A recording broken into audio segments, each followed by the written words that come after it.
Hello everybody! Welcome. This is gonna be our last 1v1 amateur league tournament. So hope you're looking forward to that. We've got a pretty good turnout today with 12 players. Let's take a look together. And Yoke is already in the chat, dropping the super chats. Very nice. Thank you, sir. Appreciate it. Here's the bracket for today. There are, like I said, 12 players.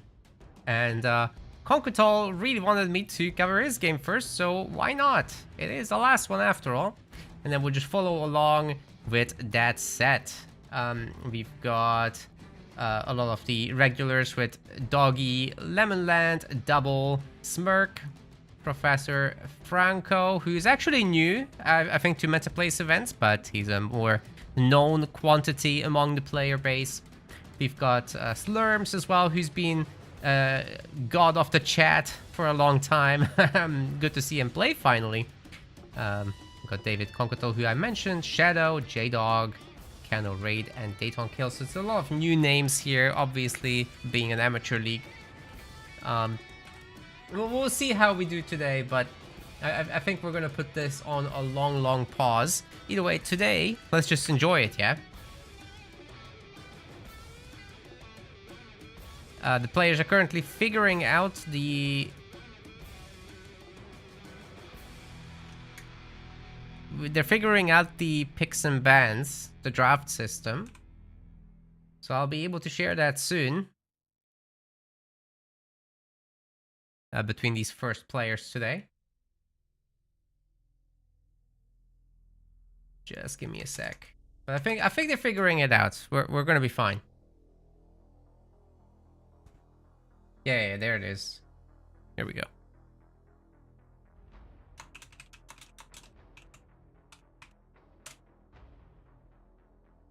Just gonna assist them a little bit with this.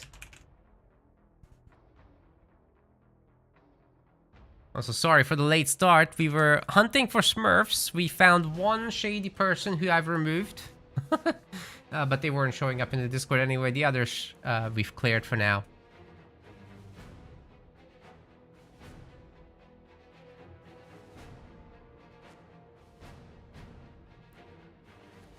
But with these amateur leagues, it takes a long time to review everyone, and then, you know, their profiles aren't necessarily updated and everything.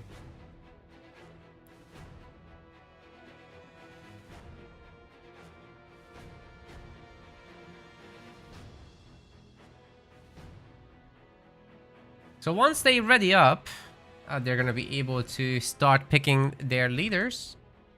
There's only picks, there's no bans, so it's a lot easier these days to get into this and learn. Because, you know, who really practices actively when it comes to Serena versus Johnson? Which is actually a matchup that you get a lot of when you're looking at other stuff like the double ban system that we've had for a while.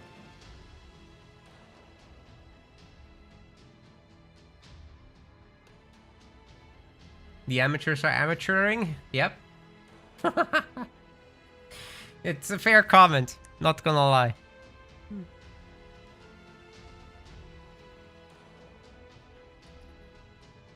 But you know, there's sometimes people signing up for just 100 games, and I'm like, do I kick them? It's kind of mean, but you know, anti-smurf measures are very important in amateur league, because otherwise some smurf will just run through these poor, unfortunate souls. So I really gotta filter it, which is why I like Rising Star, actually, because I don't have to care about that. As long as I can tell it's not a top 8 player, we're good.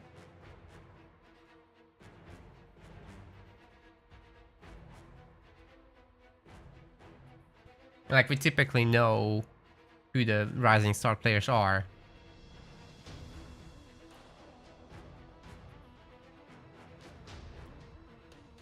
Come on, gamers, where's these picks? Click the leaders!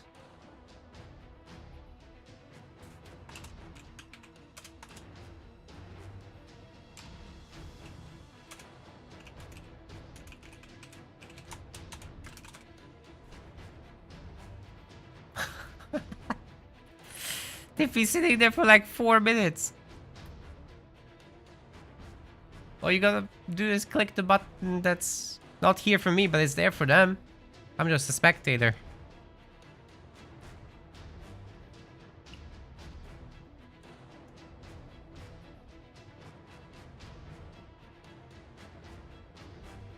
You can do it! Oh man. You know, we do tell them like 1 hour ahead of time what the rules are again. And we ask them to practice the drafting, but it never works. It never works. Our attack is ineffective.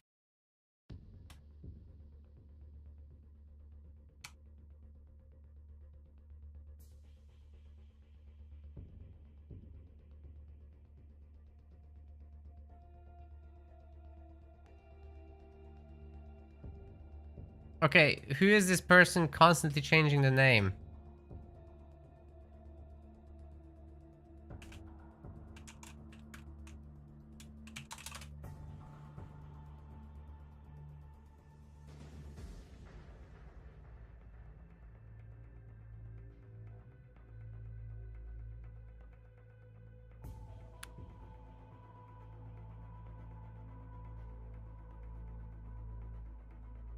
Bruh, please.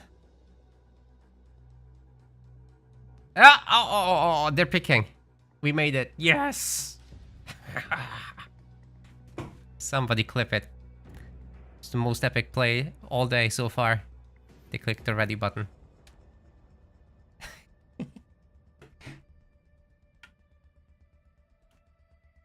That will make for a great YouTube short.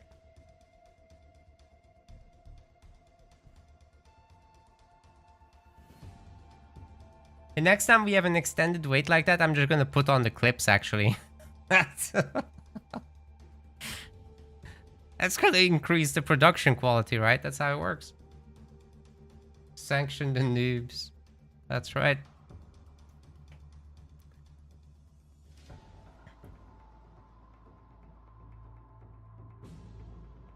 I just, before this, I went to pick up some tasty British strawberries, and therefore I'm in a good mood. So for now, the sanctions are not going to be kinetic. For now. Okay, let's enter this draft for them.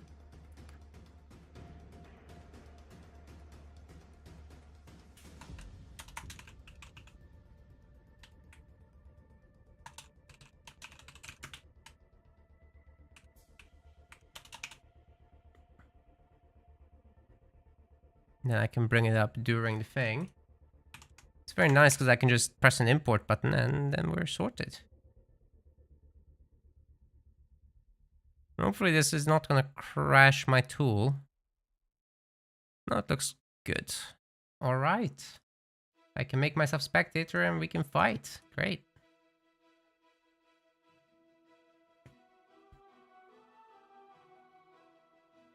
Yeah, the Anderson best of 3 should kind of indicate that we're going to rift at some point, right? That's what it should mean. Now, this is where we are at the moment with this best of 3 as far as picks go. Ooh, I forgot to request from my artist a screen for this view, actually. But I'm not quite sure how we do it because... okay, I think we're just going to use the new intermission view that you'll see later. And then we'll put it in the middle of the screen somehow. Because this is dynamically shaped and sized. But those are the leaders available. So what are they going to pick? For Bedrock, which is the first map, I would say Yap Yap versus Decimus would be my expectation. Let's load up the map. Because they're already clicked in.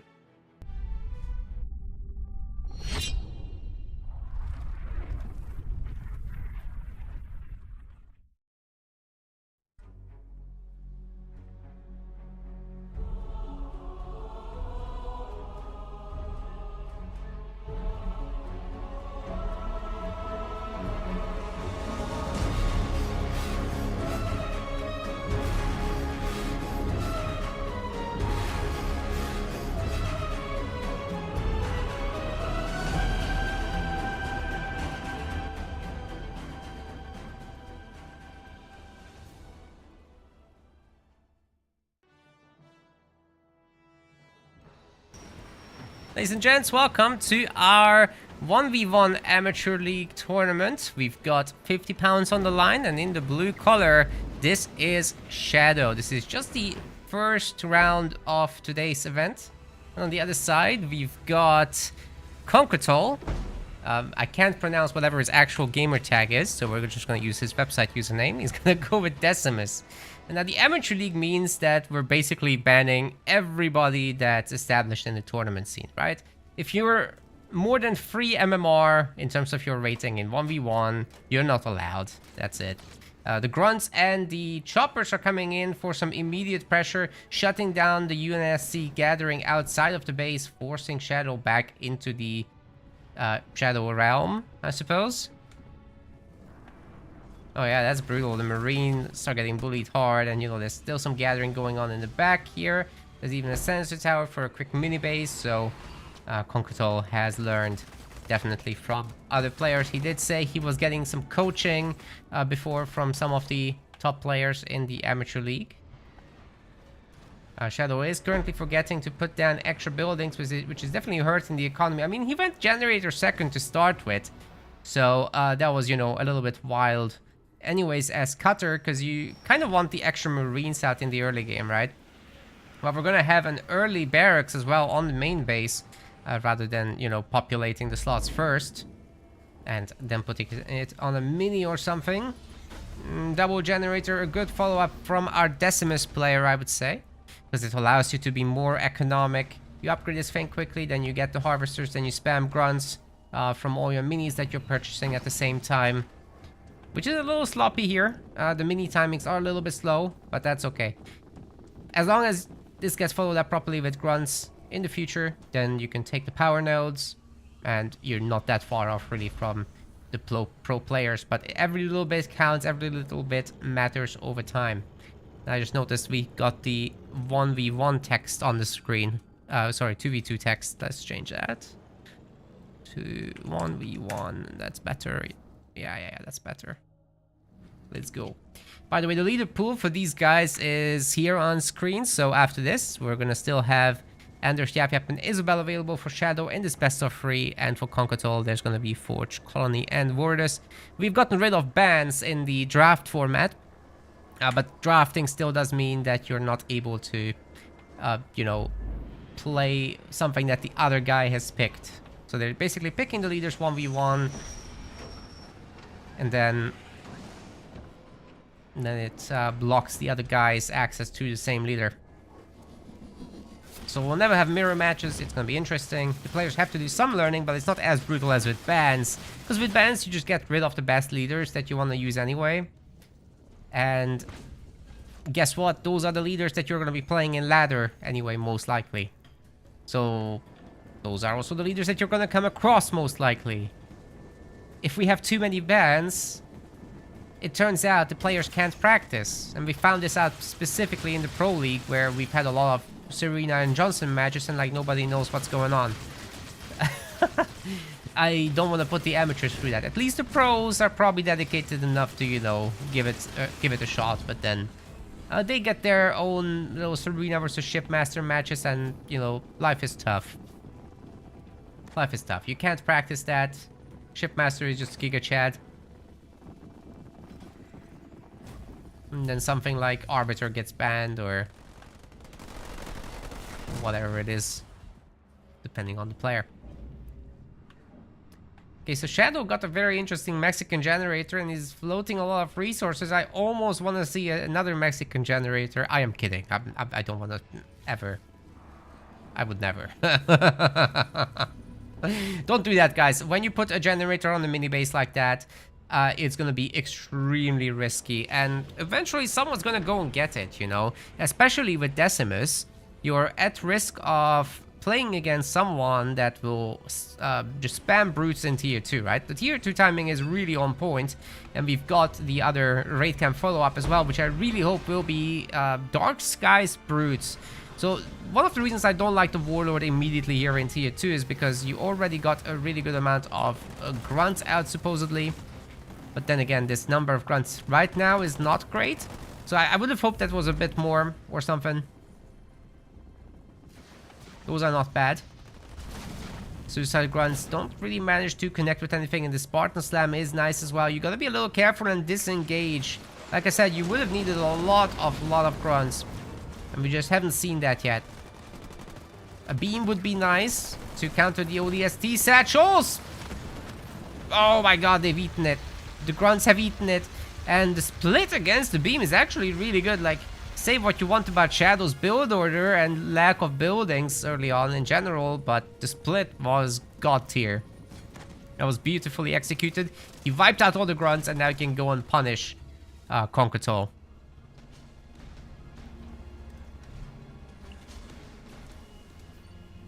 Okay, the Warlord is getting an upgrade, but by himself, he's not enough to deal with this. And this is the problem when you don't have the Brutes out, or even Elites, for this early stage of Tier 2, and Cutter just gets to capture 5 power nodes, and they get Drop Turret next, and, you know, Spartan Slam in mine. You're gonna be in trouble. You need a really solid Tier 2 army to deal with this, and yeah, that can be Elites. That can be Brutes with the mine, with the Dark Skies upgrade.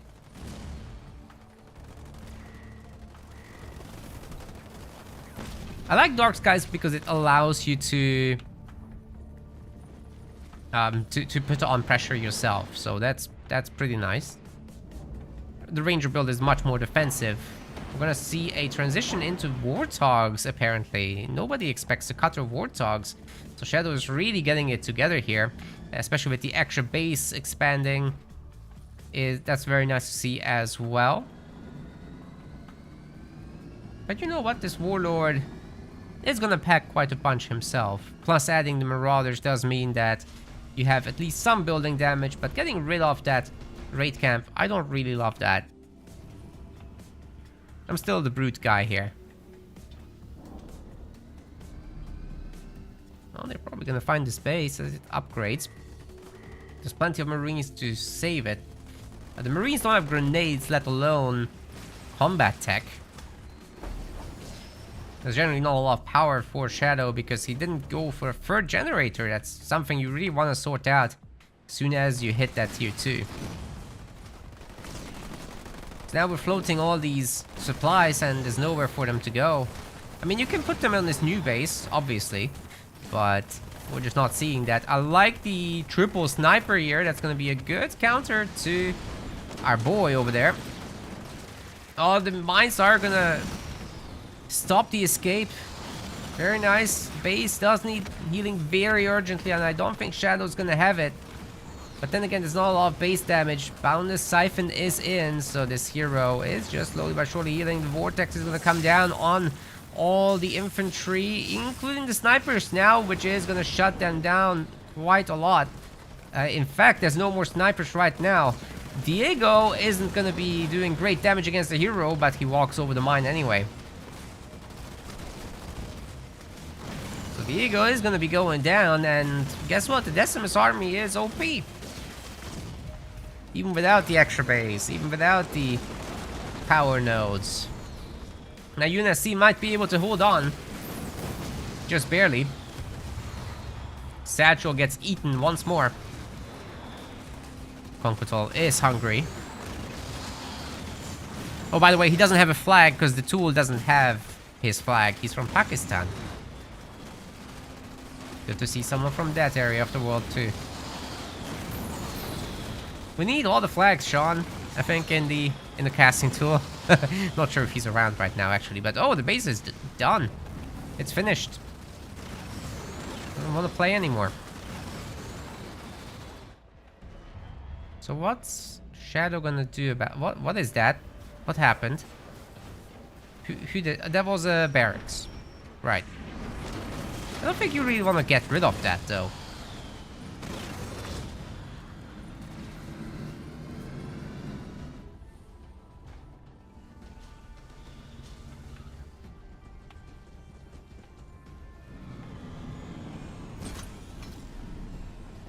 A lot of the Twitch chatters would love to play, but they've got work, man. Wish you all won the lottery, then you could do whatever the hell you wanted.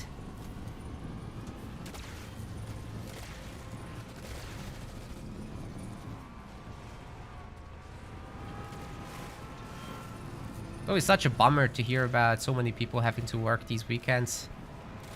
It's a lot of Halo Wars players too, that's why I'm so bummed out about it especially. There's always gonna be some, but it's actually a lot.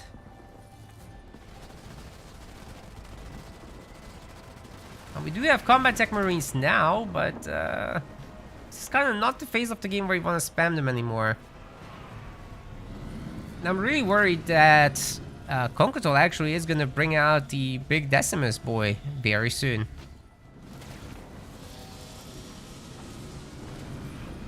It's a good slam, getting the Spartan there. The Brutes are also gonna do their jump. Of course, the Spartan doesn't care about the stun as long as the cooldown is fine for his own jump. Diego is back.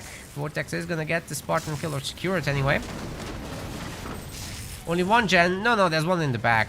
We're good. There's a Mexi gen.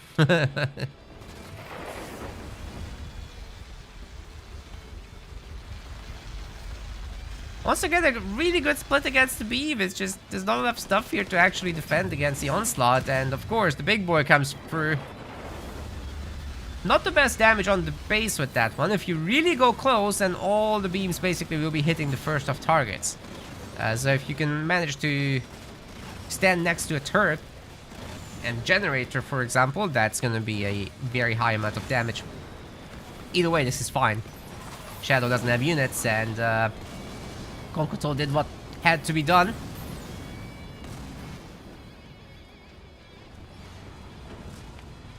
So Shadow, I guess, will be blowing up his minis momentarily, and no. We found the resignation button. Didn't want to see the stats. That's gonna be 1 point for Konkotol. Strong start. Not much to add. Would have liked to see some brutes early, but you know, faster tier 2 comes with some risks. We've seen that, but good recovery.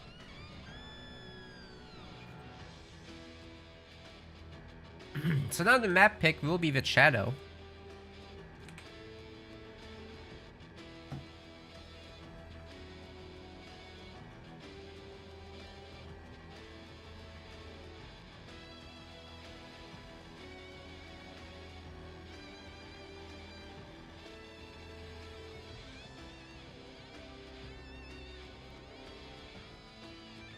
Kato doesn't come back from this. No, not really. Kato is kind of a momentum leader, so you know, once his drops really get going, he relies on them continuing to keep going. The more Kato wins, the more Kato wins.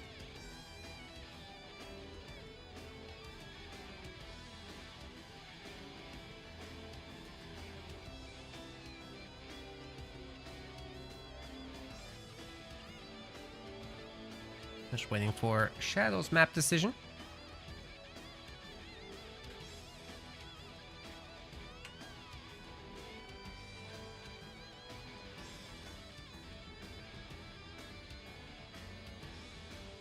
And remember, these are the leaders that are still coming up.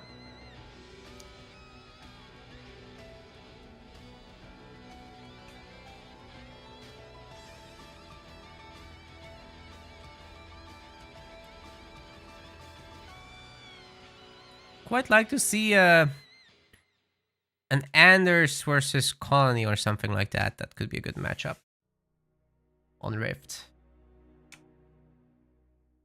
But I just don't know if Shadow is aware that he needs to pick the map.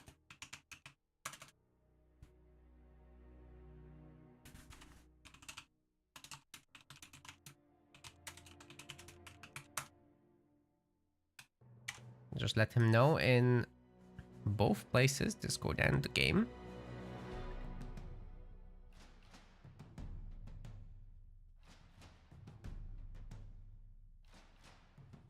Don't think any results have come in yet. Everybody's playing.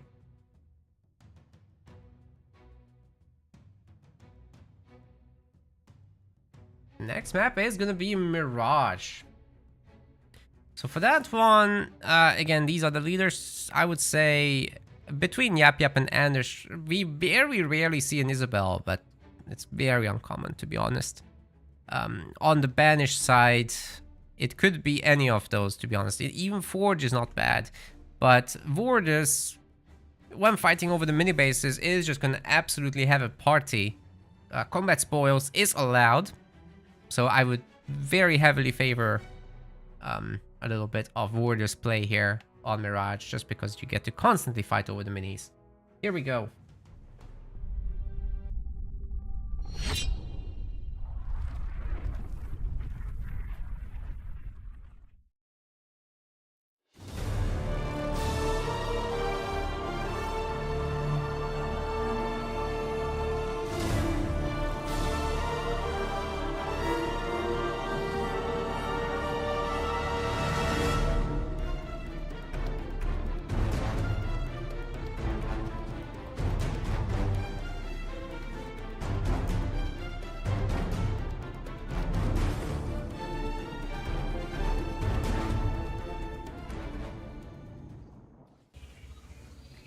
Ladies and gents, we've got our second game here. Shadow in the blue color will be playing as the Yapper. On the other side of the map, we've got Conquertol, and he's gonna go in with Wardus. A really good pick, as on Mirage, you do tend to fight a lot over the minis. And from the minis, you can just pump brutes into the other minis. That should mean a lot of money for Vordus player, as combat spoils is allowed in Rising Star and Amateur leagues. Just the Pro League where we ban it. Because it happens to have a oh, that mine actually detonated there. Because Vordus happens to have a 70% win rate at the highest levels, less at normal levels, but yeah, at the top level is disgusting, just not even fair. Okay, Shadow gets the middle mini. No surprise there for a Yap Yap. But I potentially would have liked to see a third Harvester before Power Extractors come in. Just because on this one, it's probably best if you secure the side minis on top of everything as well. All of Cannon Fodder getting trained, which is always nice to see. Very late mini base there for Conquertol, I have to say.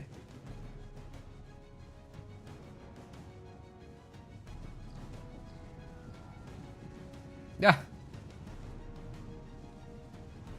Yeah. A comment in YouTube that it's funny we get the Banished in Halo Wars 2, then 343 barely uses Atriox in the mainline Halo game, and then abandons Halo Wars. I mean, they abandoned almost the whole Banished business in aggregate as well, right? Like, they're now a minor faction after the events of Infinite. It's kind of sad.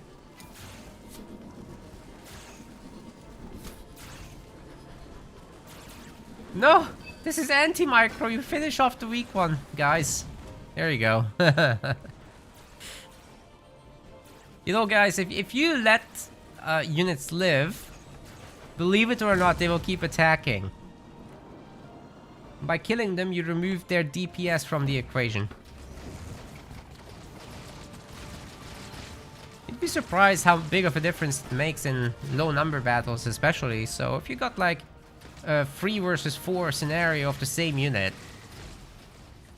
focus firing or not will make all the difference.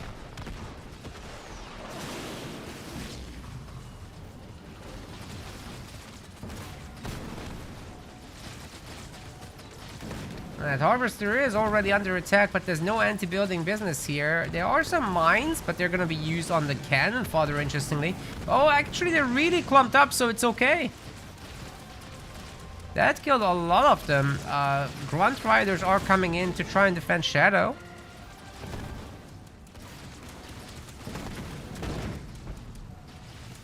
But those explosions from Goo Boy have done a lot of damage, right? There were 2 of them, obviously, that get to explode, so it's a lot over time. The upgraded turret here is gonna hold back the grunts for now, however. The 2 minis probably would be doing their best to pump towards the middle and just try to overwhelm those grunt riders, but that's not the case at the moment, and running into this turret with just a handful of grunts is not gonna be strong enough of an attack.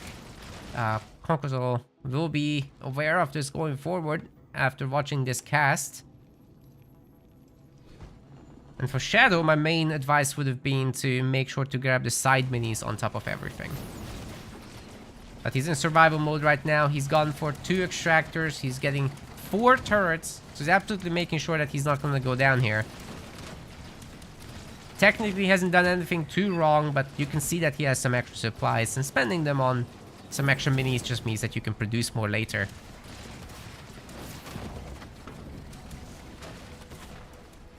Maybe that extractor could actually get taken down by a bunch of extra brutes. If there's no serious reinforcements from Shadow, then he is looking at a problem.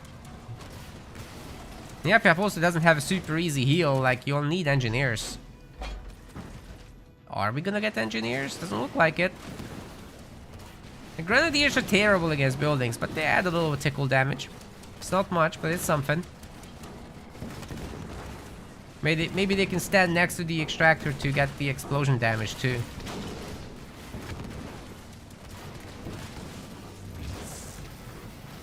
Gutex?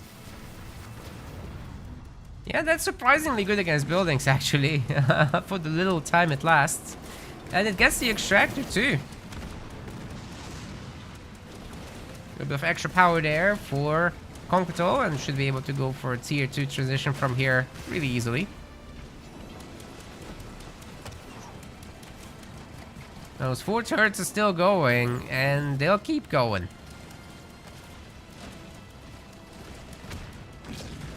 Shadow on really low power here. Even though he's killed those Sentinels a long time ago, he still hasn't captured the power node, sadly. That's not great. 1 brute at a time, this is getting taken care of. I mean, at this point, when you really identify that the guy is still going for it, you might as well get out a few choppers, right? It would have been nice.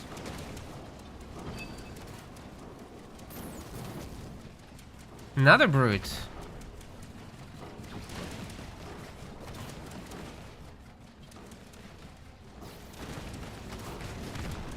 You've got to be kidding me. He's gonna get another kill? Why are the unit counts so damn low? Okay, finally a real counterattack. Shade turrets have been dropped in as well. Bunch of brutes. And we've got freaking tier 1 gubbos. You don't do that, sir. They're really not that great. Once you have the Shorestorm launcher upgrade, it's like they're twice as good. So that's like a significant upgrade that you want to have. I would not use them without it, to be honest. No wonder Shadow didn't have power.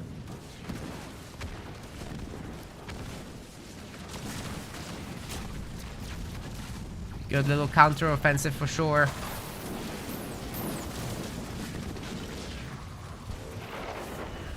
Beams coming down on the goo boys. But there's more goo boys flying in. Would have been better to beam those. Especially as they spawn in, that's a really good opportunity to beam them. But now the Marauders should be shutting down everything here pretty much. No issue going forward. It's a good amount of experience as well. No wonder the 4th point is already in. I mean, at some point we'll see a Cataclysm at this rate. Tier 2 has been long done. We should see Dark Skies very, very soon indeed. All the pads are upgraded, so that's really good to see from Conqueror.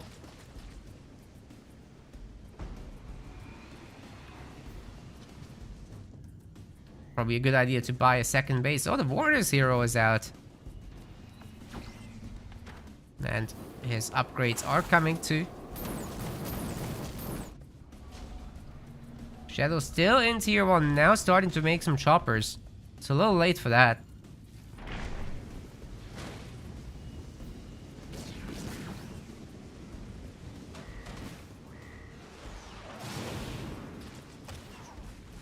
Tried Halo Flashpoint, not at all. Honestly, I have not been a super fan since Infinite anymore. 10 years ago, I would read all the new books that come out and stuff, but not anymore. I think a lot of the hype is just, it's being destroyed, you know?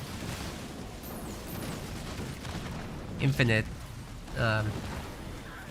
Infinite really wasn't up my street. What gubbos, man. Getting owned.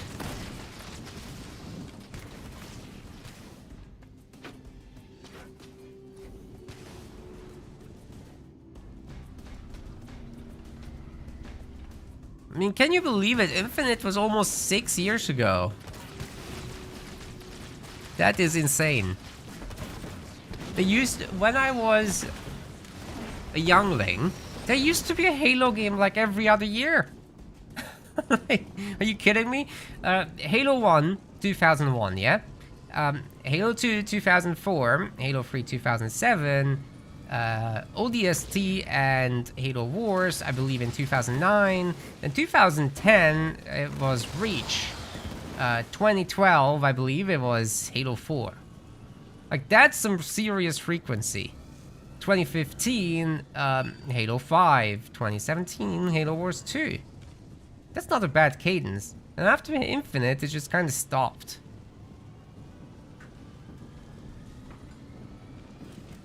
That was 2020 or something like that, as I recall. Anyways, Dark Skies are in. I don't know where Dark is, but these are his guys.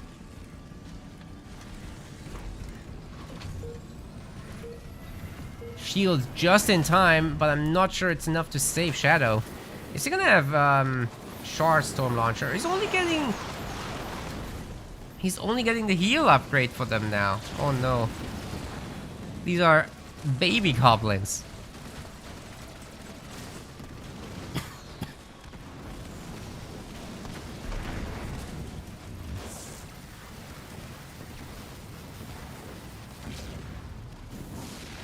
Cataclysm! Let it burn! Oh no, even the gobbo isn't fixing it up. There's a decent beam in there. For some reason, the Vortis heal isn't in. Not sure what happened with that. I think Shadow's main is just about to get wrecked here. All we gotta do is just click it. There we go. He's done it for Conquetol. So that's gonna be a solid 2-zip. Shadow's gonna have, you know, tour of the Shadow Realm and go through the loser's bracket. Good luck there. And with Conquetol, we're continuing in the winner's bracket. GG's. Swift 2-0 to begin with. Now let me enter those points on the bracket. And then we'll find out if there's been anything else. So far, there's only one other result, which is Double and Slurms have also played just now. And a bit of an upset there, potentially, as Double is near the top. Oh, sorry. It was Cano Raid and Slurms. So Slurm, that's not an upset, that's actually expected. Slurms was a much higher seed there, and goes ahead with a 2-0, and will be going up against Double down there. So, if there's anyone else looking to cast, by the way, you guys can pick up all these games that aren't marked. We're gonna do Doggy versus Conquetol over on our side. Looking forward to that, and then Shadow will be playing against the loser of match number 8. So it's gonna be a bit of a wait there for Shadow. Likewise for Cano Raid, it's gonna be a bit of a wait until game 5 has a decision point. That's the one we're casting. And now we're gonna set this up, but I need to go and grab some water real quick, okay? I'll be right back. Enjoy some quick clips in the meantime. It will be like 2 minutes. Pair of Hunters, that's pretty good. Great split against the beam there. Good job. Oh, another split. Oh, they're completely avoiding it. No! That's great. Everybody stayed alive. Didn't expect to see such a great split in the Amateur League, but hey, sometimes we get a surprise. I like it. Ooh, Liam's base is nearly toast, dude. If the remaining guys here focus it, can that go down? Liam needs to defend it with the Fortrog armor. Holy shit. This is so close to dying. Just the Banshee. There's a Spartan still in there. Ooh, it's still healthy. I think the Spartan will get the base. Liam isn't defending it with the mortar. Oh my god. That's a great snipe.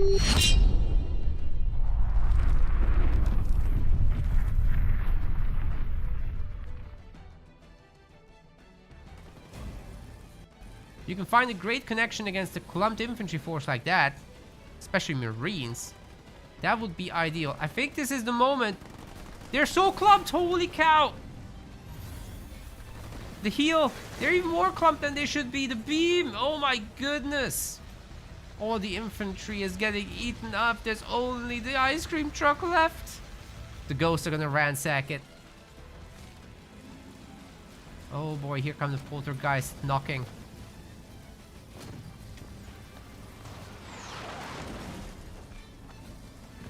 Oh no. Oh no, the mass rabs are gonna take out the ice cream truck. That might be good for this game, I think. Oh my god, oh my god, oh my god, oh my god! Ah! The rabbits. Walked right over it. This is why you upgrade your rabbits. Nuclear elite. Oh no. What happened there? Oh, they're upgraded now? That's tragic. That is tragic. They just couldn't see in time. But once again, I am back.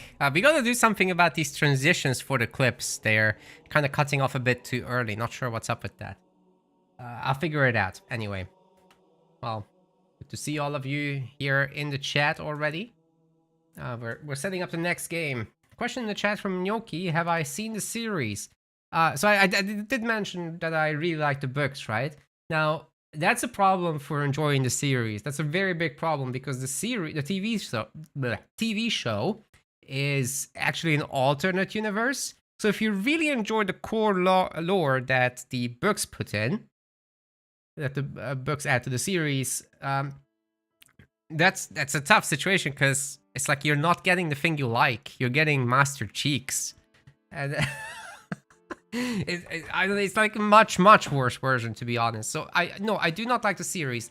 I like the very early books. Those were excellent. Especially the first trilogy of, the Fall of Reach, the Flood, which covers Halo 1's events, and then First Strike and Ghosts of Onyx. These are the first few books that are like, they're really up there.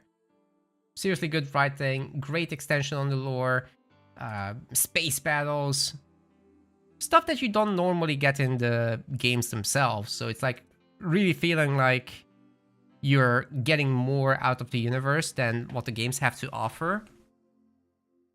And I highly respected all the writers for that. It's just so much added detail while respecting what the games are kind of trying to set up.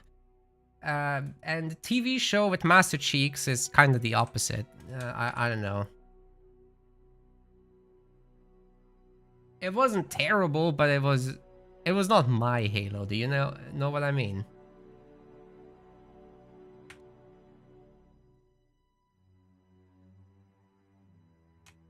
Can you please rename Reavers to Chicken Walkers?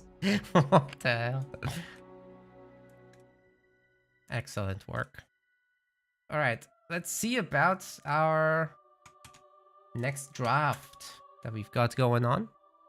Let's also add Doggy to the scoreboard here.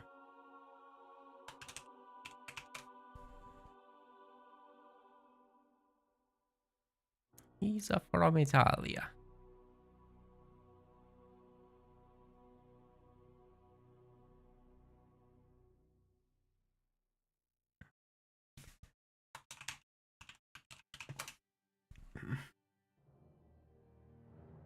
That's the wrong screen. There we go. We've got our draft. Yes.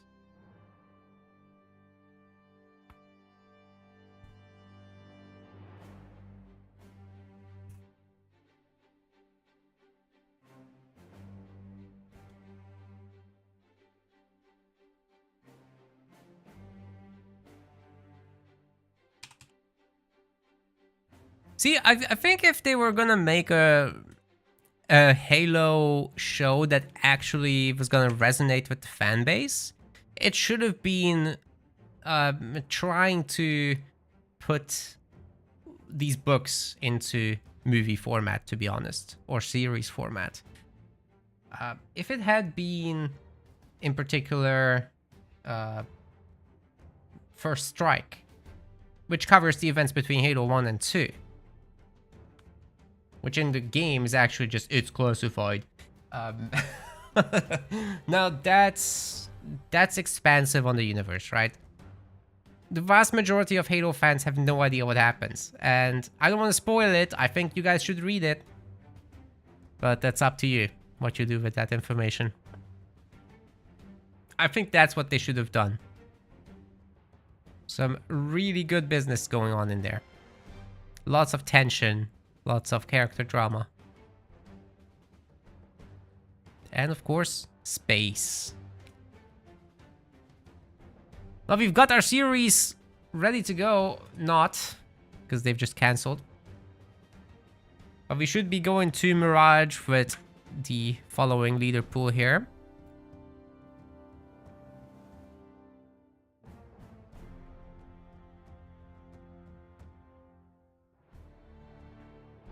Why is Conqueror only showing 3 leaders in this one? This isn't right. Anyways, let's just start.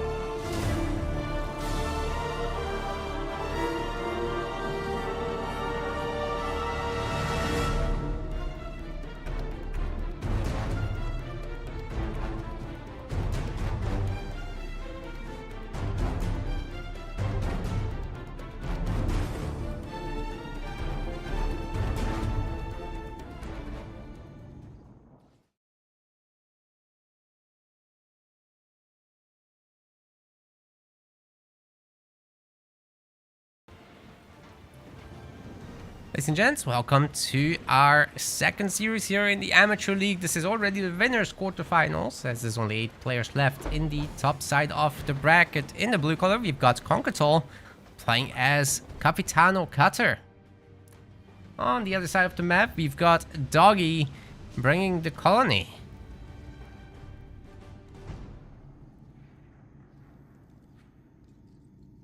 Now, in the Amateur League, we've got the top players band, as well as what I would say is the upper middle players.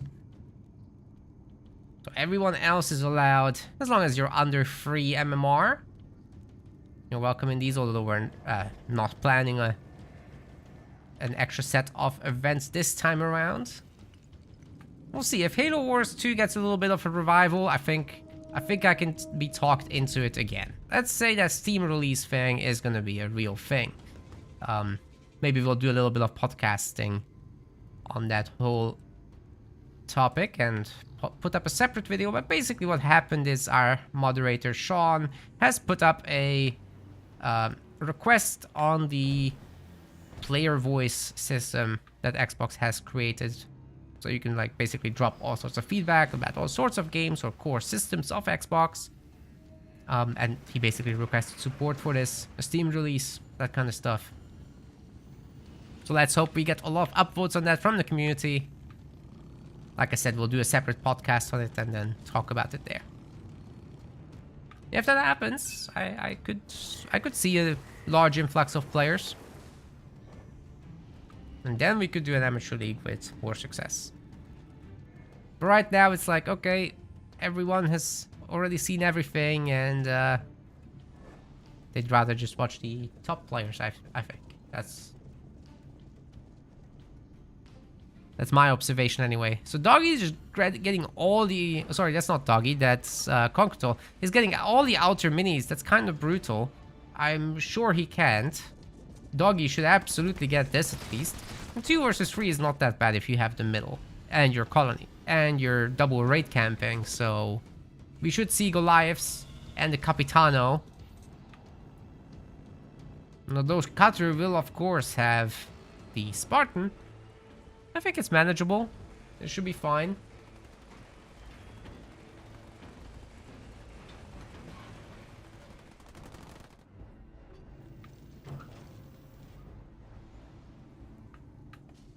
So Capitan is already hanging out with one skit, and the second one's coming up. Taunt is about to be done. And this should now open up the opportunity for the raid camps to do work as well. I don't like that it was a double raid camp immediately in the middle. If it had been just one of them, then everything would line up much better. Doggy is a little sloppy on the build order there, but you know, once these initial buildings are down, things are gonna move along in a relatively comfortable way. I would also love to see a few engineers getting added, but it's expensive, so easier said than done. Spartan's getting rammed a little bit, but the Goliath is kind of getting overwhelmed there.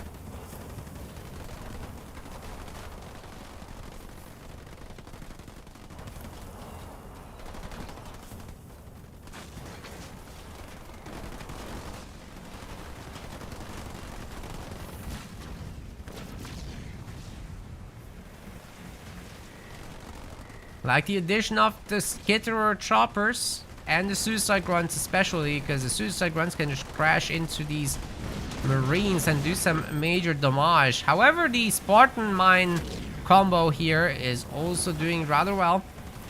Capitano in the garrison can farm these guys for a long time. The suicide grunt spam is getting a lot of work done as well, and I think the Capitano can just come forward and shoot down that Spartan, especially with the chopper ram together. They should be able to even take it down, maybe.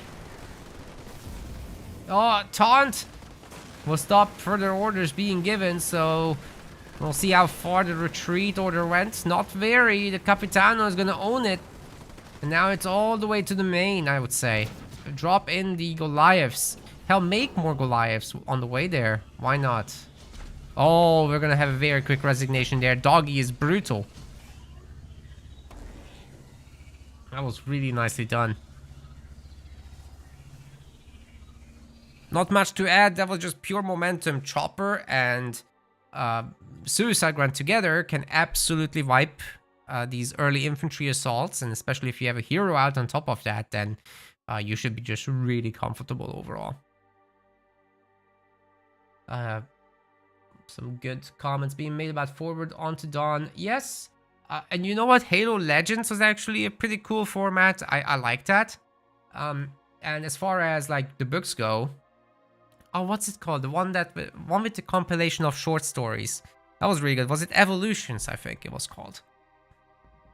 That had a lot of cool short stories exploring like more fringe areas of what happened. And there was one where brutes were basically just capturing a bunch of humans and torturing them and shit like that, and how they tried to escape. It's a pretty cool story, that one as well.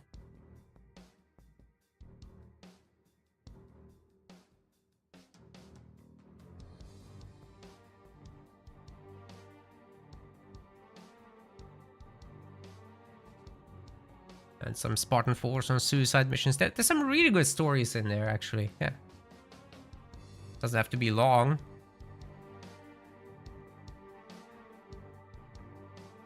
I feel they could have done more with those than just books.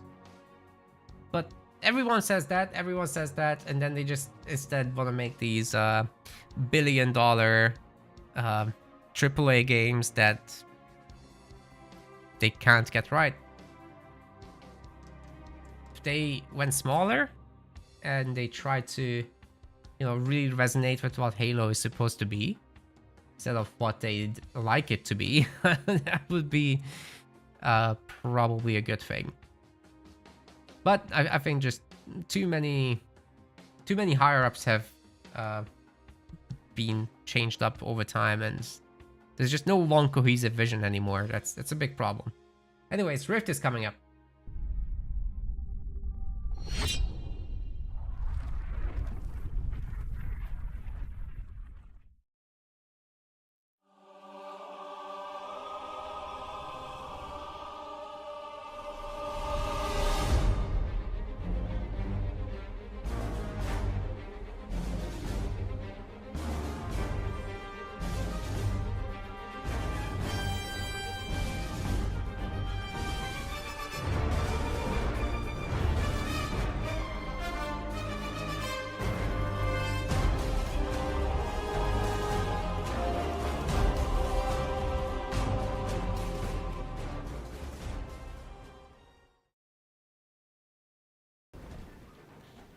So another of those UNSC versus Banished matches.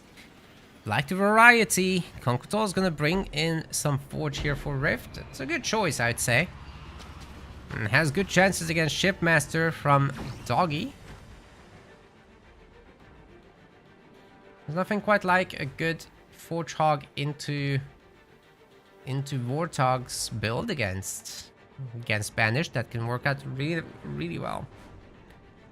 Pair it up with some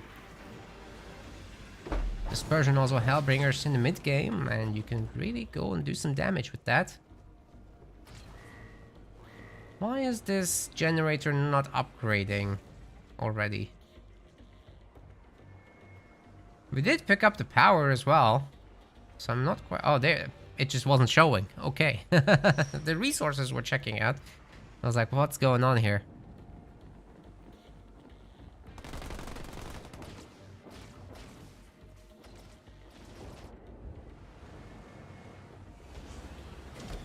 Doggy with the very quick second power extractor. I wonder if this is going to go into a hero build still, or whether we're just going to go fast tier 2 here with 2 bases.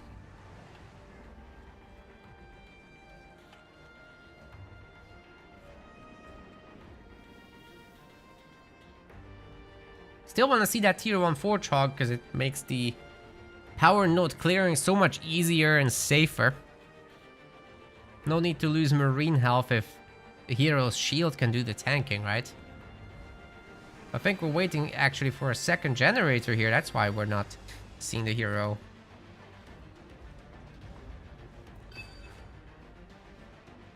Is this a fast tier 2 with a second generator that's not going to be upgraded? Oh no, the pads.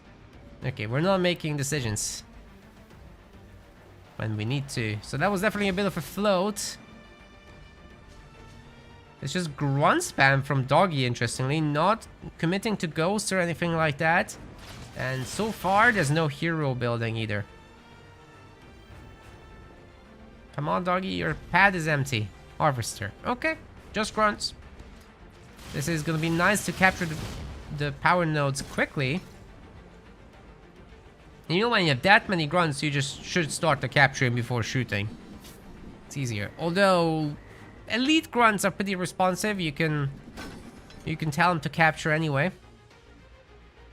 We might as well just click the thing first. See? That's so much better. By the time the sentinels are dead, it's like almost captured. They have such good damage. Okay, both players should be going tier 2 fairly soon. It's pure marine spam. Where's the Forge Hog? I don't understand.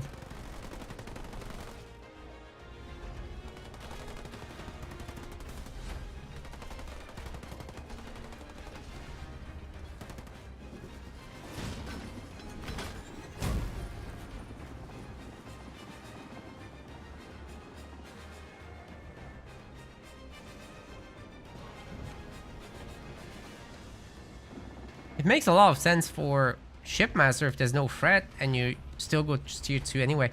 But there's hey, there's no second base. Also, if these side supplies were picked up, there'd be money for a second base as you go up to tier 2. Just saying. Don't quite need that many grunts if you're gonna go for tier 2 anyway. Second base, third generator. Into hunters, nothing wrong with that. These grunts are just pressuring the marines, and I'm afraid that Conqueror is just not doing a lot.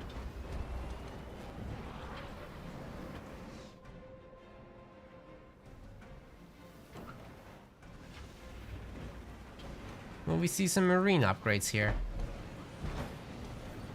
No, just marine spam marino.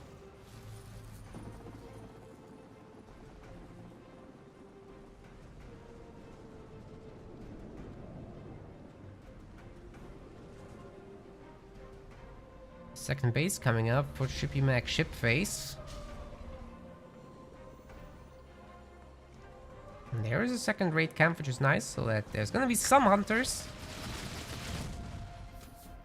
But to deal with the Marine spam, you really are gonna want elites. Oh my god.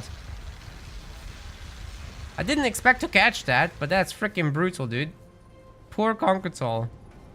Absolutely got glassing creamed.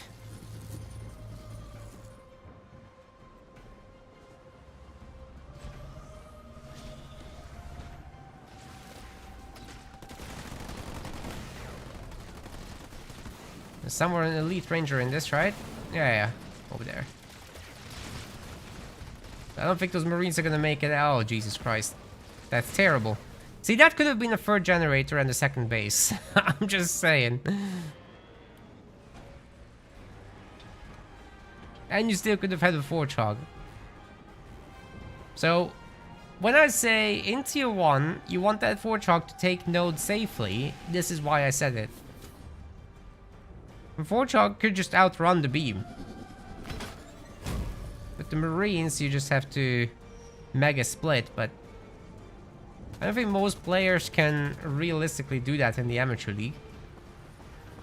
Sometimes you'll see, okay, the Locust might be a little bit overeager here. I kind of wish that Doggy took his time, but he's feeling mega confident right now. I suppose these guys are surviving-ish. That Locust was expensive just now. That should have been Marauders, honestly. Well, anyhow, we're gonna get the Spirit support. Much needed here. Chad and Steve will make the difference.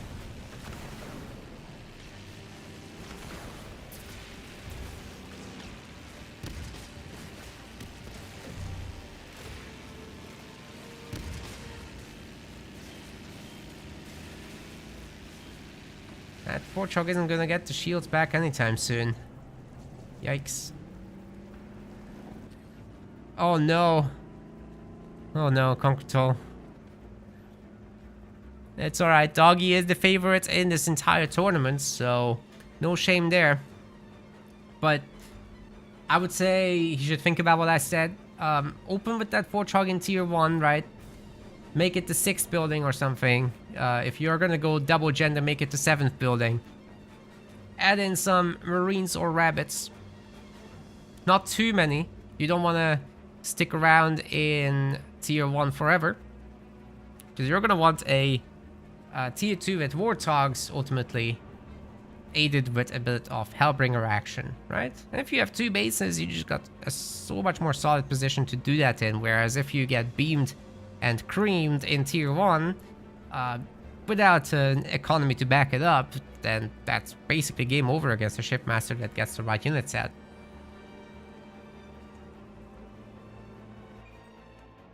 Ay, ay, ay. Well, that was an attempt here. No worries. Even if it was a quickie.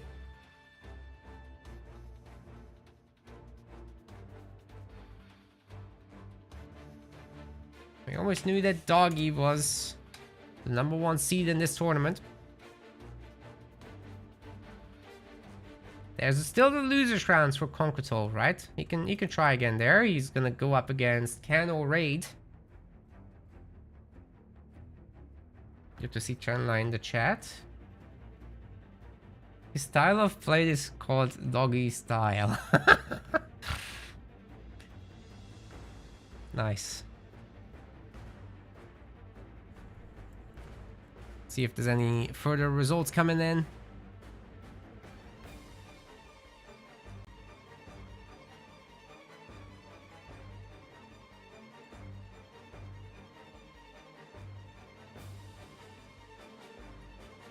We're gonna need to wait a little bit here.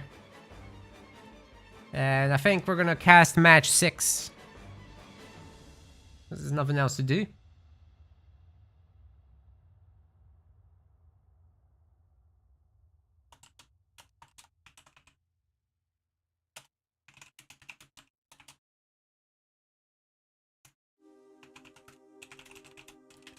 So I'm gonna tell Smirk to wait for me when the time comes. And you guys are gonna go on a break with me now. Alright? Because I got nothing. Hey, if you are enjoying the show, however, please make sure to hit that follow button if you haven't already. Welcome to any newbies that might be around. Next week, there's going to be another an amateur tournament, a 2v2. The signups for that aren't up yet, but get ready throughout the next week to sign up. I'll announce it tomorrow in the Discord, in the YouTube, and all that. So keep an eye out for that. That's 2v2. So make sure you have a buddy ready to go. All right, and please don't try to sign up an hour before the tournament because things are very hectic. And if they're too hectic and we have other problems caused by other players, we might not let you join in. Now, we almost had that happen today, but like I said, I had some very tasty strawberries, so I feel good today, and I allowed it. Anyways, break time. Check out our links if you want to support us. There's all sorts of things there, like direct donations to tournaments, right? So if you want the players to get more, you can do that. You can also just become a patron with us. Plus, just following or subscribing on Twitch and YouTube. Perfectly fine. Join our Discord too. See you in a sec. Pair of hunters, that's pretty good. Great split against the beam there. Good job. Oh, another split. Oh, they're completely avoiding it. No! That's great. Everybody stayed alive. Didn't expect to see such a great split in the amateur league, but hey, sometimes we get a surprise. I like it. Ooh, Liam's base is nearly toast, dude. If the remaining guys here focus it, can that go down? Liam needs to defend it with the Fortrog armor. Holy shit. This is so close to dying. Just the Banshee. There's a Spartan still in there. Ooh, it's still healthy. I think the Spartan will get the base. Liam isn't defending it with the mortar. Oh my god. That's a great snipe.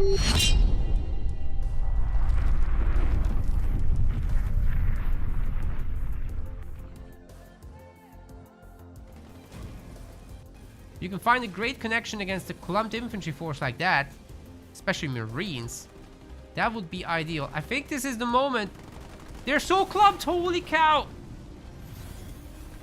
The heel, they're even more clumped than they should be. The beam, oh my goodness. All the infantry is getting eaten up. There's only the ice cream truck left. The ghosts are gonna ransack it. Oh boy, here comes the poltergeist knocking.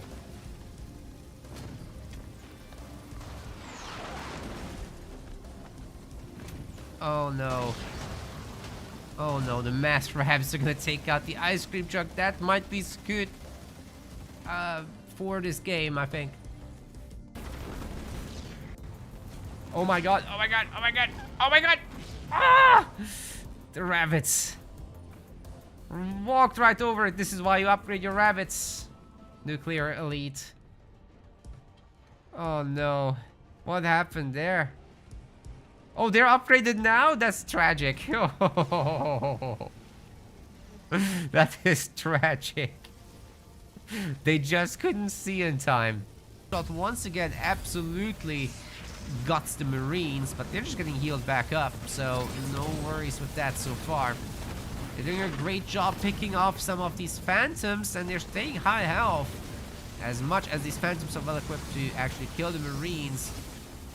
Oh, they're invisible, that's the play, there's no detection! There's no one to detect them, and now the Phantoms have thinned out the Marines enough that they're no longer a threat. They're no longer a threat. The Super Sentinel is still going, it's at 1 star. The Plasma Bolts, however, are gonna snipe it!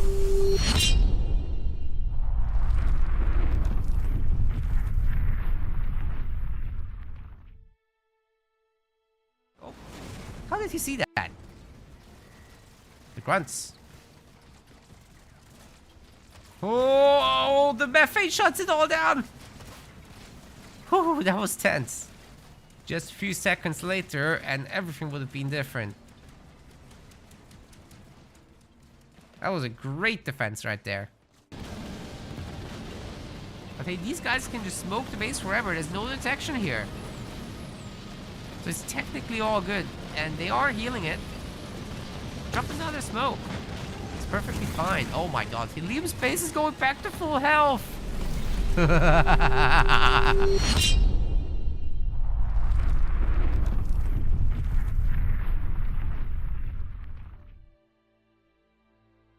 Doggy needs to buy a base, man. And hold it. Doggy? You need to buy a base, man. Holy shit. He's gonna time out. You're gonna... Okay. He's giving up. I'm not sure he should have given up. He had line of sight. 0 seconds. He's done it on purpose. What a Chad. That is absolutely bonkerinos. 0 seconds. If that base gets destroyed, he instantly loses. He cannot rebuy it. Because it's not like he's gonna destroy this base. Oh, this is going down, sir. This is going down. GG.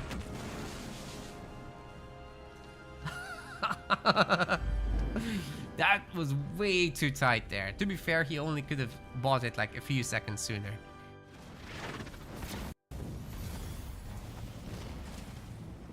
No plasma bolt business, but all the squad members are coming. Oh, suicide grunts! Suicide grunts say no. No squad members coming back. That was sick. Whole infantry blob destroyed. And now Team Red really has some initiative. Blasting beam is ready for Sam, so he might be able to clear up those engineers. But Aatrox he knows what to do. He has enough to constantly have shields up. That's gonna help a lot with that. I think he needs to call out. He needs to call out. Oh my god! He's losing all the engineers! Holy shit! Aatrox just lost everything!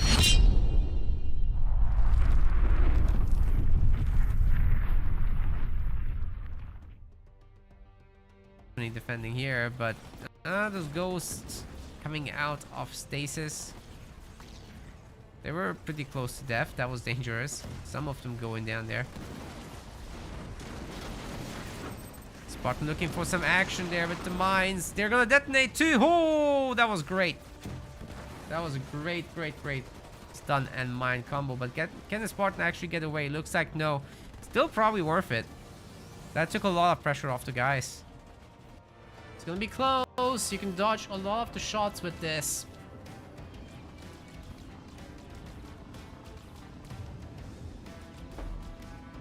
This is clearly in favor of Maximus's right now.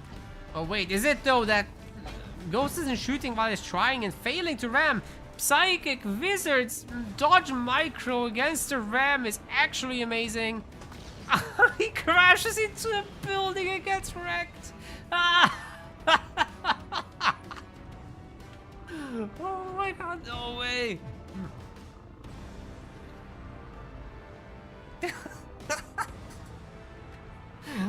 I have never seen it before. Pro League players, please don't disappoint me going forward. This is how it's done. Obviously, a Pro League player would stop trying to ram. Okay, it's spotted, but I mean, 24 Banshees, you're not ready for this. Look at all those Kodiaks. Oh my god. Zoid and Soul now gonna be eagerly pumping out Wolverines if it will do anything, but I mean, these are gonna be quite well upgraded, right? And Kars is dropping in his Retriever Sentinel on top as well.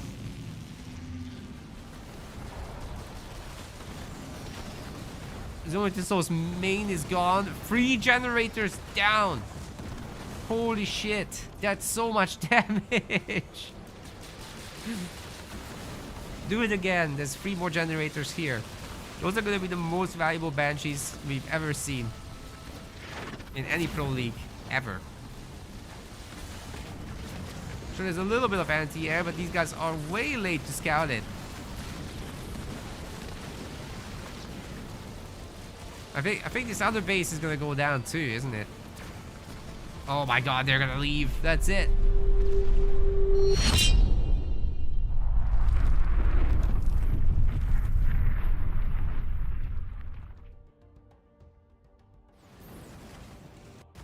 Wait, don't tell me those mines are actually gonna attract Psychic Wizard.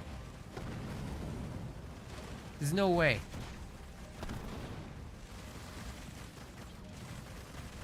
You're lying. No. I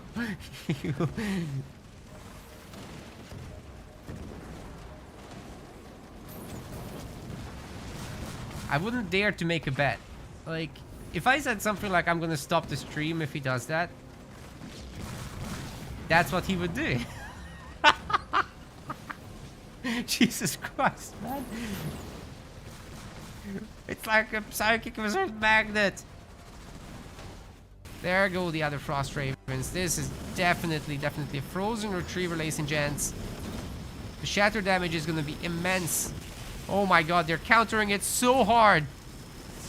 Holy shit. Imagine if there was a Frost Raven drop in the game. It might be better than the Retriever. These things are insanely underrated. If you didn't know they're this good, well, now you do. But Hero is about to have a timing attack with that Spartan upgrade finishing. He's getting double victory turreted there. This time there's no detection, so mines would actually be pretty impactful, especially if there's some kind of stun paired with them. Holy shit! Everybody just got wrecked. Hero lost half his vehicle army to Scoot here. That was probably one of the best plays we've seen in a very long time. Just absolutely clogged up the place. But wait, there's the retaliation! Great mech blast. And Hero still has a whole lot left. Spartan's trying to call in the big boy. He's got the lasers. That tier 3 hero sure makes a big difference. That's a strong Mantis. The Warthogs cannot beat that. Something going on the other side. I would say that classifies as something going on. That was such a good punish. Are these guys gonna... Oh my good lord. This entire crew is gonna get wrecked by the locust beams.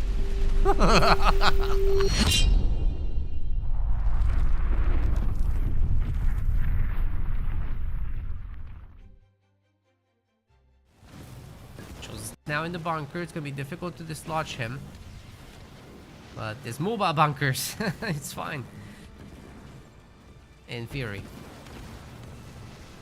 Do you remember those Brave Invaders do heal? EMP Mech Blast takes out all the grunts. And the snipers are showing that Warlord who's really boss here. There's gonna be also a beam on his heroes, but they're immune for the moment. Splitting up pretty good as well. Johnson does go down. This still might be a little bit too much. Those limousines are insane, man. Running down the Chosen like it's nothing. It will destroy one of them. But at what cost? Looks like Blue got told to go home, but these two teams are just kind of destroying each other.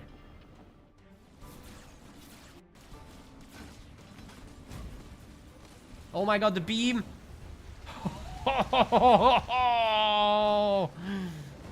Wizard! He just lost all his rabbits. Everybody's converging on his base to take him out, but little do they know he has another base. Oh, they do know, okay. They should. But yeah, this is goner, that's for sure. Aatrox's best to sell all this, get some money back at least. Liam's gonna destroy Hatchie's base. It looks like there's 3 engineers, so maybe not that easy. I have to pick him off. It's this one that's casting the shield right now, so that's the one you should focus. And there we go! Aatrox with the big drop. We'll be melting this base down. 2-star Locust did just so much base damage. Can't ignore it. And then let's not even mention the double tank. Oh my god, that Warthog just annihilated the army. This game is epic. These two teams are absolutely destroying each other. Mostly Honestly, it's mostly ping div destroying. But that's okay, it's fun and nonetheless.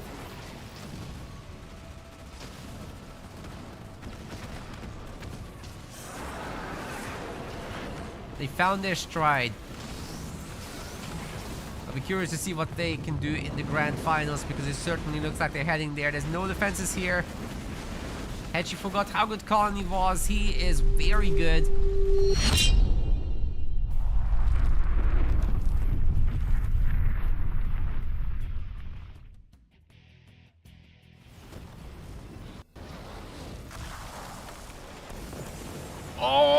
Oh, great drop and shatter there. And now Dark can just really fly over this, shatter the rest with the Frost Ravens, and move on. That was really powerful. Is EOD gonna be able to swap into a better composition to try to handle this? Because this is looking pretty bad. The Spartan will just get constantly frozen there too. There's really no way out of this.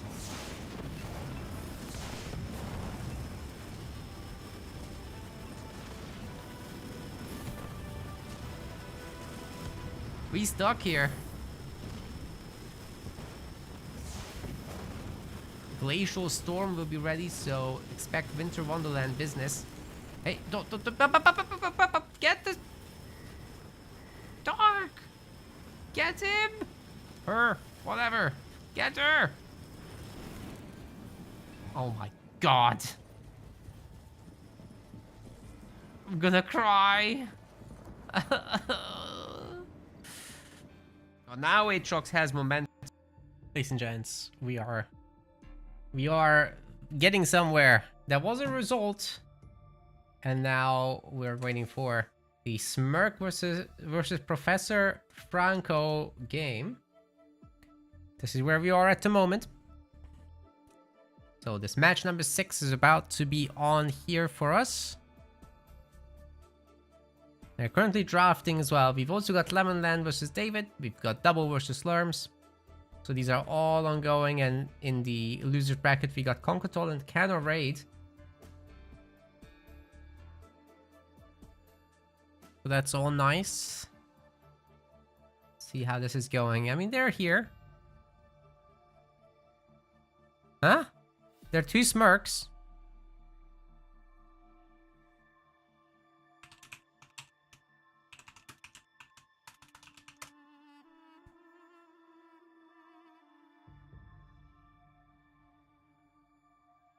That's not...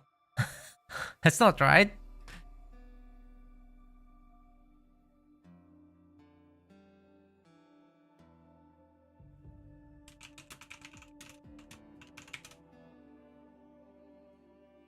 I think they have to start another new one.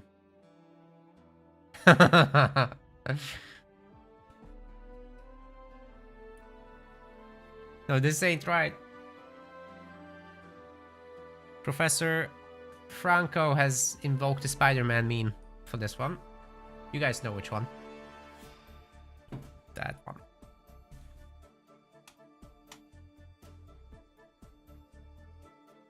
Of course, Morpsa, no problem. Happy to.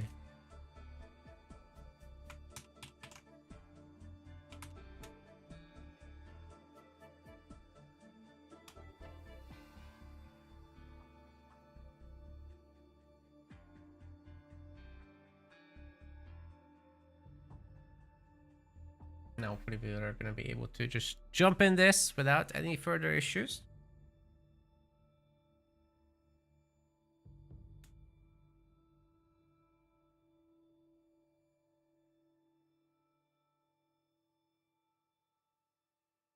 Yeah, I think the clips are working pretty well. Like, we didn't actually lose viewers in that long break. That is exceptional. So I think people are liking the clips. Like I said, I'll work on the transitions to make it smoother somehow. There's no way that they're gonna be that choppy around the transition. Anyway, Smirk is gonna start by picking Shipmaster here. We can zoom in on this one. Franco's going for a bit of Captain Cutter.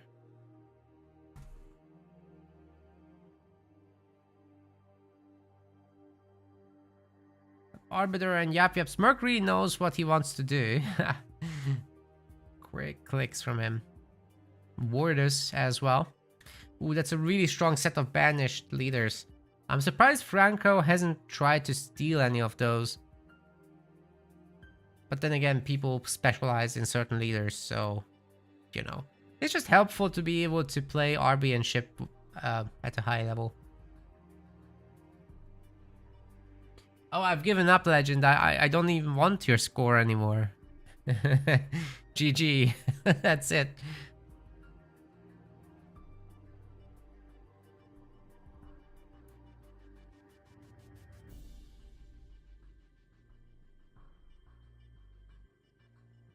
We got Forge coming in and Decimus. And the best from UNSC. Some would say it's Cutter, but that's already been taken, so it was the best left over. And now it's either Colony or Pavium, depending on what you want. Though something like Frontier, it would probably be Atriox, to be honest. Kinsano, now that's an odd one. I'm interested, sign me up. I just don't think she'll actually be used in this. So, we're about to find out anyway. Let's see what Smirk decides for the map pick, as he's the higher seed. We should be up. We should be coming up in a second.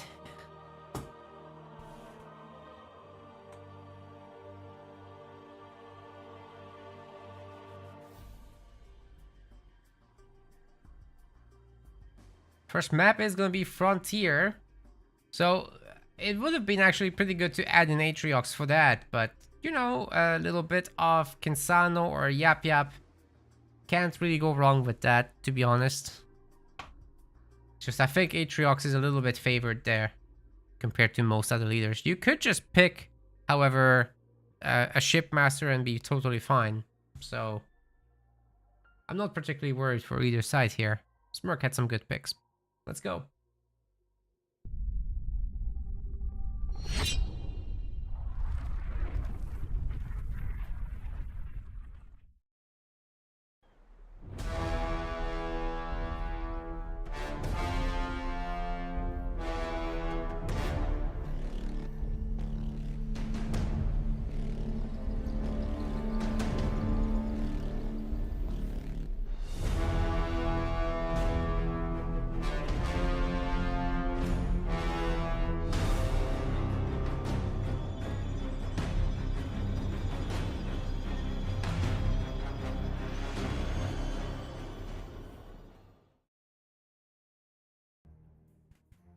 We're nearly ready to go, just waiting for the decisions.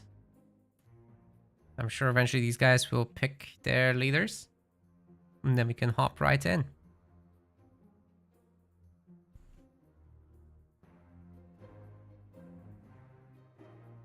Oh yeah, today we can disable the sponsor thing because they're actually not active at this point. So I've just done that.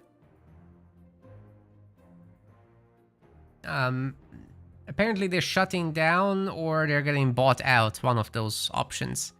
I just hope they pay us what they owe us. It's like we've got like $500 they owe. So that's not great. Hopefully there won't be any problems with that, or even a 3-month wait wouldn't be great. We'll see.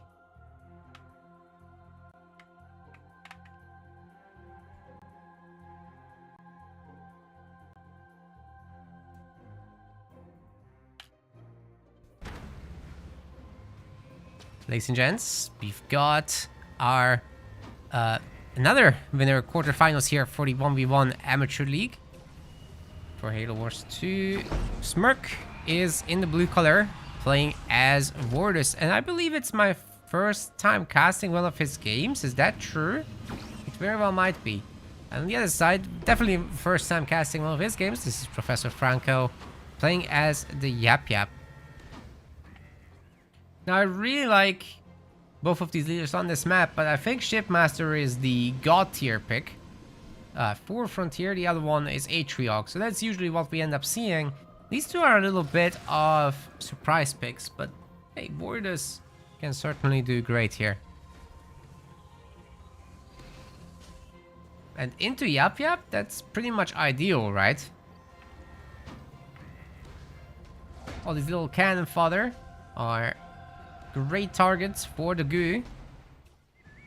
I'm gonna melt down pretty quick.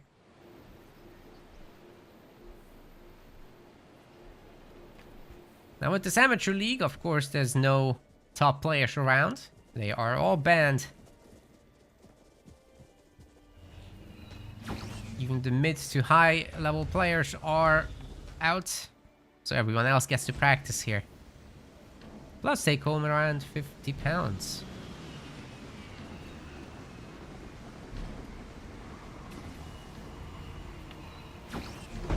It's something. Okay, Smirk doesn't seem to have raid camps yet. It's very late. Okay, he does have a raid camp in the back, but no middle mini, which is odd. Warders normally does want to have it to, you know, start an early assault.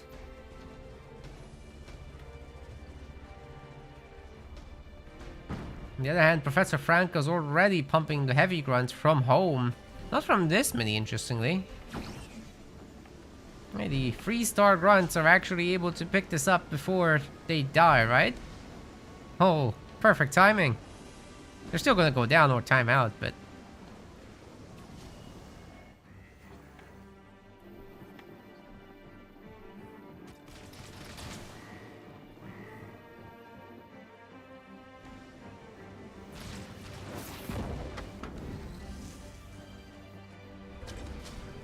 This isn't, however, a combat spoils game. That's something I should have added.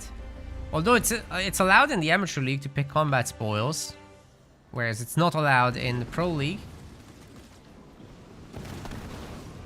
The addition of the mines does mean that there's plenty of goo to come.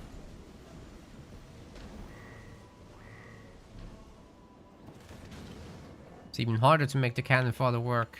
Little tickle monsters aren't gonna do much. Shrapnel mines coming in alongside infused engineers, which is a bit of a surprise.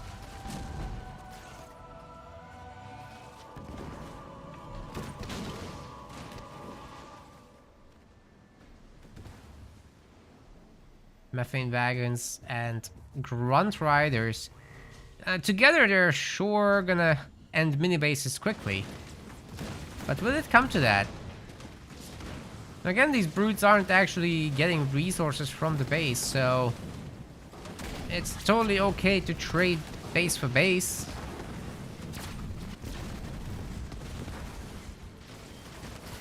One chopper just isn't adding quite enough damage to take out everyone. And of course, the grenadier just adding so much good to the area as well. Methane wagon's almost dead. Pretty sure it is gonna go down to that mine over there. Oh! Yep, there it is. Totally dead. Oh, the heavy grunts are holding on pretty good. Grunt Rider Ditto adding in a good amount of damage. Looks like the brutes are getting seriously low and they're gone. Not loving that mine placement, and it's also just a level 1 mine. Looks like our Borders decides to heal in these spots. And some of our goo boys are getting some pretty good health from this. Invigorating Frenzy also makes them attack a little better.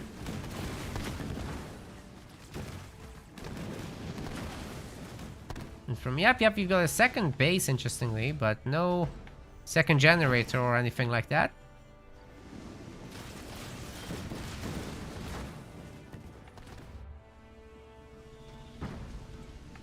Okay, we got the second generator now for Smirk. The economy is starting to look seriously good, especially with the second power node getting captured. Eventually that will turn into a third over there. It really looks like it. Another infused mine is ready. They actually have very short cooldowns. Just dropping them down on cooldown seems like a really good idea here.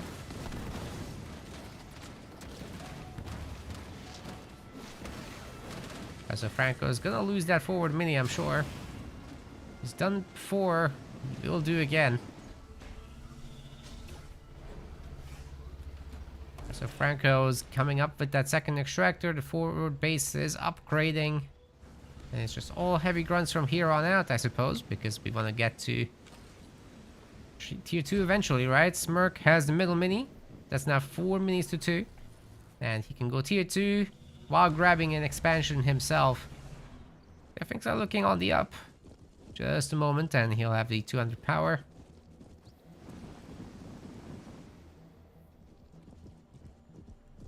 Beautiful.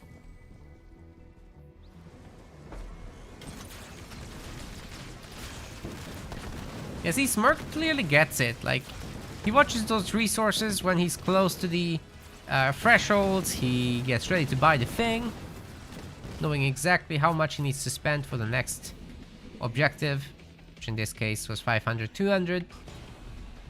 You got the 1,000 blues, so you might as well make a third generator, which is just 800. You still got money to pre-place the other building.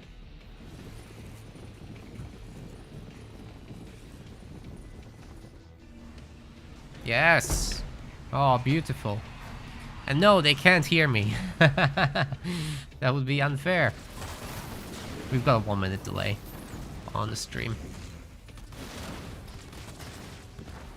That mine's gonna blow. Taking some of the small guys with it, but there's plenty of heavy grunts left, right? The worry boys are getting healed. Oh, good beam there. Taking down a whole bunch. Oh, the engineers are clumped, but the beam expires. Just in time for them to stay alive. I like the Banshee edition here. Will be really good against the Fort Wagon, right? Doesn't look like it's gonna be tier 2 for our grunty boys. So there's 700 power. I mean, what happened here? Oh! 4-point drop. Of course. Bonk the generator. No one's here to defend it. It's a good move. See, Smirk could have technically squeezed in a shield.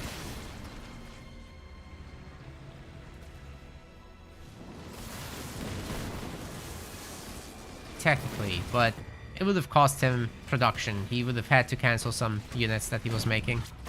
Losing 2 generators is a pretty big deal, so this is a really good drop here. Go for the third one. I think they can actually get the third one, especially if there's methane on it, despite the engineer being around. The problem is the counter attack is also looking very, very strong.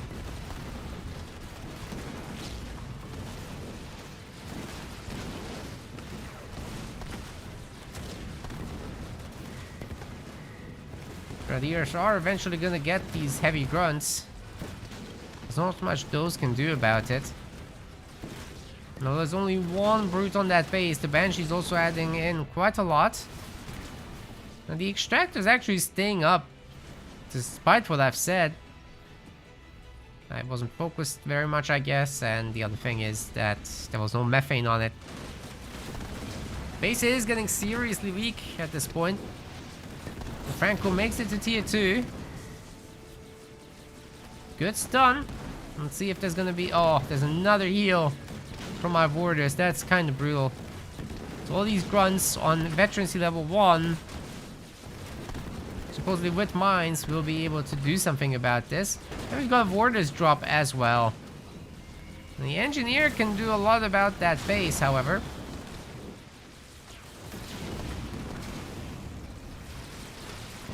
Two fort wagons are gonna detonate here and do some good amount of damage. You know what? Sending that Banshee after the engineer wouldn't be the worst of ideas. Just gotta get away from those heavy grunts. The brutes are working on it, but the heal rate is faster. You just need more. I would have loved to see some Dark Skies brutes, but that's just not happening, is it? Cataclysm? I did not expect that. Well, neither did Professor Franco. He's ready to go tier 3, by the way, behind this. His buildings are gonna be fine for now, but there's a Warrior's Hero that he can't do anything about. Engineers are trying to heal here, but I think he's just gonna lose all the buildings, regardless of what's happening.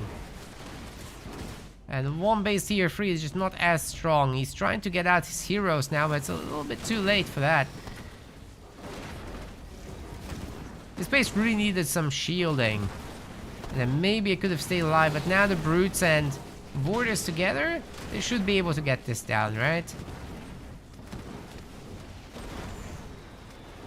Engineer Bubble doesn't quite seem to work on it, but the heal rate is insane. Okay, Engineer finally goes poof, and that should be it for the base. Beam comes down, but Smirk with a nice split takes care of it. Base is completely toast.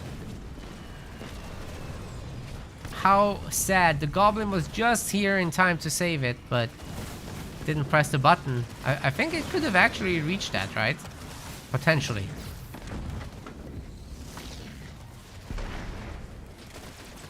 And I guess we just didn't get a please don't shoot me or anything like that. It's not a Yap Yap drop, however. And that's gonna buy some time here, allow him to fight back just a little bit. But Franco's situation is not looking so good. You see, this is also a fully developed base for Smirk. He's got his third generator back, fourth generator now. He upgrades those, makes a shield, and he'll never have a problem again.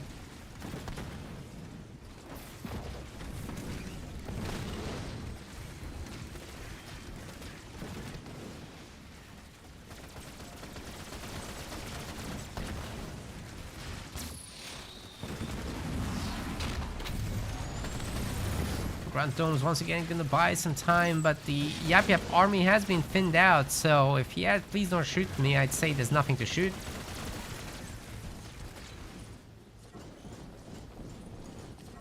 Almost nothing.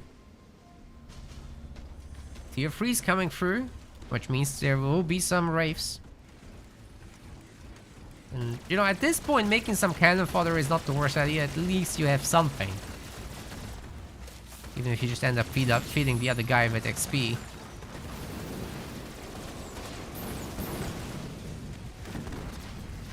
At least you're slowing them down.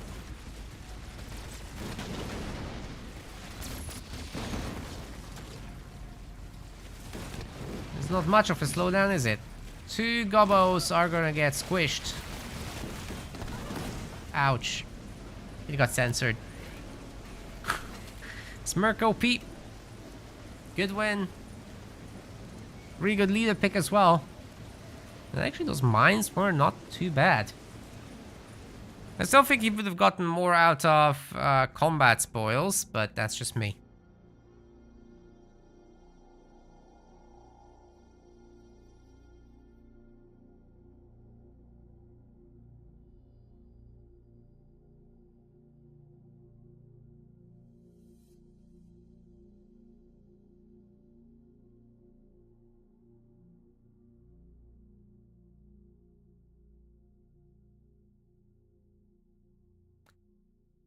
Okay, let's see what else is going on.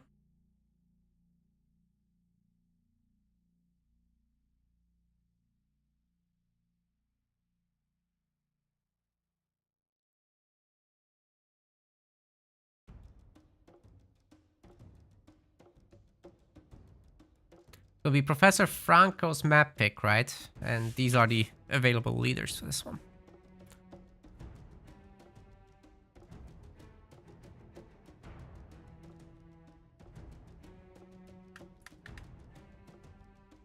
I'd say probably the Decimus pick is the one you want to go for here. And just pick Bedrock. Hope for a Banshee game. I don't know. That's probably the best option against all of these. It's a tough one to deal with. But the elites are rather well equipped to scale alongside Decimus.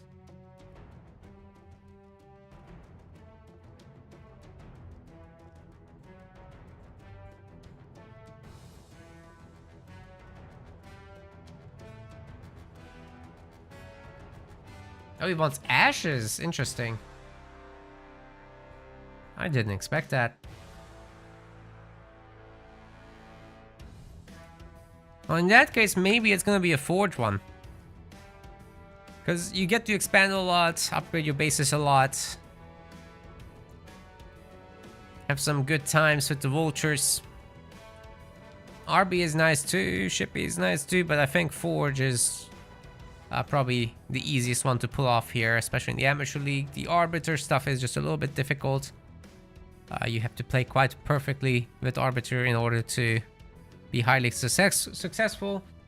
Which if you can do, then it's basically unbeatable, but not much perfection going on in the amateur league, is there? And for Professor Franco, just print Banshees still. And I think that's the plan here. Let's go to Ashes. Why am I on cam?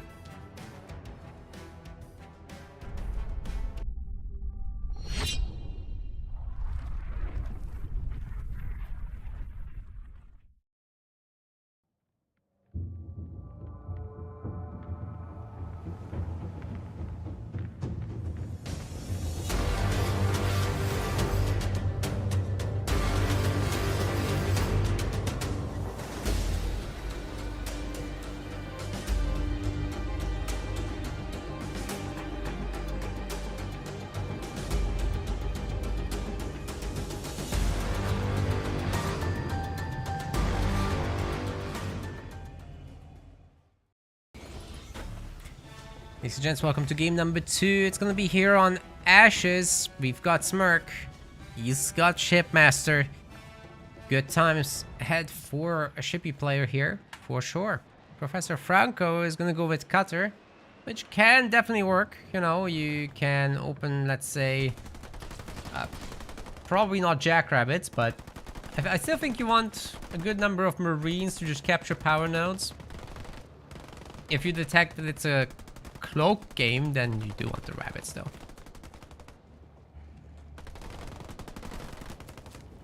Veagle, Veagle, Veagle!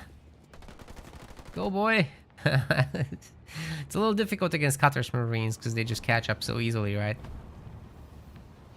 Professor Franco might need a mini base deal here. Smirk is a sneaky, sneaky boy. Now follow this up with a hero and it's like maximum sneak.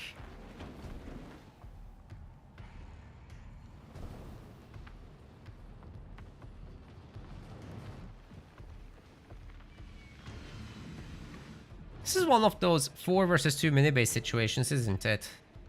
Looking pretty brutal.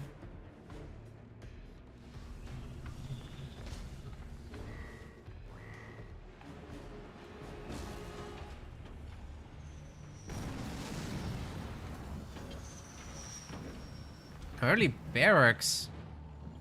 But that really should have been down here, right? Jump pack brutes getting made. This is definitely to take over that bottom mini. Now it could be 5 versus 1 mini. Brutal if it works out. And Professor Franco is just not prepared for this. Like, the builds really have to focus around securing those minis, and then once you have your pads, you can just spam scouts. And there's nothing the other side can really do about it. It could be just go suicide grunt, but I still do think that you want like a handful of brutes to get to work here. Even just 2 is fine. And then just swap into brutes. Go spam once you have the harvesters, which almost done.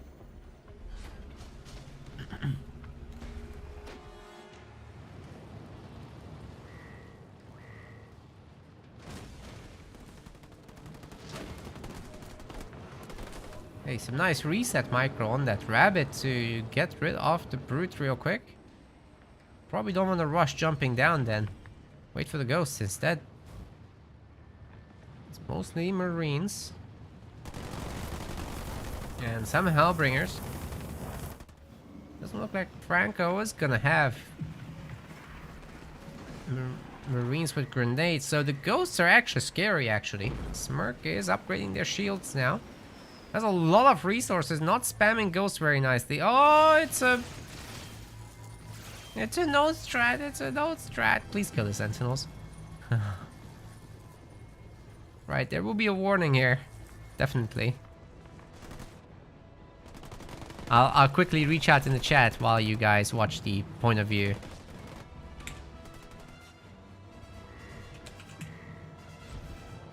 There's no consequence for the first one. It's the second one where you get the penalty.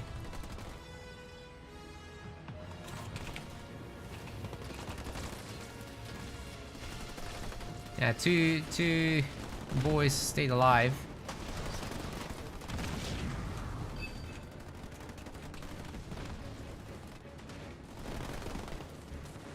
Alright, we got that. Warning has been sent.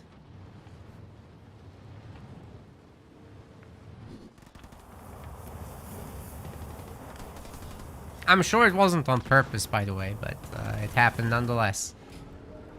Even in the amateur league, it's a problem. Because otherwise, the elite leaders would just be super OP. You would just cloak, capture all the power nodes, and let it happen. Quick 5 power nodes. And the other guy can do nothing about it.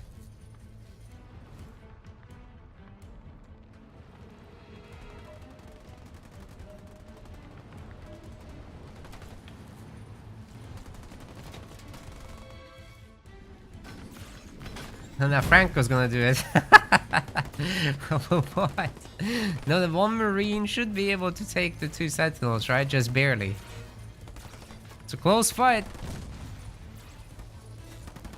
It's very close, but the Marine manages.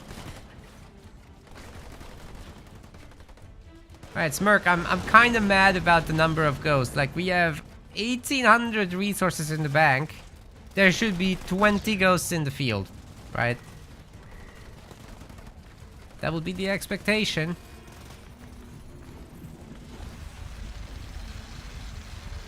Well, it doesn't have to be all ghosts, like you can have some suicide runs too. But what we're seeing is just way too little. Ram actually takes out one of those satchels. You can node strat with Cutter, yeah, but it's most broken with the elites. Cutter's taken over meanwhile.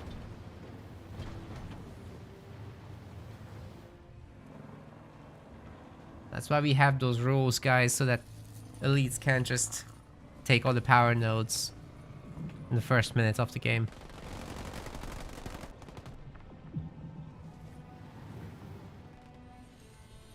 Good work with the decapturing, however. Even the grunts being sent up. Professor Franco with the second base upgrading. Jerome's coming out. Second tier is unlocked. Second generator is getting upgraded. It's looking good. Airpad's getting added in. I would have liked that to be a garage first, perhaps. Warthog R2 wouldn't be too bad. Now the great grenades can maybe hit these ghosts.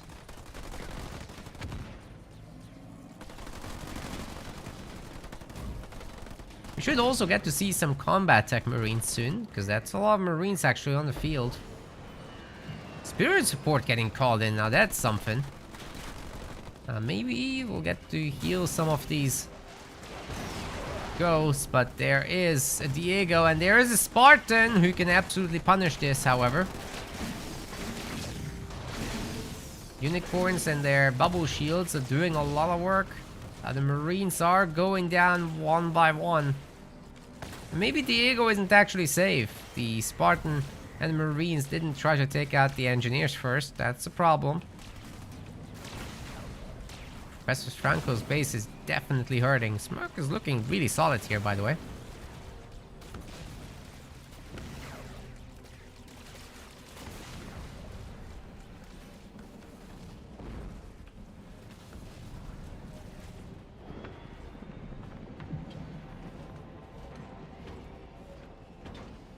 Got a pad upgrade.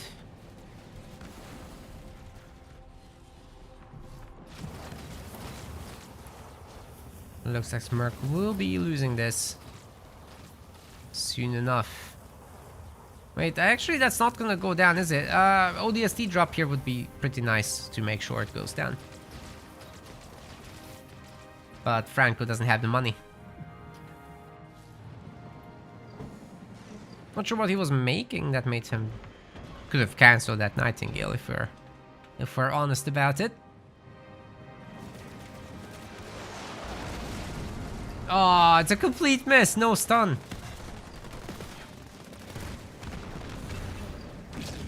But hey, as long as you get the engineers, the others will soon follow.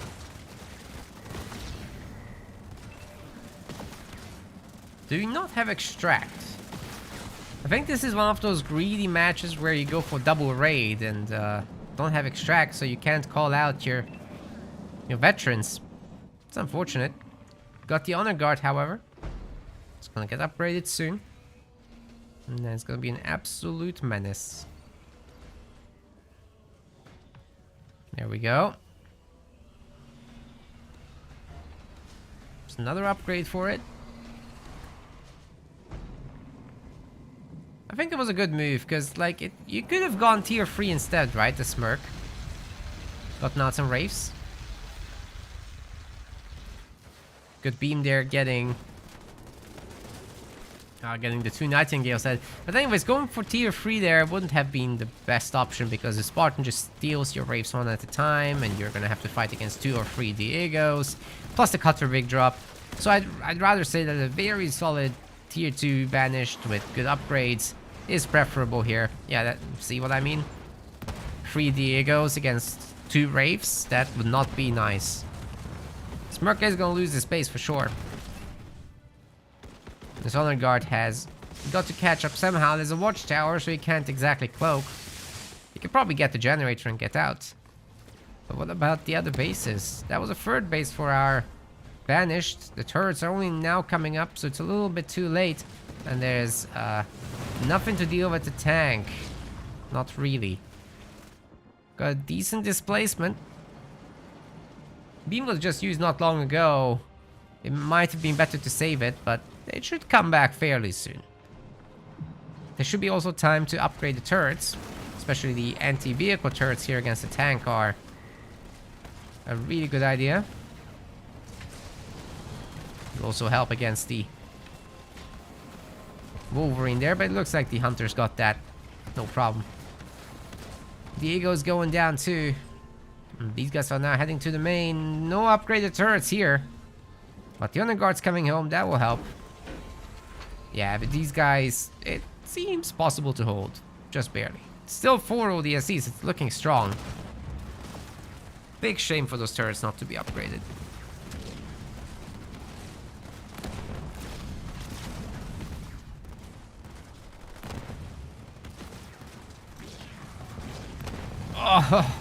Oh. Double extractor takedown, ladies and gents. And the harvester.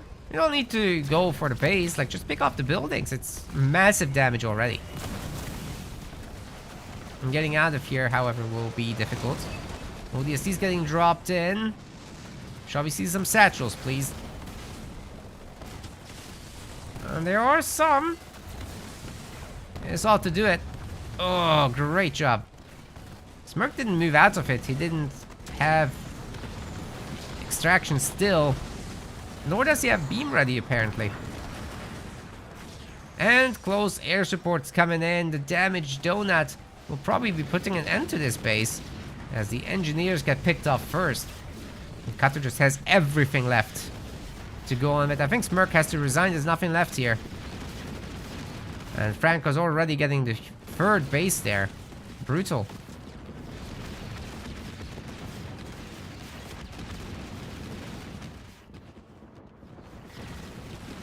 That is going to be a Franco victory, and we're going to get ourselves a game 3.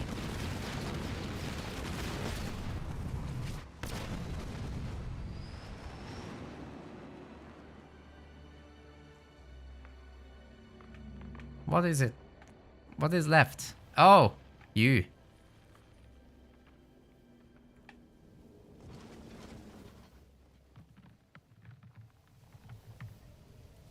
It's okay to resign. You can get your post-game stats on Halo Wars Hub. It's faster.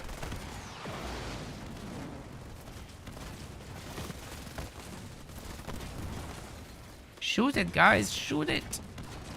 Yeah.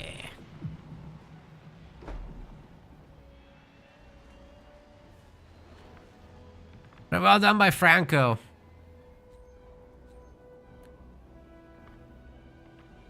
Cutter, the momentum leader. If you're winning hard.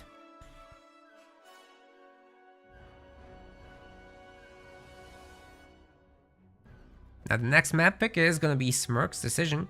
And remember, he's still at Arbiter, but this elite leader business is not working out for him. He wasn't doing a real go spam. He wasn't following up at suicide grunts.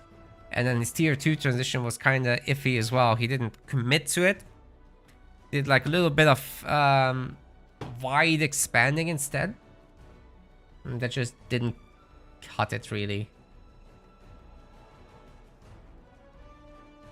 Looks like next map will be Rift. Now that could mean that we're gonna see Arbiter.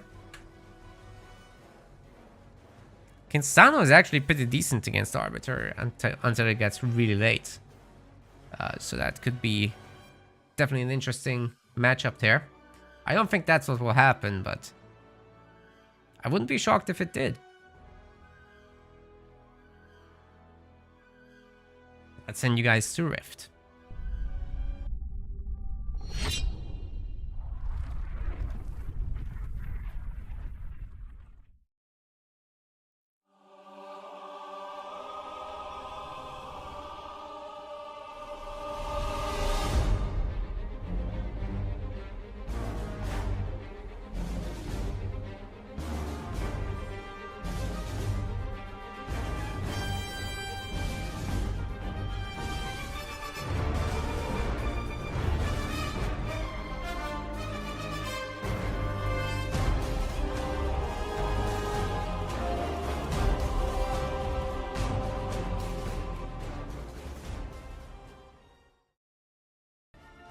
Still waiting for the players to pick.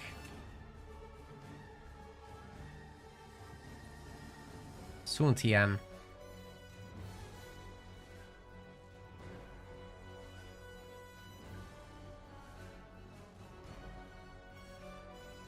Alright, now we're going.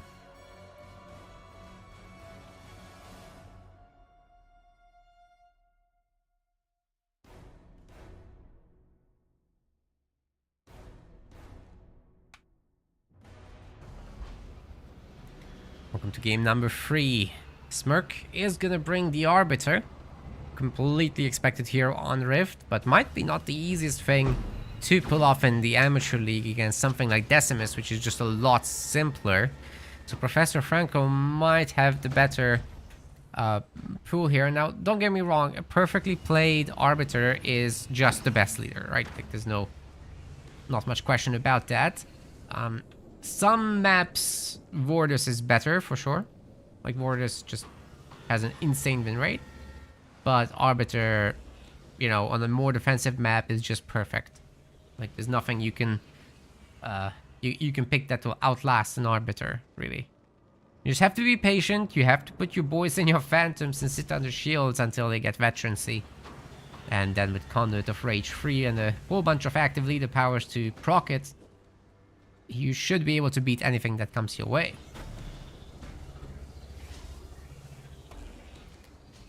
However, the power spike of Decimus Banshees is before that, so unless the counter from Smirk is going to be perfect for this,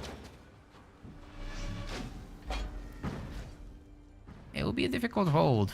There's also the ground aspect of just Boundless Siphon Grunts with Pack Brother. And then you follow that up with a Decimus drop soon after. That is a hard one as well. Obviously, you'll have both heroes out at that point. You'll be in tier 2.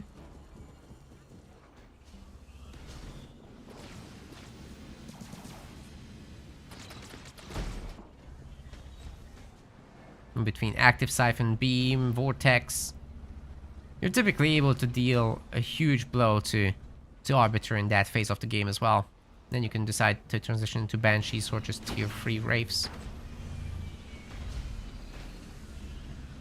Both are decent options, but yeah, like a Banshee transition at that point is pretty brutal. You're gonna have Bandit's Fury later, and tier 3 is granted when you're not spending much power.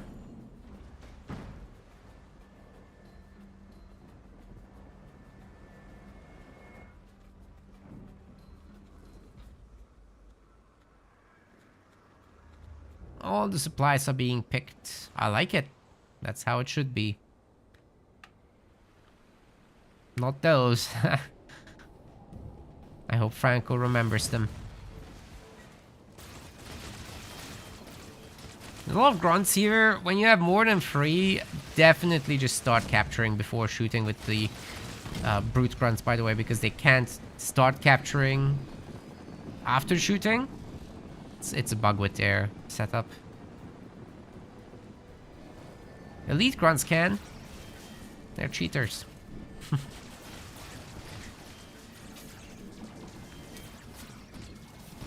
A bug fix patch would go such a long way to smoothing out these little imbalances.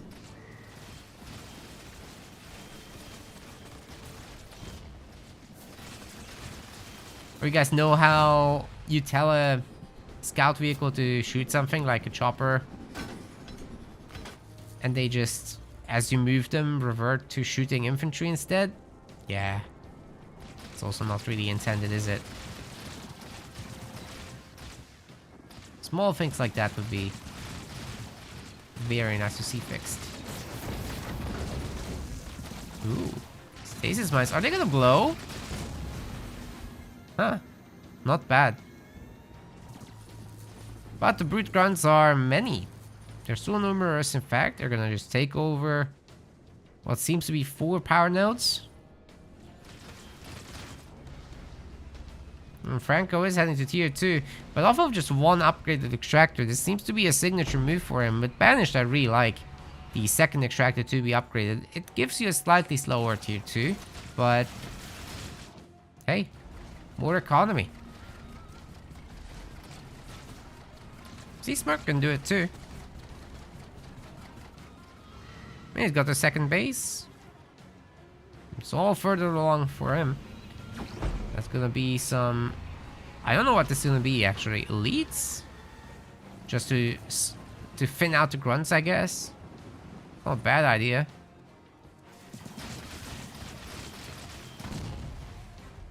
All the veterans. They belong in a Phantom.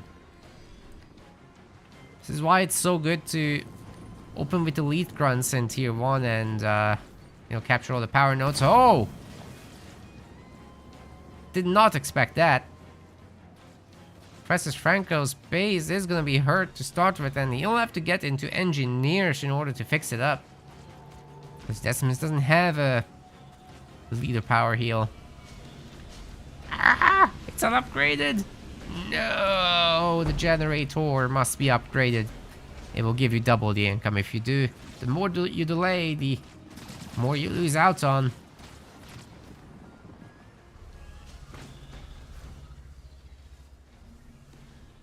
Got a third generator as well for Smirk. Great to see. I almost want him to have an Arbiter at that point. It's kind of floating again. This is a habit of Smirk's that I'm picking up on. Spending, spending, spending means you're gonna have more stuff. You have more stuff, your life's gonna be easier, and you can be the attacker. And attacking is also scouting, because if you're in their base, you know what they're making. So you're not gonna be surprised by the sudden Banshees. Or whatever it is.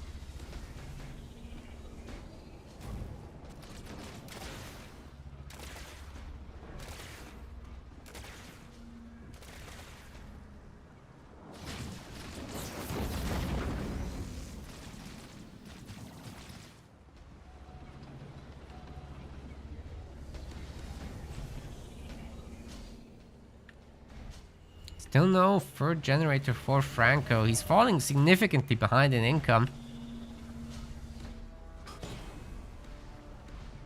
Smirk finally got his last slots. He could go for a 4th generator at this point. You're Arbiter, right? So you want to get ahead where you can.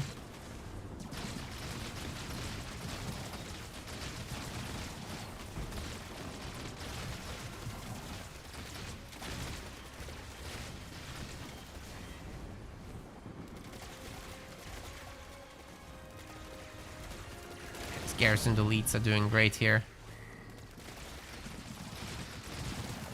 Shame about the other one that died.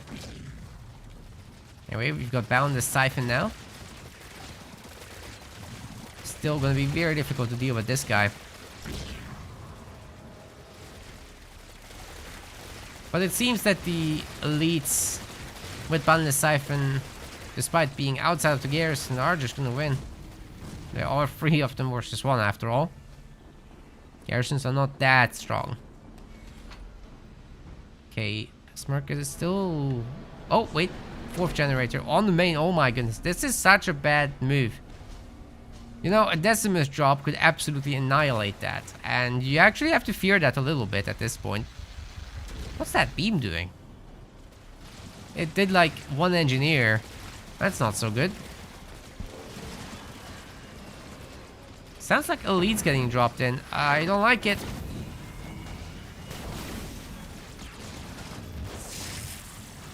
Also, the Conduit of Rage doesn't stack, so if you use 2 powers in quick succession like that, you're actually wasting their buff.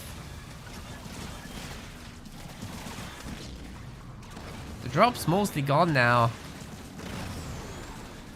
But it's still more than what Professor Franco has, so... I guess it's a draw in the middle of the map, but it's cost Smirk a lot of these power cooldowns. Franco's finally getting the Warlord, but it's slow. It's late. That should have been a lot earlier. Smirk is tier 3 now, so we should be seeing some Wraiths. Not playing for that Phantom late game. This is probably easier this way.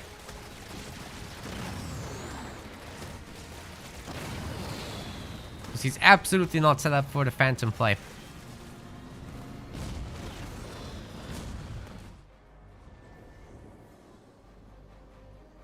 Third base getting picked.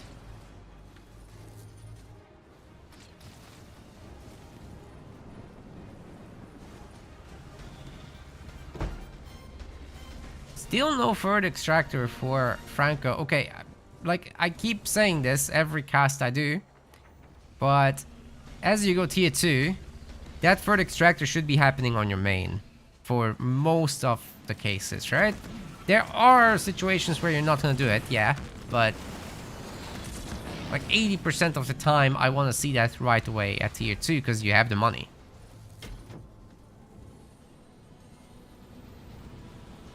If you're urgently defending yourself, obviously don't make it in front of building killers, right? But if you're just setting up your tier 2 economy, and it's a relatively peaceful match skirmishing over some power nodes, then yeah, just grab your third extractor back home. The first thing you should think about at tier 2, is this the right situation for it? If you're not under pressure, just do it. If you're not gonna get ODST dropped on third point, just do it.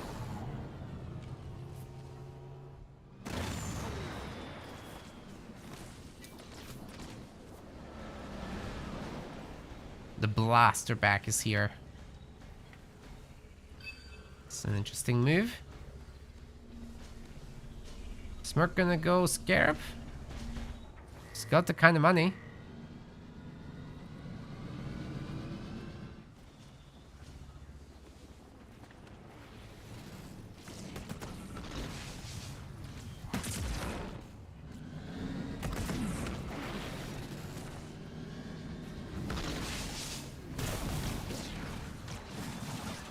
Okay, here we go.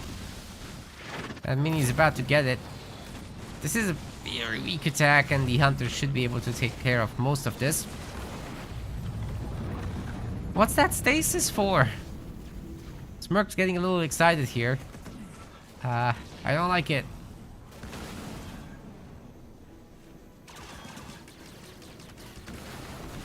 that was so much money spent on destroying a mini base, and then we're losing all these units, right? So that was cost effectively good for Franco.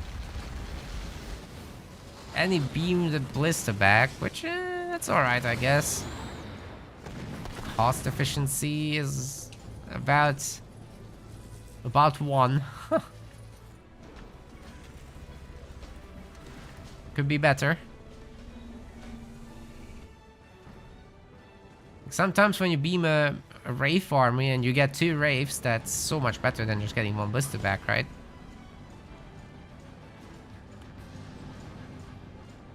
And we got 4 of these things now, and I don't think Franco will be able to hold that base, but he's got a small little counter-attack off his own. It's just with the counter units, right? So that's just not as much building damage.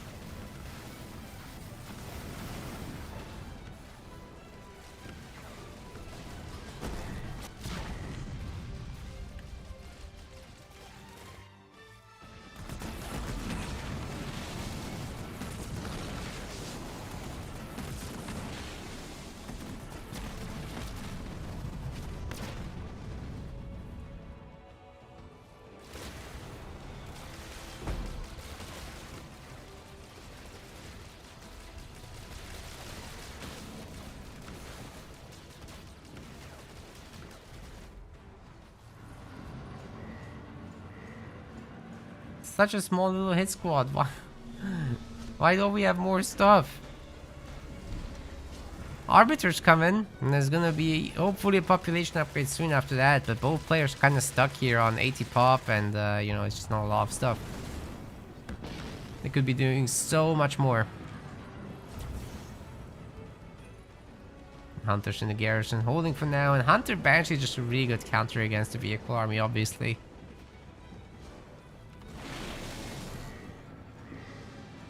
Technically, you can't do much with your Wraiths against that.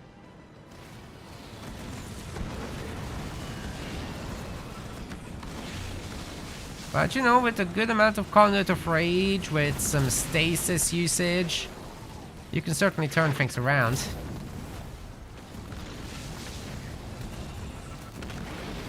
Everybody was stunned there, so it's not great to have Conduit of Rage on and that specific moment.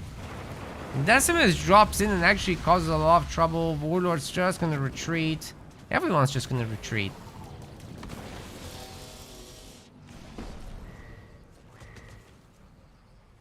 It's a bit of a pillow fight going on.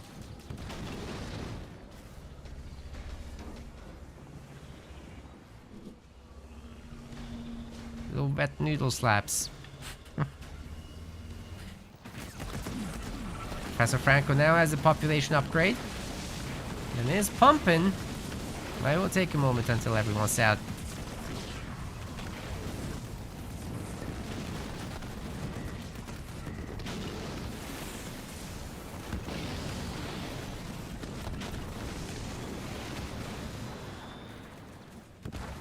Smirk's really gotta get that pop upgrade, man. This has gone on long enough.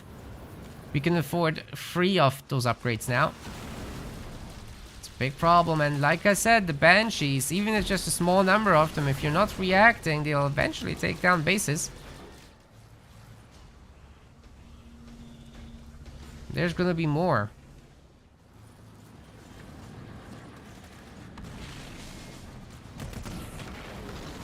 Fighting the main army with them wouldn't be that easy, because there is at least a Reaver. Oh, the beam's coming down. There's an engineer bubble, but I think the engineers are still gonna go down here. Not the best beam, honestly, but it's not bad either, because the army has split up. The hunters are getting some kills out of that. It's not bad.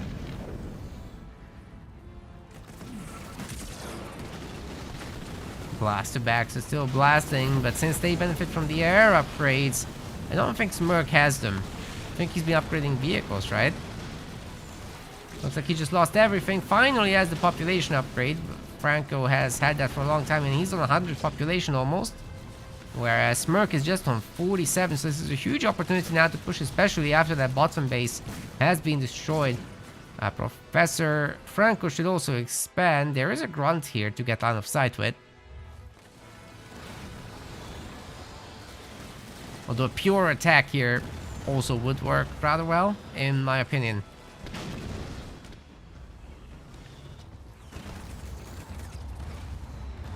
Arbiter's Reprisal is gonna come in soon. Maybe another base to destroy. Shield Generator's trying to come up, but I don't think the Banshees will allow it. I mean, they have Boundless Fury, so more damage, more speed. That is gonna hurt. Arbiter's partying over here. Still nothing that a few Wraiths can't handle. And of course, these guys can stop a building coming up very easily.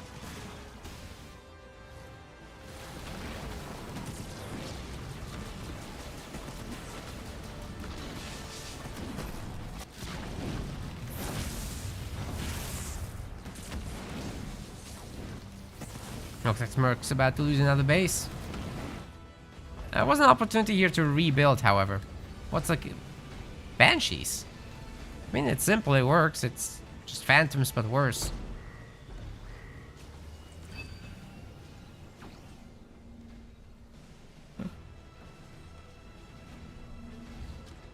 No, base has gone down. But maybe the guys can stop pillow fighting and just... you know, get out those sledgehammers, right?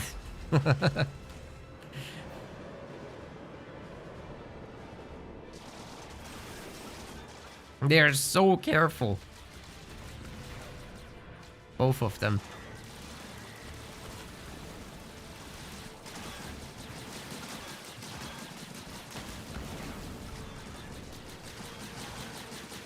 Banshee's just moving around a little bit. We'll dodge the shots, but because there's also Boundless Siphon, they're actually gonna heal during the attacks. Not much that the Enforcers can do about it.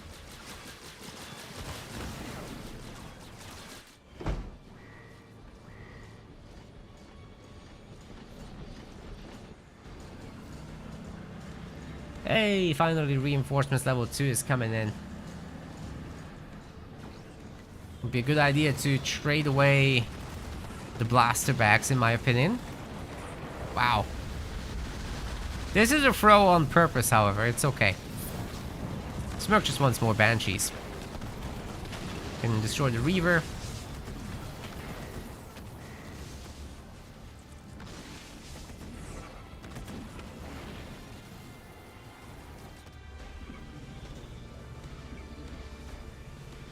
Triple pump of Banshees. Plus an air upgrade. Smirk's definitely rich. But I don't think he'll be able to repeat the Banshee spam too many times. That's gonna be a problem long term. Right now, Franco isn't terribly ready for this. But hey, he's finally started upgrading his units. And he's had Banshees for a longer time. Let's see what that can do. Smirk is just on 78 population. The Arbiter's almost dead. Gotta be a little careful with that. And there's a little bit of healing for him. And unlocked base. All the Banshees are now going to town. Some of them are getting vortexed.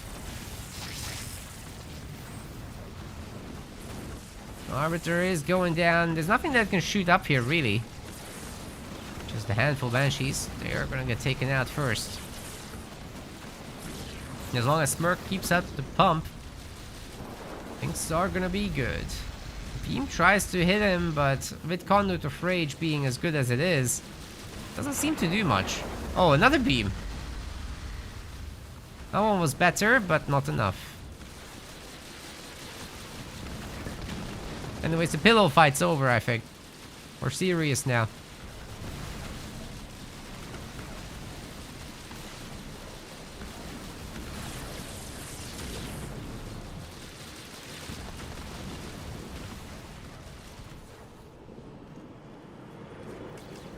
Better attack now. That was a really good fight. Just follow it up. Do more.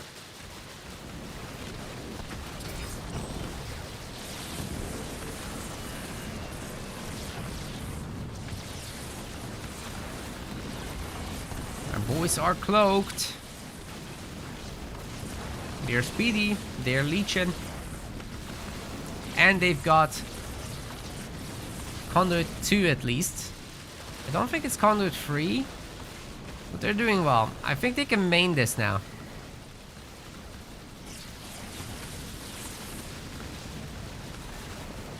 Should be seeing a Decimus beam momentarily. And a mass stasis for one Reaver. That's unbelievable, dude. Either way, Professor Franco is about to lose his base there. And the game. Pillow fight no more. Smirk gonna be moving on. Professor Franco has to go through the lower leagues, the lower brackets of our amateur league. Good luck there. And we'll be continuing here with Smirk.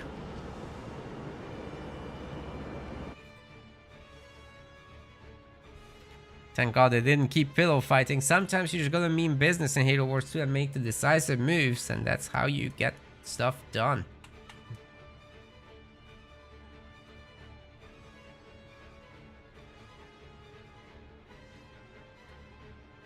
So, coming up in the bracket, we'll have Doggy versus Smirk here on our stream. Psychic Wizard has joined the streamers, and he's gonna cover Lemonland versus Slurm, so that's good to see. Thank you to Psychic Wizard for doing some coverage there. Double has defeated Shadow, and Conquetal has defeated Can O'Raid. Waiting for the winner of Franco and J-Dog over there. So, Legend, if you can give these guys a little kick, please, to start match 13 and 14 as soon as possible so that we're not held up for too long. That would be great, because we're moving faster in the winner's bracket, but these are best of ones, so I think by the time we're done with the best of 3 and 5, they should be also done with the losers round 3. Now, hopefully I can just jump into the loser semis right there. Okay, let me just arrange Doggy versus Smirk here. It's gonna be another best of 3.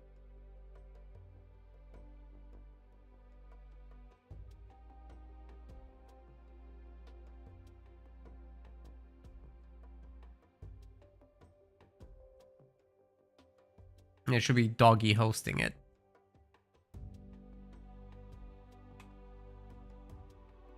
Franco is allergic to gens? What? Shreko, what are you smoking? I don't want some. That's terrible.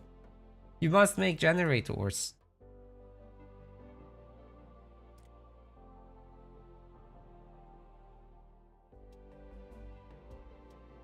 No gen warriors, oh my god. Okay, let's see what Doggy and Smirk say. They're setting up. I don't have to beg him. See if I can join the Doggy here.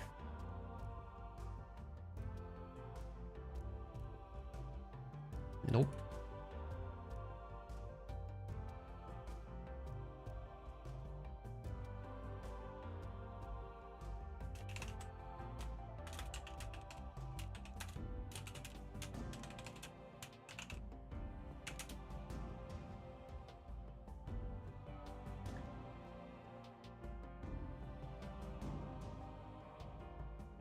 Okay. Are we going air OP? I wish it was that simple. But it's certainly potent.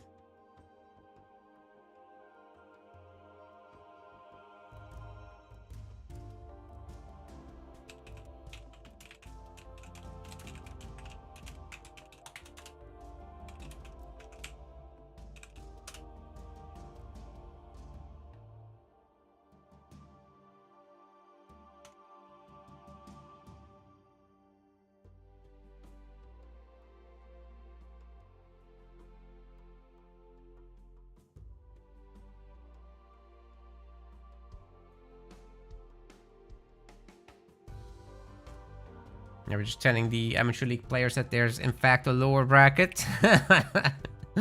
They missed it. Oh, no worries. Now you guys know. I'll put it there on top of it now.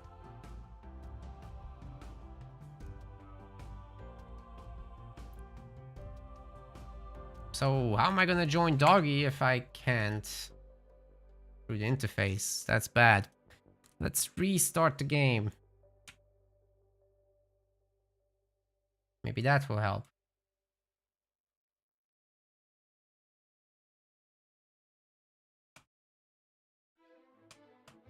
Sorry, Legend, you have to put up with it, with all the stuff. At least they're not mean to you. I'll take care of that.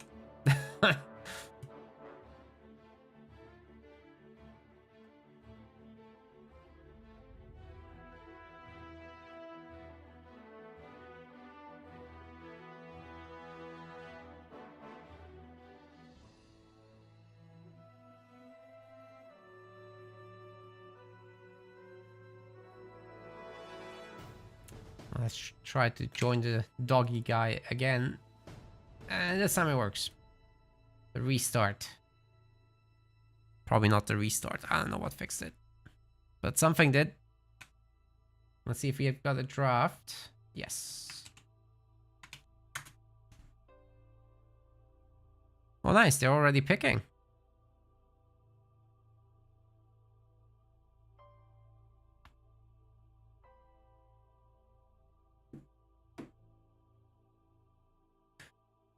So, for the doggo, we've already got a whole bunch of picks.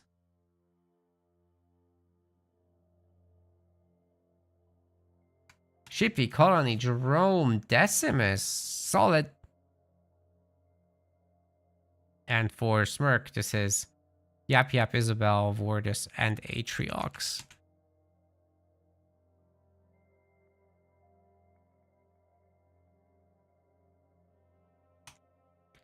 I believe the starting map will be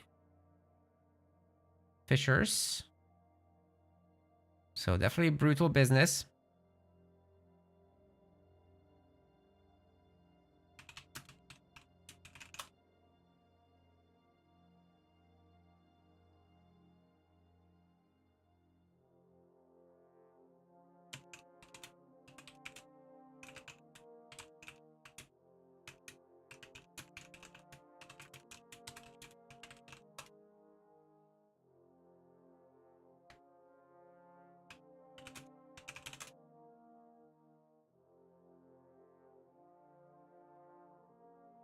Unfortunately, anybody can join with these links, and that was not actually Doggy. Somebody is trolling.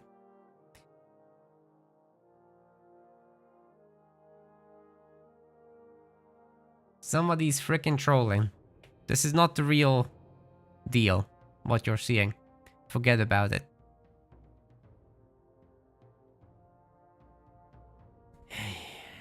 The trolls got a troll. If I could fix one bug in the game. Ooh, that's hard. Probably Boundless Siphon. You know, it works outside of combat. It basically shouldn't have... the whole setup is wrong. It's tied to animations instead of being siphon weapons. That's what I would fix. So it should give the units siphon weapons, and then it would work correctly. Just like the Hunter Capitano. Same kind of weapon. You don't get regeneration from shields. You have to hit something with health. And it will only work when you do damage.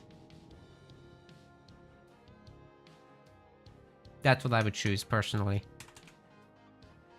And you wouldn't have shit like Decimus running away from a fight and healing himself in the process as well. Because sometimes the animation doesn't register that it's stopped doing the attacks.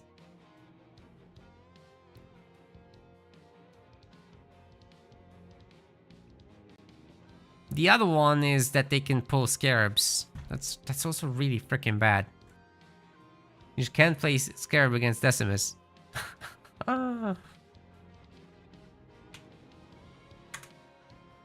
Terrible.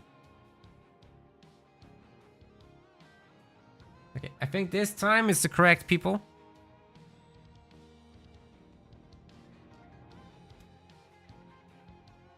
There's many other bugs, right? The Brute Grunts not wanting to capture is also really getting on my nerves, personally. So these are the three big contestants, I think, as far as bugs go. There's obviously crashes and instability with some of the garrison stuff. That's also really freaking bad. But I think out of these, I would rather pick the Boundless Siphon one to start, since I only get one wish.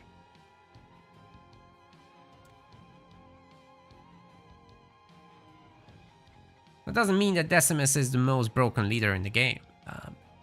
I think that's Vortis and Arbiter, but that's the most annoying bug in the game, in my opinion.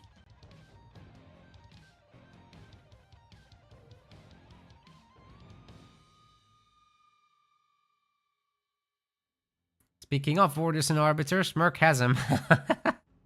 Nice. Alright, Doggy is gonna go Shippy, Colony, Jerome, Decimus. And that is the odd Serena pick for Smirk. What is going on with that? Okay. What the hell?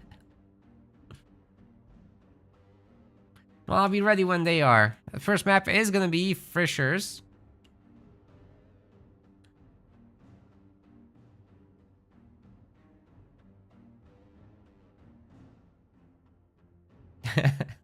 Hopefully that was actually Smirk this time. Jesus Christ.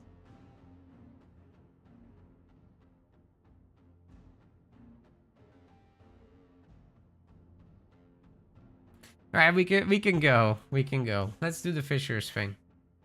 It's gonna be a lot of fighting over the middle, so I just started right now.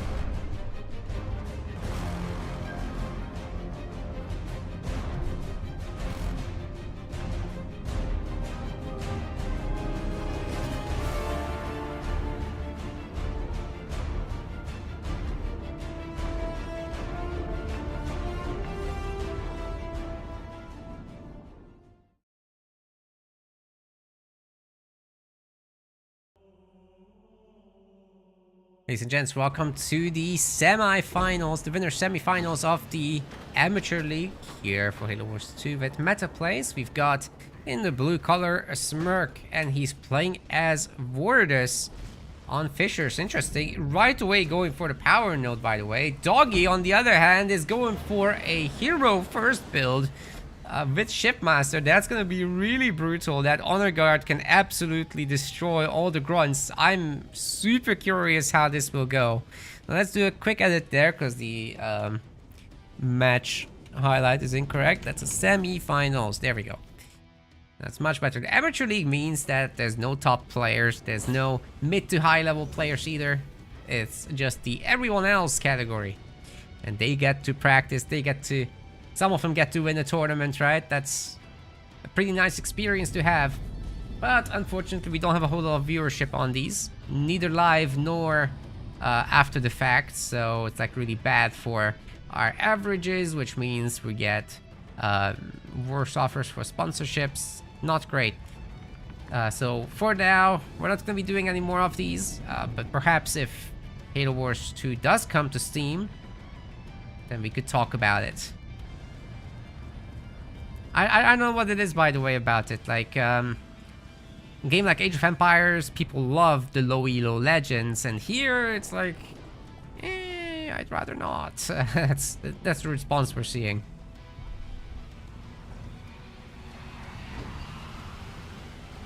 Although we had a definitely loyal following for it. Just that a little bit too small, and we'll focus on Rising Star and Pro League. Either way, this Honor Guard is absolutely going to town. The Apex is getting taken out. There is also a sensor tower. I don't think the engineer comes out. Yeah, the extractor is next. But good news for Smirk. He's picked up a lot of the middle power. And he's got the mini base as well. So some counter damage with the grunts. The other grunts go there too. I'm not actually sure why Smirk hasn't gone for combat spoils, because he could have done. It is allowed in the Amateur League. Vortis is basically the strongest leader in the game. A 70% win rate against all the others at the pro level. Doesn't mean that he's the strongest at amateur level, however. If combat spoils is allowed and you play near perfect, then maybe Arbiter can take him. Colony can most likely take him, because he just happens to be a bit of a counter with the skitter choppers. Having a good time usually in the early game. Extractor gets taken now. It's a good job with the hero already. Do we have Extract to come back? The Doggy does have 2 generators, so if you heal this back generator with Extract, level 1 of Extraction does actually work on the 4 front buildings, whereas level 2 of it, interestingly, doesn't have that reach anymore, so it's like going way out of whack here. As for how far back it can reach, level 1 is kind of bugged because of that, actually. Level 2 is the correct shape, but anyway. Use level 1 to heal your 4 buildings and never upgrade to level 2.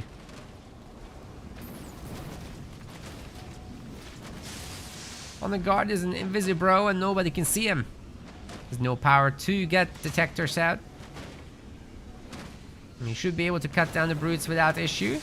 Probably well on the way to the 1-star status. Now the elite grunts are getting to work as well. The power nodes got decaptured, but they're gonna be fine. Oh, the Gutex is actually getting the building. That's crazy. Smirk made sure of that. Wasn't cheap, but he got it done. Now 2 power nodes are gonna belong to our Shippy Mac ship face already. And we're going to you too. With not much stuff, but hey, that's gonna be significant power income. And the honor guard can be then upgraded. Also a minute base opportunity here. Why not?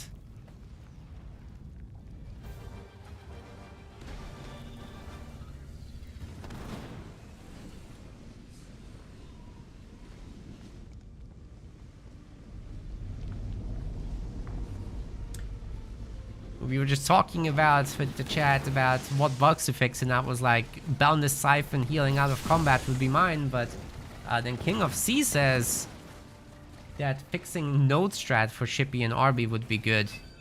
You know what? If you gave the Sentinels detection, and you wouldn't be able to capture power nodes until the Sentinels are dead, that would be pretty freaking sick.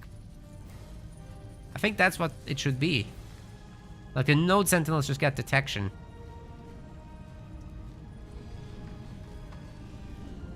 And they always shoot.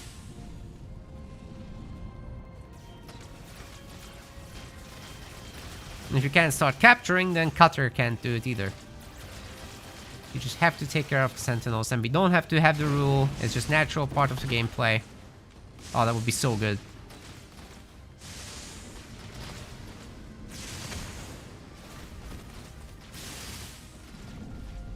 No ambiguity that way. Anyway, this guy is upgraded, I'm pretty sure. An extra generator is getting added. Very nice, Doggy. Very nice, but that's a little early for that, right? For a generator on Fissures, when you have no other buildings, that is definitely rough. There's just no supply income, as you can see. All those harvesters need to be upgraded. Once you have 3 upgraded harvesters, things are a lot better, obviously, but that'll take a second. I think he's gonna opt for a second base here before that. But at this point, you might as well have upgraded the harvester, because there's already over 400 power.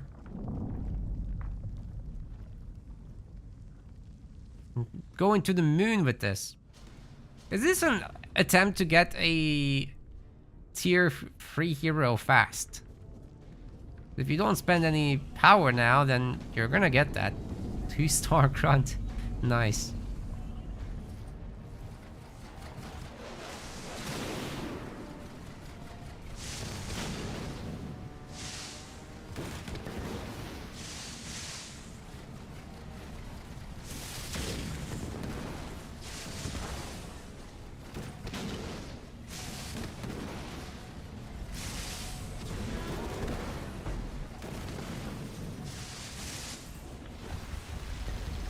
Oh, the beam coming down on the engineers here is huge. They're not going to get any healing done on that extractor. The hero is getting very low. However, extract him. Oh, he's dead. No, that's tragic. Oh no. He got so much done with this hero, but it's not enough. Poor Doggy, man. Good defense by Smirk, but he still loses the generator, and that's painful because he's already lost one.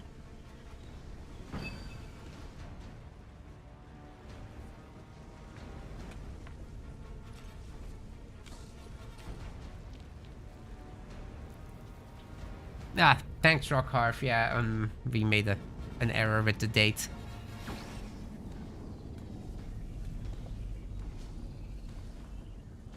They're gonna extend it to the Saturday.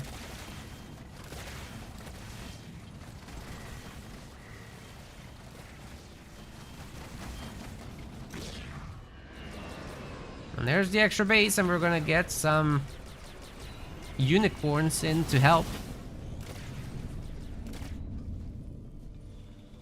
Lots of elites when Doggy could have actually just gone tier 3, but no foul, no harm done. It's okay. Just go tier 3 now and then eventually into Wraiths. Everything will be fine. Tier 3 is on the way. Should still get that tier 3 honor guard out, by the way, in my opinion anyway. There's a lot of work left to be done.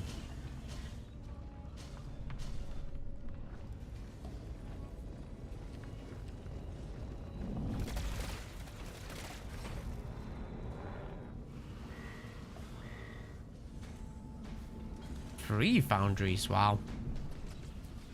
Doggy will need a whole lot more supply income, and destroying the mini base here would be a good way to get it.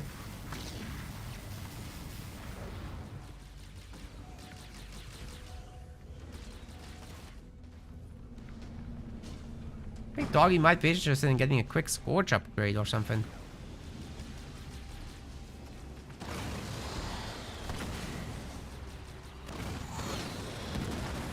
Banshees are gonna get shown the door. Get out of here.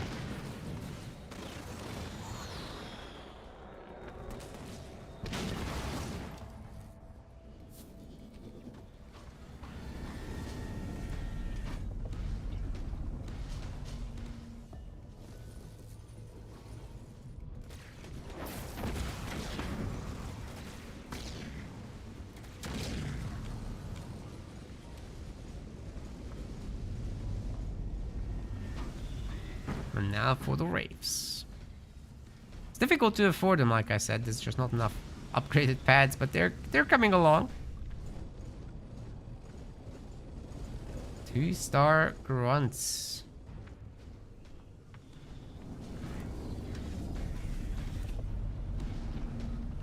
Smirk is extra defensive here. I don't entirely know how he's gonna want to hold against all that, because he doesn't have units, honestly.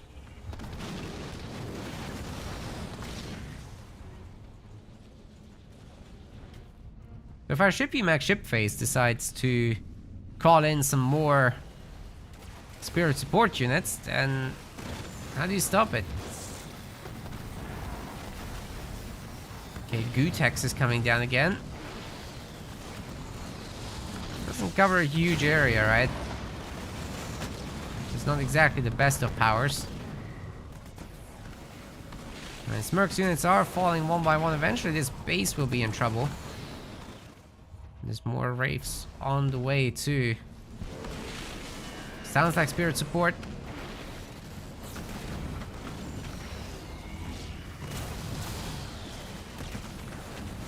That's gonna stick around for a long time as well, so this harvester will be destroyed by it. The Apex is destroyed, and you can just go for the next building and the next. Oh, good cataclysm use. Are those engineers gonna get out of here, or bubble shield or something? Looks like bubble shield only. The good enough number has survived that it's fine. We still got the 2 Wraiths. The engineers will eventually fix things. Not like this. Actually, both engineers go down, but Smirk isn't looking any better since then. And Doggy has a lot of resources. Could actually save up for a Scarab if he really wanted to, but he's getting Scorch instead and some more upgrades on the pads. Smirk's gonna lose his main expansion here. And probably with that, the game, honestly. He's trying to do a ninja expansion over there, but by the time that really comes online, this hasn't been doing anything either. It's really just the main at the moment. Those are fake bases.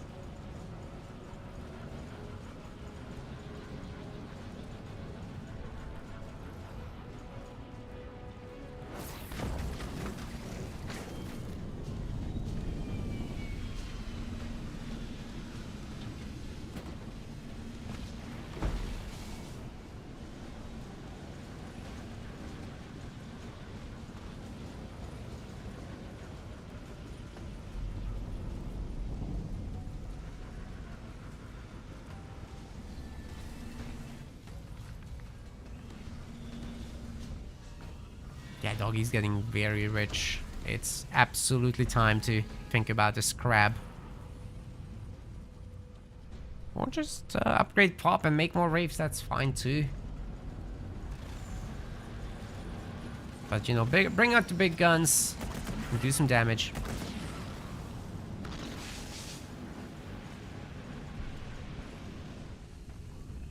Locusts?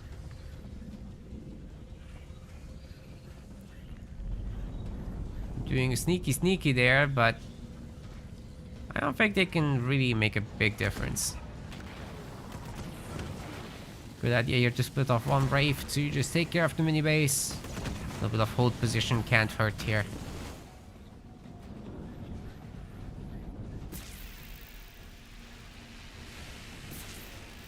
As long as those locusts stay out of turret range, it's all good.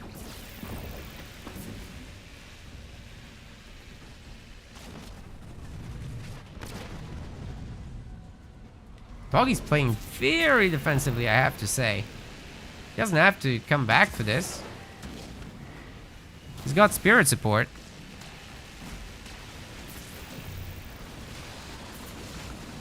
That's more than enough. Oh no! No? Chad! Okay, Chad is fine. The unicorns can fix him up. Doggy is 100 population. Smirk is struggling, let's just say. At least this base is starting to really come online. He's tier 3. He's gonna have some blaster bags, and if he's got you know, the advanced goo upgrade, then he's gonna be able to generate goo with the blister bags. That's a big army. I don't like his chances.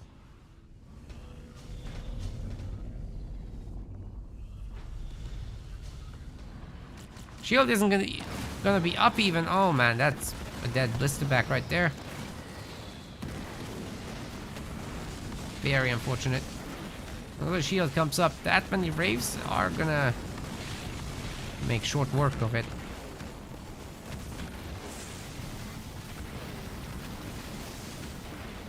Now the goo tech's coming down, but didn't really cover much of the area. Basically getting some healing out of it, but it's not enough.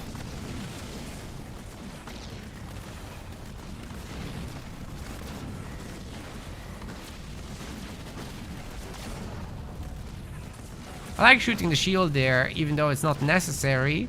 It makes it so that the other guy can't recycle it for money. It's a pretty expensive thing, so denying that is a big play. Okay, is it Scarab time? Please. Let it be Scarab time. There are no upgrades for training speed. I'm not sure that's gonna come out in time to save anything. There's also a lot of Wraiths out, so it's dangerous. Doggy's making even more of them. And the hero's gonna be back.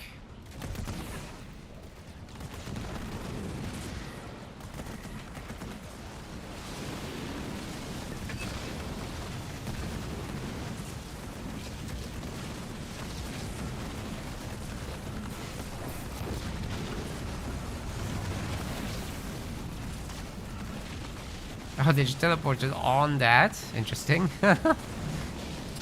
Flashy, a little unnecessary, but hey, everyone's healing up now as well.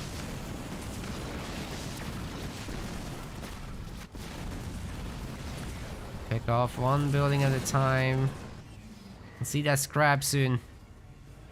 Still 52 seconds left, and main is gonna be gone by then. I'm sorry, that's harsh, but true. It's too late for the scrap to make a difference. This is a full army here for Doggy. He can win with it. Cataclysm is doing some good damage, but it's not enough.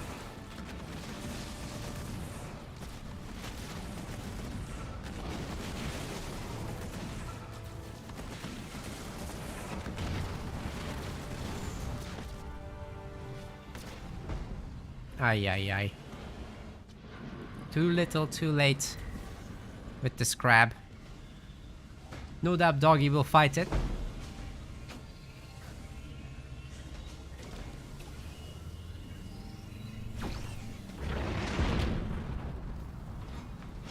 Superhero landing.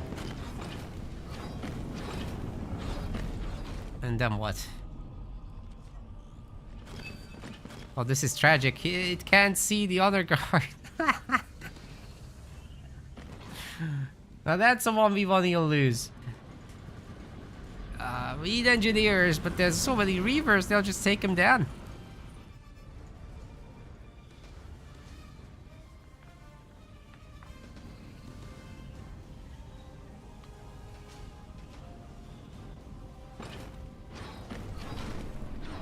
Go, Mr. Scrab. You can do it.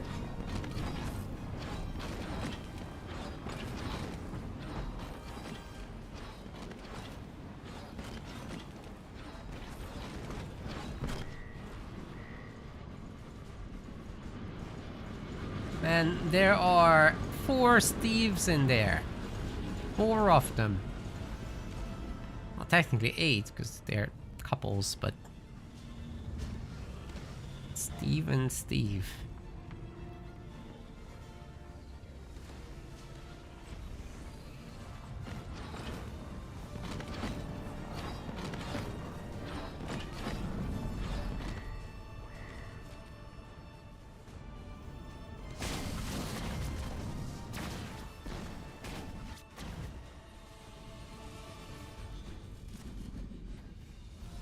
Come on, Doggy. Let's go. It's time. Don't do this. Whatever this is. Oh yeah, the honor guard can solo it. That's what's going on. Eventually Smirk will be able to afford a base. One day.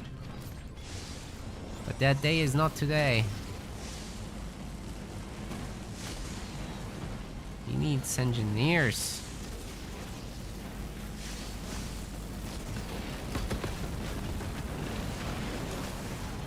Gotta be a little careful with the honor guard, but he can help. It's alright. The engineers are about to be gone, and then he gets cloaked, right? Right now, he's cloaked. So the goo is hurting it, but it's not that big of a deal. Beam on the scrap. Oh, the stomp micro is looking good, but there's just too much damage coming in. So much for a Smirk. He got murked.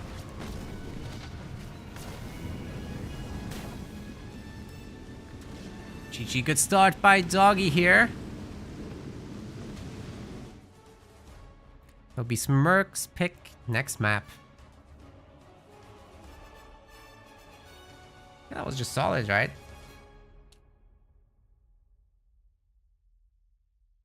We've got the following leaders left.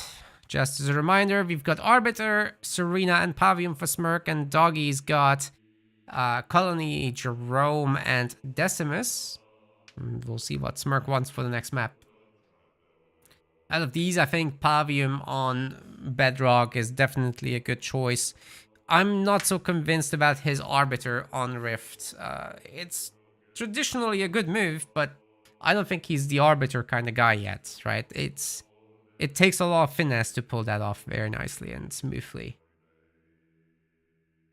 Or you can just go Banshees, but then you might as well have Decimus. Decimus can do it just as well in the early stages of tier 3. Maybe even better because, you know, you got your Decimus drop, you got the buffs always on. I'd say that's better. Okay, the next map is gonna be Frontier, which lends itself to the elites. We've just had Shipmaster use, so can't do that anymore, but nothing wrong with the good old Jerome or Colony there. As for Smirk, I think I expect the Serena in this one. Just to try to lock down the middle and put the icing on the cake. Let's go.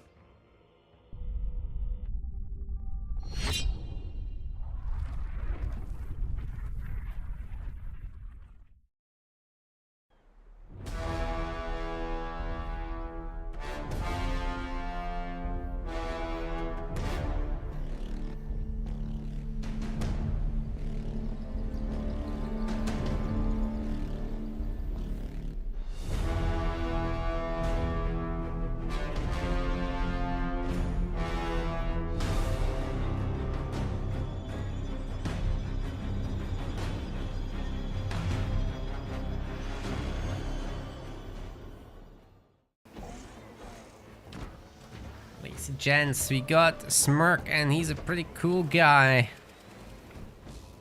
Gonna be playing as Serena.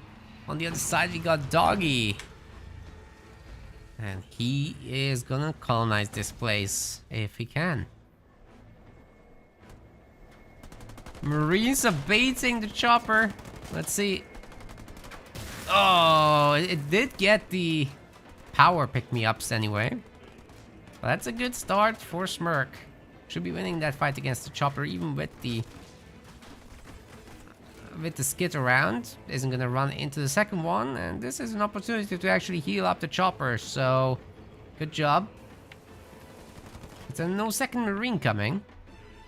Well, that's a shame, because 2v1 this would have been doable, but not 1v1. I really thought that would happen. Anyway, we're gonna have a quick barracks up front, which is absolutely what should happen. Are we gonna get a second one too? Or is that too committed? You could just play with, you know, one more supply pad and just make Marines and all that stuff. Get grenades for the Marines and have just a little bit of Cryo Trooper support. That could overwhelm Doggy. He's going for an early hero, which is technically good, but if you completely overwhelm it with infantry spam, it might be a rough one to try and hold. Doesn't have infinite regeneration after all. Smirk's going very heavily for all the minis. So it's going to be a pretty equal split, but it looks like it's our boy Doggy who picks up these side resources for the most part. His grunt already did the work up there with the power. Now we're done with the supplies. The chopper's doing the other one. It's also gotten itself healed up. So that skid chopper will come back with a vengeance. And then that leaves this mini over here. The Cryo Troopers are coming, and they've got their aura from the leader power passive. That also means that the power node captures will result in frozen ground. Winter Wonderland, as one would say. Gotta love Serena thematically. I wish it was a little bit more competitive. Not sure exactly what it would take. It's probably the Cryo Trooper damage that's lacking. Just a little bit.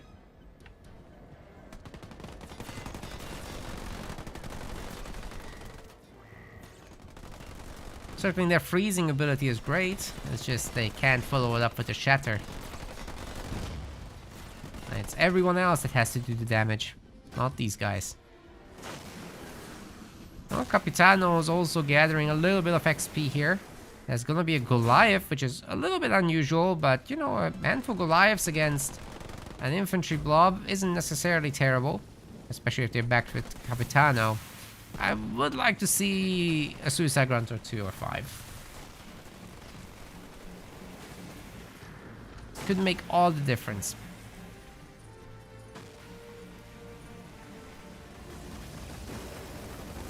Will the chopper fall for it again? Yes.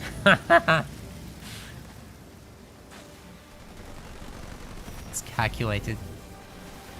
Let's see what those gorillas can do. Let's smack that base good. Like I said, the Capitano is indeed gonna get chilled.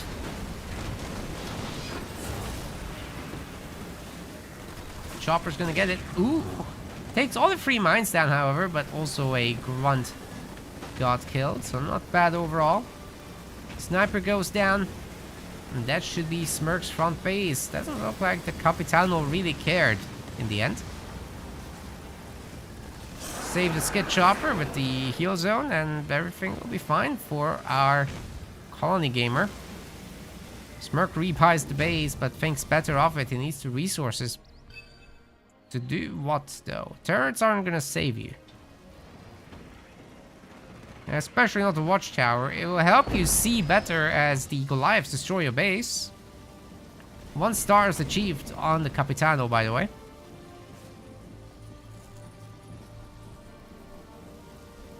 But yeah, I'd say you gotta worry at this point, because colony drop brings in 2 more Goliaths. What do you do about it, really? Go take down your gens. Not to mention, Capitano's help will make a big difference.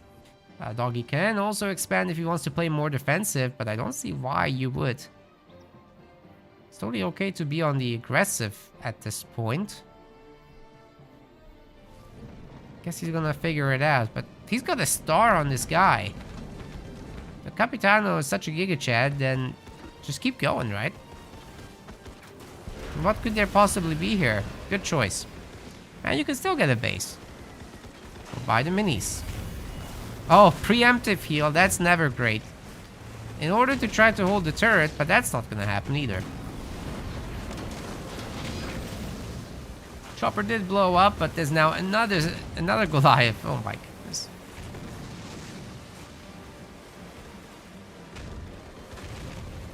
I'm surprised the Goliaths are taking the time with the supply pads, because this could have been going for the generators, but I guess if they're just gonna take everything down, does it really matter? Smirk doesn't have stuff to defend with. There would have needed to be 5 snipers in the back here to deal with the situation. Now the anti-infantry turret is nice. It looks like the Goliaths are just gonna pull out. They're gonna be happy with that outcome. They've destroyed 2 pads, 2 turrets. The Capitano can just be a bully here still. He can eventually work this out with that turret, right?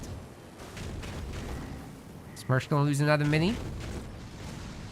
And the base on the far side is getting bought by Doggy, so he's having an absolute party here. Smirk might have a new base. The snipers are finally coming, but by the time it arrives...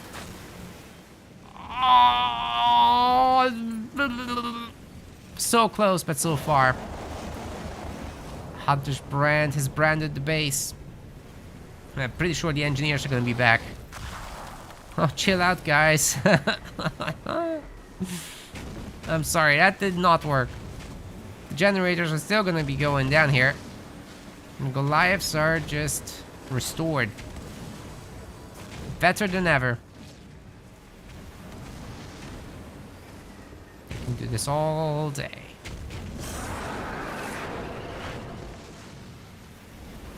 Ah, poor Smirk, man. This was rough. Really tough series for him. But Doggy is the favorite of the tournament. I should have said that during the cast, but he is the highest seed. There's no surprises here.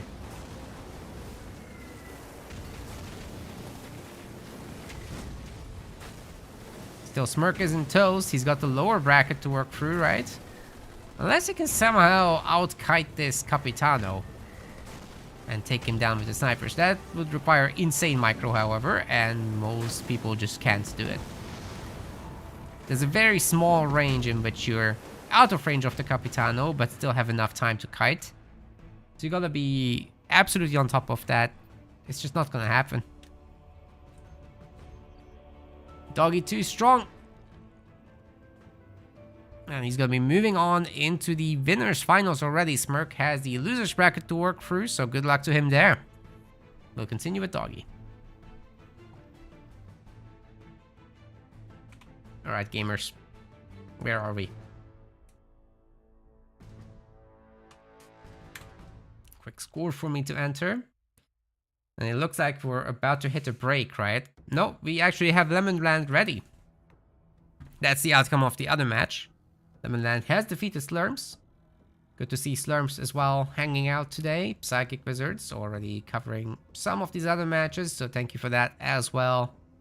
And whatever comes out of that, we'll see if we can still cover the loser semifinals. But Legend, if you're around, you can give the loser semis to Psychic Wizard if there's a long wait, alright? So if like the winners finals is very long on our side, then Psychic Wizard can cover that. That's alright.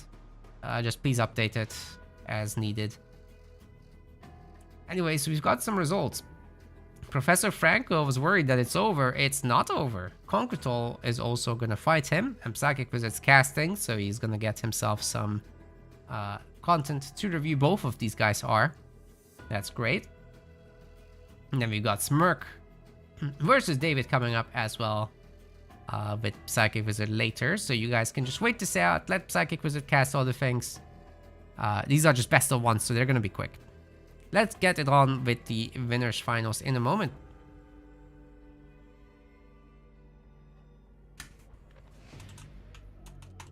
At Doggy, at Lemonland. Feel free to have a short break, and then let's continue.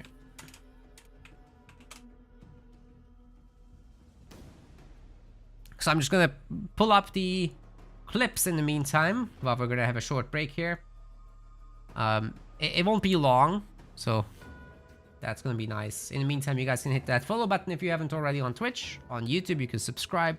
Hit that like button as well. All free stuff. Join the Discord, also free stuff. Very much appreciate that if you guys can take the time.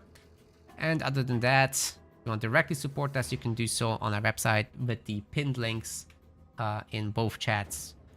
So thank you very much. You can either donate to tournaments or become a website patron. All of those are appreciated if you want to do those. Or just play the tournaments. We've got one coming up in the next week. That listing is not up yet. I'll share it tomorrow.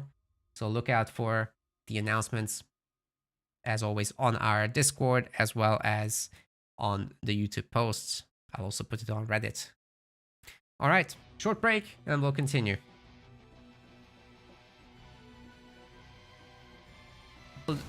Pair of hunters, that's pretty good. Great split against the beam there. Good job. Oh, another split. Oh, they're completely avoiding it. No, that's great. Everybody stayed alive. Didn't expect to see such a great split in the amateur league, but hey, sometimes we get a surprise. I like it. Ooh, Liam's base is nearly toast, dude. If the remaining guys here focus it, can that go down? Liam needs to defend it with the Forge-Hog armor. Holy shit. This is so close to dying. Just a Banshee. There's a Spartan still in there. Ooh, it's still healthy. I think that Spartan will get the base.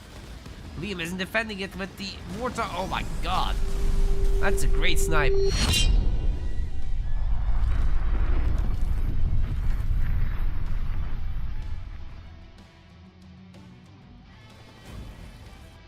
You can find a great connection against a clumped infantry force like that, especially Marines.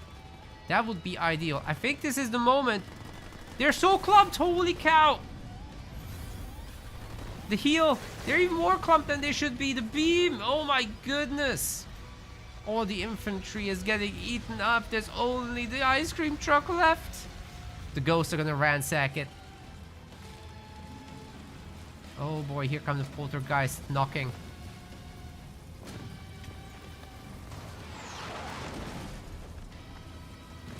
Oh no.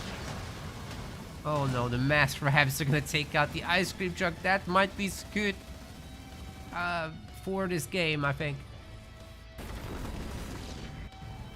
Oh my god, oh my god, oh my god, oh my god! Ah! The rabbits. Walked right over it. This is why you upgrade your rabbits. Nuclear elite. Oh no. What happened there? Oh, they're upgraded now? That's tragic. That is tragic. They just couldn't see in time. Shot once again absolutely guts the Marines, but they're just getting healed back up, so no worries with that so far. They're doing a great job picking off some of these Phantoms, and they're staying high health. As much as these Phantoms are well equipped to actually kill the Marines. Oh, they're invisible, they're invisible. That's the play, that's the play. There's no detection. There's no one to detect them, and now the Phantoms have thinned out the Marines enough that they're no longer a threat. They're no longer a threat. The Super Sentinel is still going. It's at 1 star. The Plasma Bolts, however, are going to snipe it.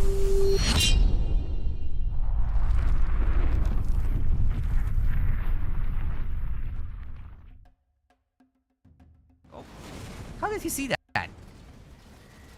The grunts. Oh, the methane shuts it all down. Oh, that was tense. Just a few seconds later, and everything would have been different. That was a great defense right there. But hey, these guys can just smoke the base forever. There's no detection here. So it's technically all good. And they are healing it. Drop another smoke. It's perfectly fine. Oh my god, Helium's base is going back to full health.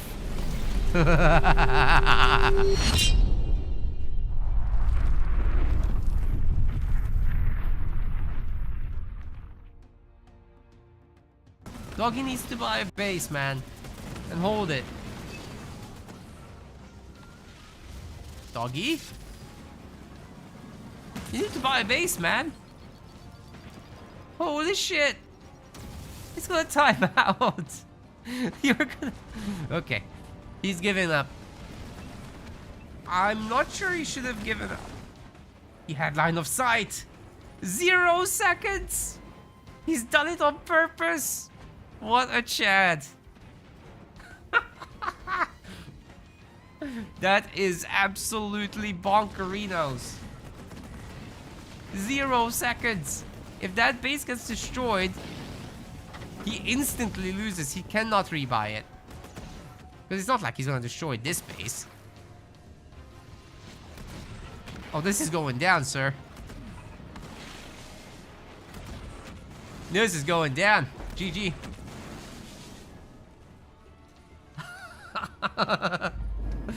That was way too tight there. To be fair, he only could have bought it like a few seconds sooner. I'm back. Welcome everyone. We've got our winners finals coming up here. And that's between Doggy and Lemonland. Now, those leaders are gonna come in momentarily. Just Lemon picking his last one. Doggy has Colony, Shipmaster, Anders, Decimus, and Jerome. And for Lemon, it's Yap Yap, Cutter, Forge, Arbiter, and Isabel. They picked in the order that I've mentioned. So that's interesting to see the 2 UNSCs here picked up for Lemon. I'd be really interested to see how he picks them actually in the matches themselves. Just doing a double check on the colors. Of course they're wrong. They always are, but we're fixing it. First match might likely be Rift. Did I read that correctly? Yes, it is Rift.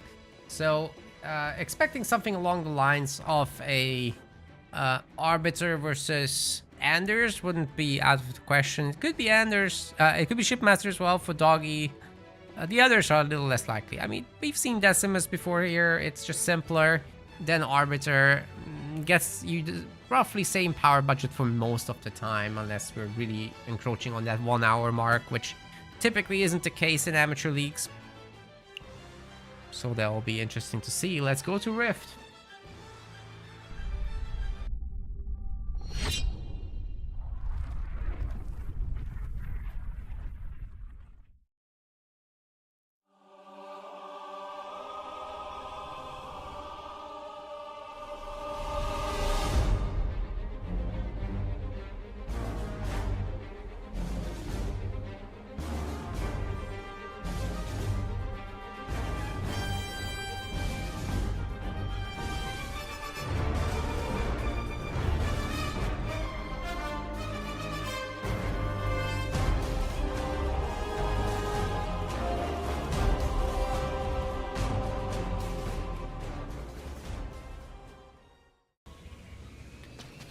Welcome to the winners finals of our 1v1 amateur league here for Halo Wars 2 at Meta Place. We've got in the blue color Lemonland.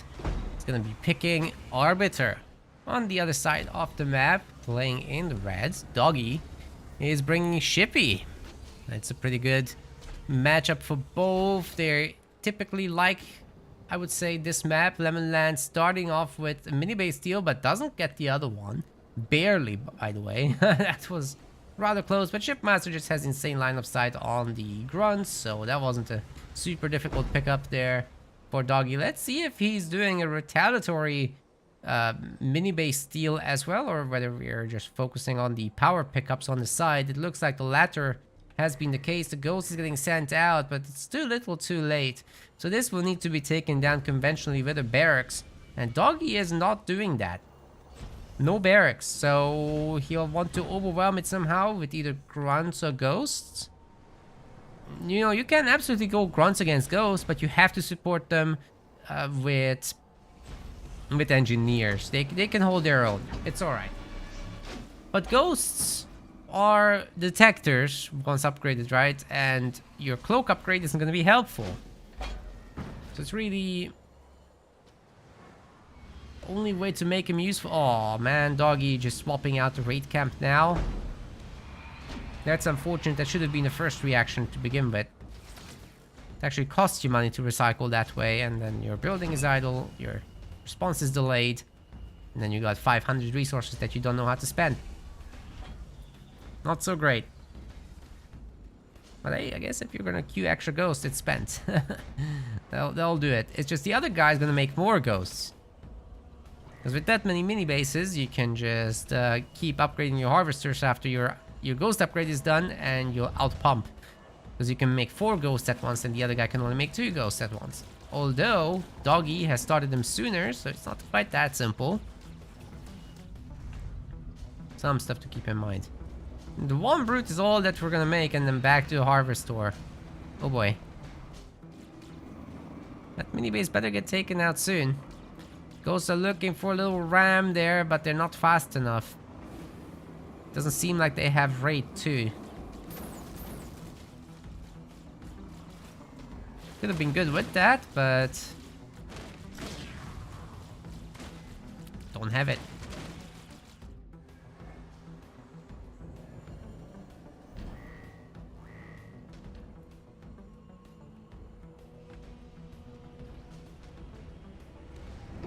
Second extractor's coming in.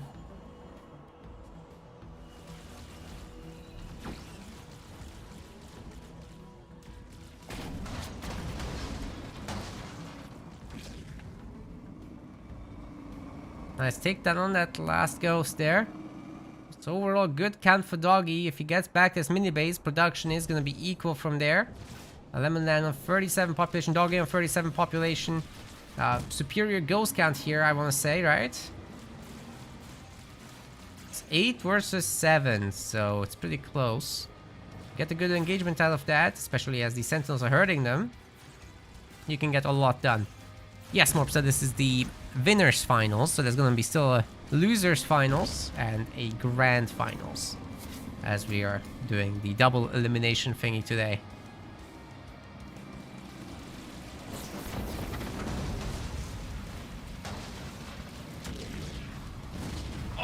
Oh, nice detonations there from the mines. That's a huge advantage here for obviously Arbiter. But the faster ghosts are quite something too. If these weak ones survive for so long, delivering their extra shots, that can make a big difference. Still, there's just too many blue ones, isn't there?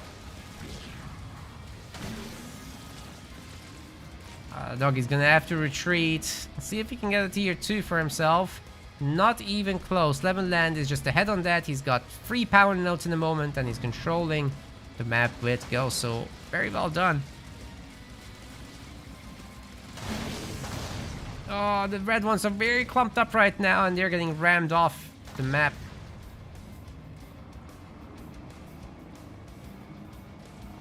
It's now 9 versus 9 still? What? How? No, for Doggy, it's just 4. 5. He's not selecting them. I wish I could select them. But that's not allowed as a spectator. Who has the best ghost? Well, Arbiter during the Conduit proc is definitely stronger. And faster. And they heal. But Shippy's ones are always faster. As long as it's not versus Conduit, right? So that's nice. And they get to capture, but right now they don't have the advantages. So overall, ship ones are best, but Arbiter during Conduit of Rage, you have to watch out for that stuff. Ideally, you disengage while they have that on.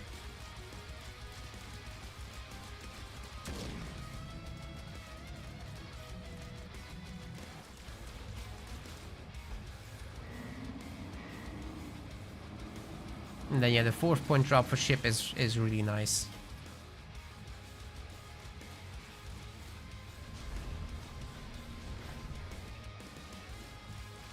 Whereas for RB, you would probably want the Arbiter hero in order to control that drop a little bit. Like Arbiter, if he can just have his tier 2 upgrades and jump up to take out the unicorns, then the Ghost can have a party again.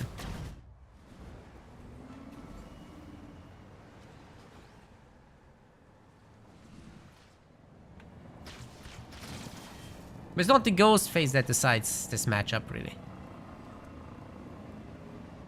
If Arbiter can drag it out to the late game and set up the Phantom business, that's huge. All you gotta do from there is camp. We'll find out whether that's gonna be the case. Lemonland hasn't really showed too many powers from tier 2 just yet.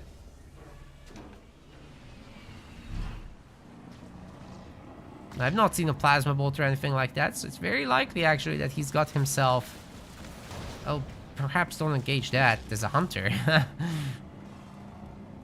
The Ghost Spam has stopped, right? Anyway, I think he might have gone Phantoms. Got some Hunters out. The Arbiters come in, so that will help significantly to hold against the Spirit support.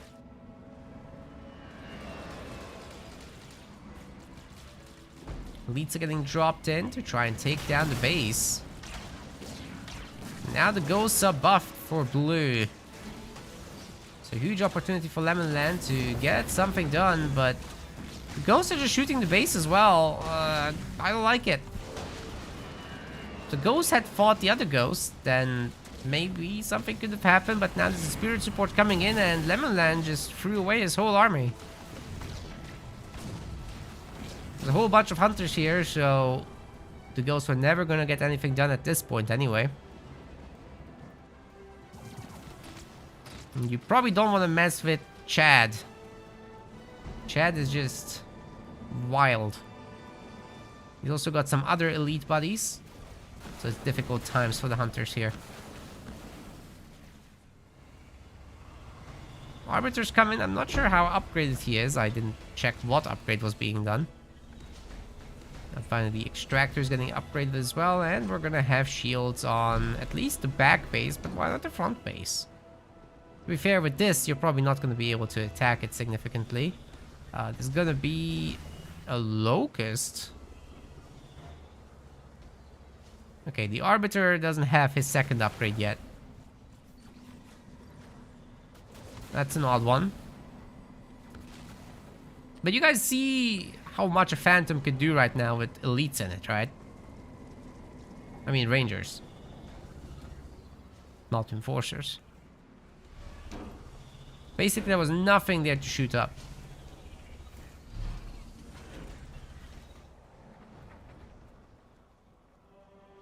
So don't fear the Spirit support too much. There's nothing that the Rangers can do about the flying unit.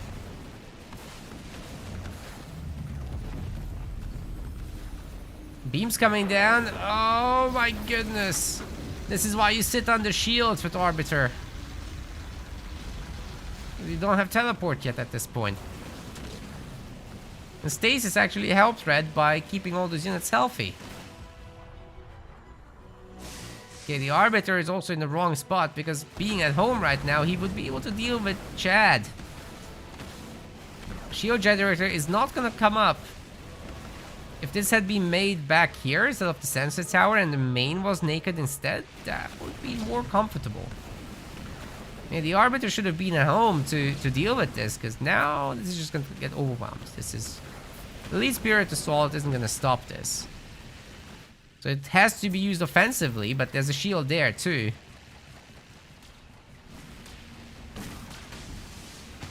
Sure, Arbiter can do a lot of damage, but that shield generator is holding nicely. Gotta commend Doggy's read on the situation, that he can attack here. And just reacting in a very smart way to the fact that, you know, his army got stasis, so it was helping him, right? He beamed the other army to death, therefore he has a momentum lead. And yeah, he's making great use of it. I like it. Tractor is getting old. The spirit support's too late, oh no. But hey, I think Doggy can take it, yeah. Arbiter's probably not gonna want to mess with this anymore. Front base is destroyed. Doggy is just bulldozing through everything. His second base, by the way, is in good shape. It's not fully equipped yet. Would have liked to see that, but it's alright. Arbiter is struggling. The Phantom, it's too late, but it's too late. That should have been third point.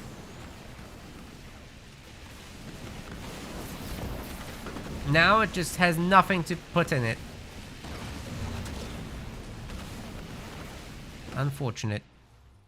Yeah, Arby's gonna come home, but is it still a full army? There's 3 elites. It's not gonna be easy.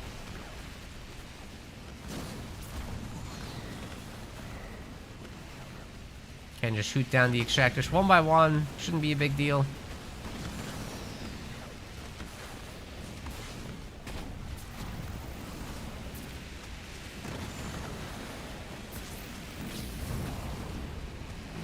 Gotta be a little careful with that Arbiter, but oh, he gets displaced into Narnia. That's good.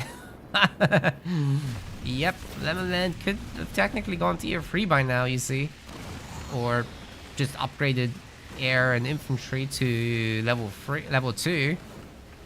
And packed full, like 4 or 5 Phantoms with everything under a shielded base. You're not breaking that. There's no way. It just requires significant patience. In the end, Doggy has to pull out, but it's cool. He destroyed the base. He got 2 generators. That's wonderful results. Be great if he can extract or teleport out or whatever he's got. There are a bunch of veteran boys here. Whole spirit support's worth of units can be saved. Or not.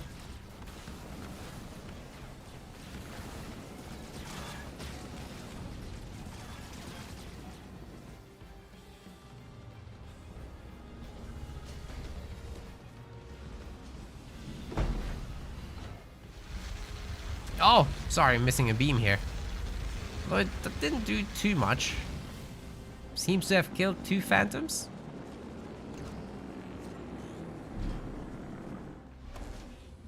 Now, if Lemonland can recover from this, you see he did destroy the minis. Taking him over in a second. 4-2 minis, 4-0 minis, sorry, that's a pretty big deal. Air upgrades coming in.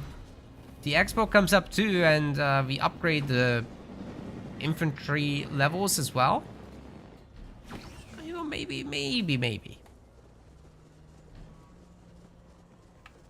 Another spirit support's worth of stuff here, and another spirit support comes in.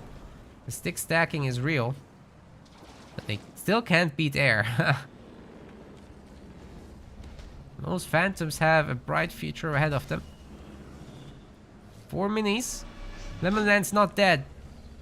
It's a pretty good game, actually. Both sides can learn from this. Actually, they'd make really good practice partners, I think. If they're not already practicing, they should.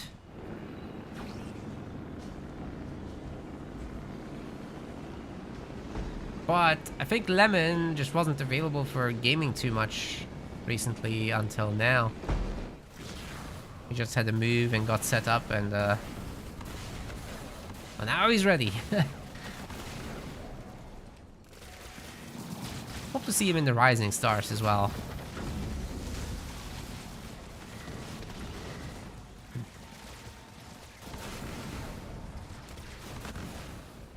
What's Arby doing here? Come home, buddy. The people need you.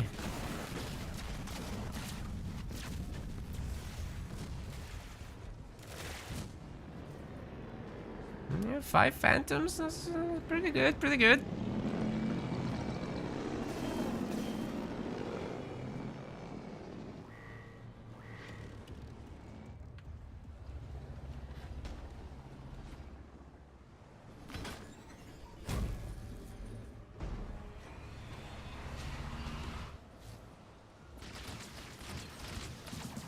In 1 million years, the grunt will destroy the mini. Doggy is tier 3. What will you do with it? Reverse. We still do not have vehicle level 1. It's unfortunate. Is he gonna scarab this? That would be wild and very effective, actually. I'd love to see it. You see, Lemon is just now making that it's a 4th generator, excuse me. Hey, where did the name tags go? Jesus Christ. There we go. Okay.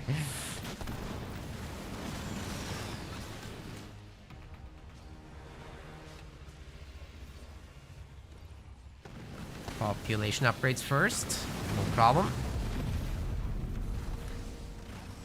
Okay, some of the guys are stasis, but because of the displacement, you just can't capitalize on it. Reinforcements 1 coming in for the Lemon. And hopefully you can put another barracks here, because we need those upgrades. I still am pretty sure this is infantry level 0.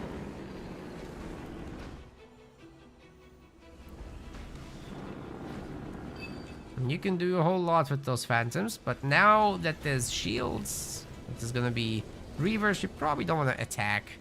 Just stay home, it's fine. The longer this goes, the better for Arbiter. But we're gonna go out there. Uh oh.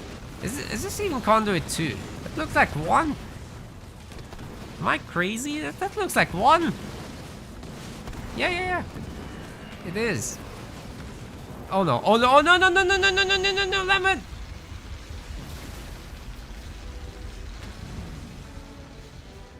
Actually, that beam seems to not have correctly hit them.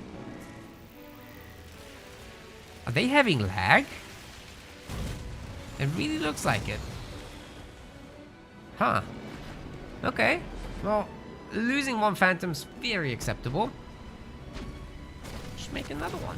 It's cool. Double raid camp now. I don't know about that, but hey, if you're gonna fill it up with Hunter Reaver, what? Hunter Ranger, that should deal with pretty much anything on the ground.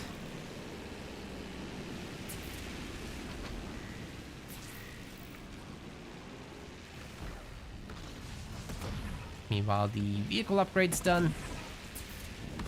At least 1 level. 2nd is on the way.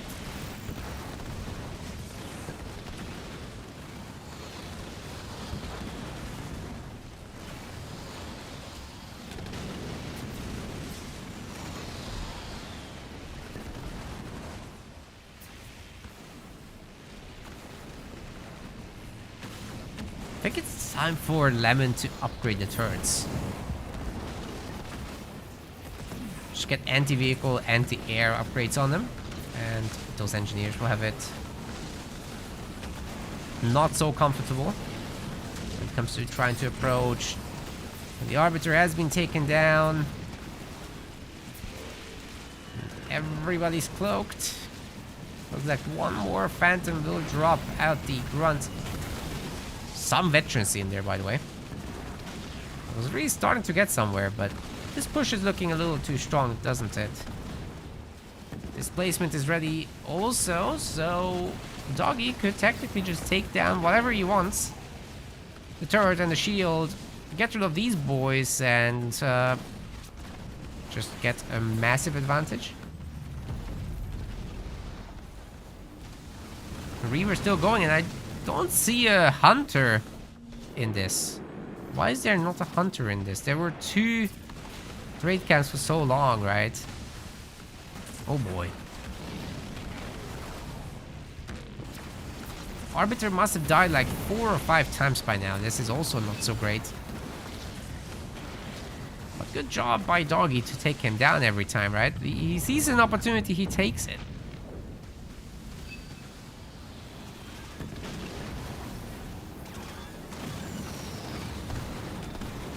He happens to be a bit of a menace, that guy.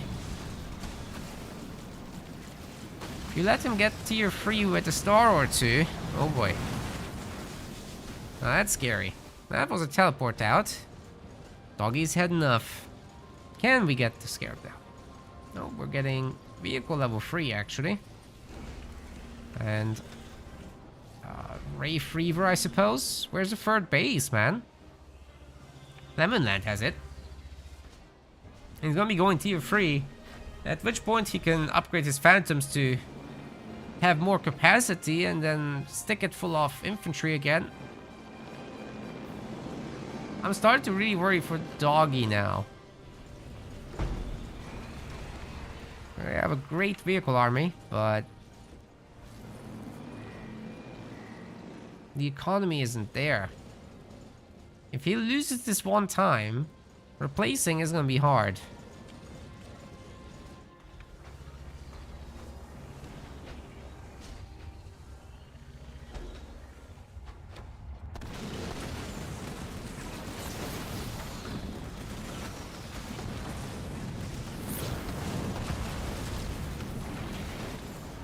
Beam comes down again, but you know, with engineer shields and conduit of rage both defending the fleet, things are looking okay.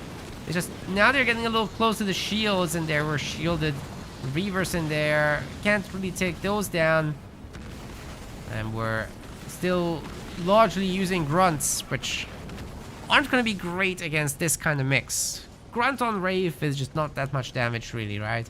Grunt on Hunter is not bad, but there should have been Ranger and Hunter for the most part in them. Still replacing too much with the grunts. Tier 3 is done anyway for Lemonland.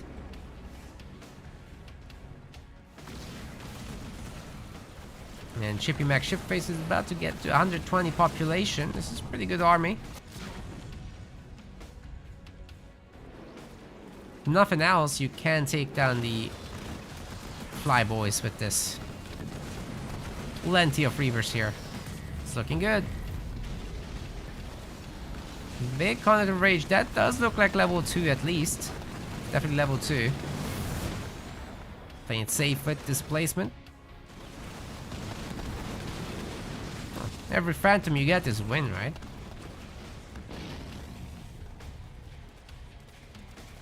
Doggy's still not getting a 3rd base. That's shocking. At least he's got himself some cloaks, so the elite drops are not that threatening anymore.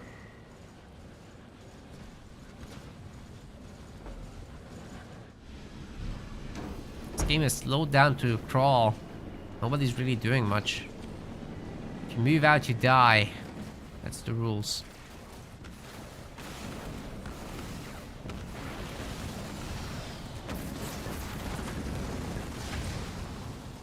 The Reavers are doing some real work there.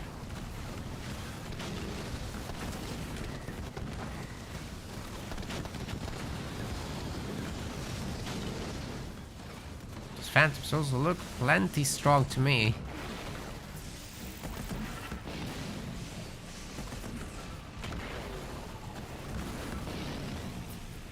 Arbiter goes down again. I think he's taking these highly risky fights. It's not the best. Lemonland's a bit too daring.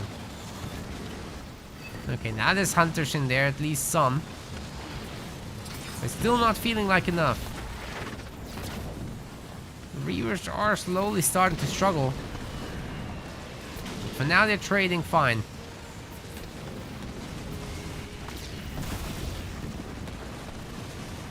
Comet of Rage just keeps going. There's a stasis ready also, and plenty of hunters around this time. The Reavers have to get out of here. Maybe now Doggy will remember buying a base or something.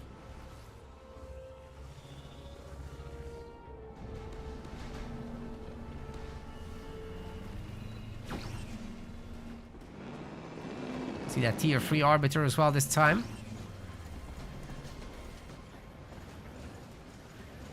How many Reavers does Doggy really have? It's a good number, 7. But hunters in these things can absolutely manage that. Especially if there's constant Covenant of Rage, and he just unlocked 2 abilities there. Plus he's got the RB. Plus he should have his tier 3 version. Hopefully in the next fight, we'll see. Beam gets another one. Oh, infantry just got upgraded actually as they dropped out.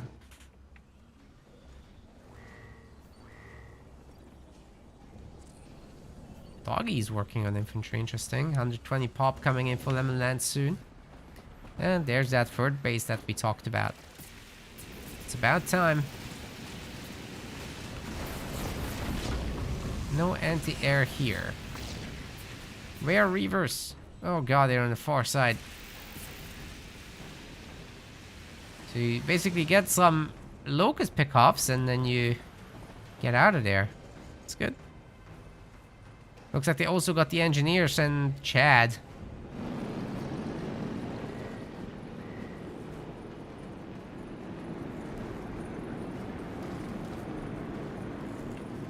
That's it, put all the boys in.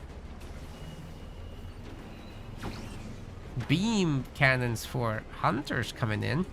And more hunters, that's also important.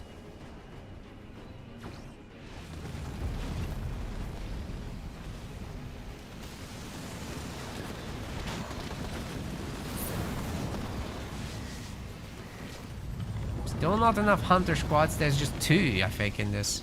It's not enough.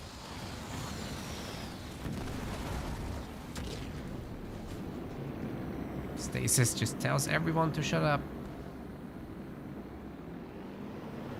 Soon the elites will get called in, no doubt.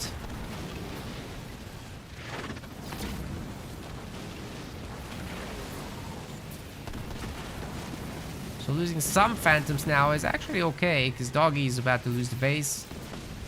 It's a good objective for Lemonland to achieve. And getting out again. Making use of all the veteran units for the next fight. Mini bases still belong to our boy.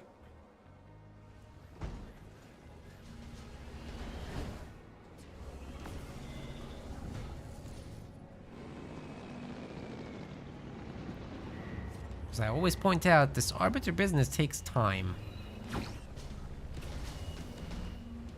Must be patient. Patient you must be.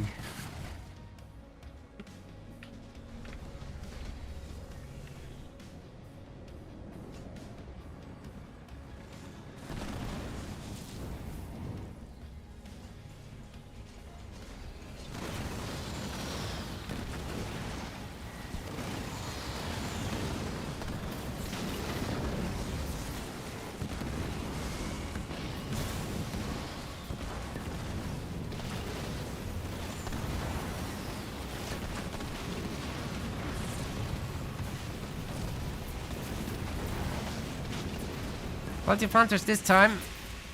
Much harder attempts for the...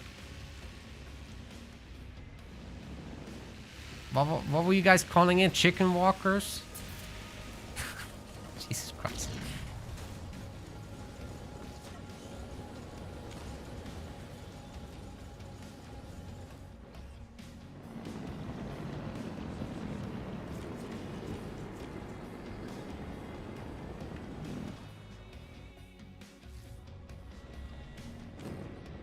Well, Lemonland is seriously getting very rich. Almost makes you think about this crab. Oh, displacement beam. That's brutal. Okay, okay. They were not ready for that. Oh, the Arbiter army just got wiped. Great use of that. But now Arbiter can still go to town. Forward teleport. For aggressive purposes. There's not a lot of building damage here, by the way, so I'm a little worried for that. Oh, the elites just get sniped out of the air. That drop isn't gonna work. Oh, plasma bolt doing so much damage. Jesus Christ. There's a small siphoning effect here with the cloak, but it's pretty minor. Like everyone here is gonna die if there's no extraction. They'll get the Arbiter instead. That's crazy. And Doggy is still going with more population somehow, but he's starting to run really low on money. Where are the hunters? Okay, there's 2 hunters. Situation's not that bad. Half the shipmaster stuff gets stasis. And now that's an opportunity for the hunters to get to work. There's plenty of elites as well here. I mean, elite grunts for Lemonland. He can take out the air switch. It's really not that scary. Shipmaster's air is just not that strong, guys. There's nothing particular that's good about them. Your vehicles already have some mobility perks, right? So you don't super need this anyway. But meanwhile, Lemonland's just gotten himself a 4th base. Like if he keeps making harvesters and upgrades them, which by the way he's done here by now, that's good to see. 7 slots. Better work on 7 slots elsewhere too. Doggy has that, although not here. Maybe Arbiter can do something about this. Man, displacement and beam is just such a good combo. Unfortunate that we had to wait 30 minutes for it, but imagine how much that could have done earlier. I haven't mentioned it, but yeah, there's other plays available than what I talk about. Deal with it.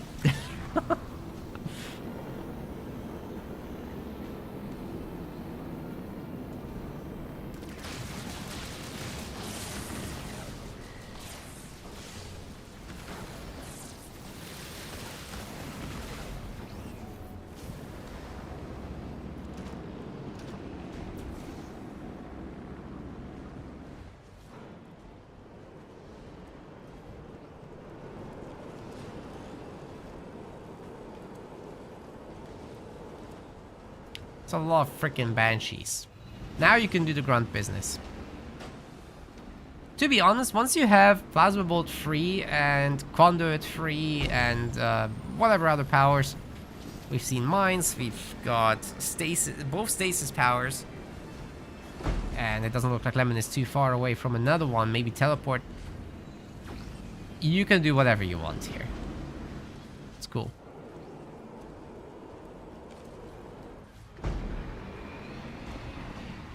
But ideally, it's grunts.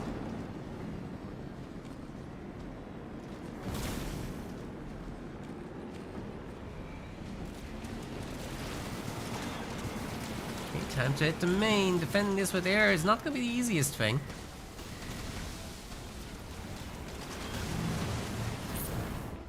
Had another displacement. Meanwhile, the Banshees are hitting the main. There's no anti-air turrets. There's no cloak. So that one stinky engineer can spot the whole thing if it comes down to it. It doesn't, but it could have. And even Shippy's weak Banshees here are able to strip the base pretty good, so something to keep in mind.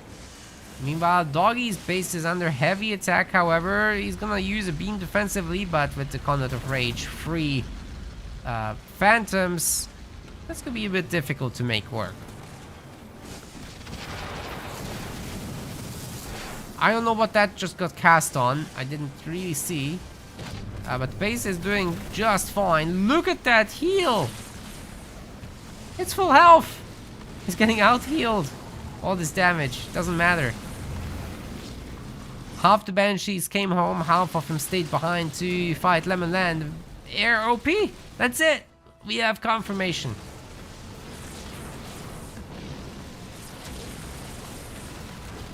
Finally. For once and for all, it's been proven. And now we know. Enemy base has been destroyed.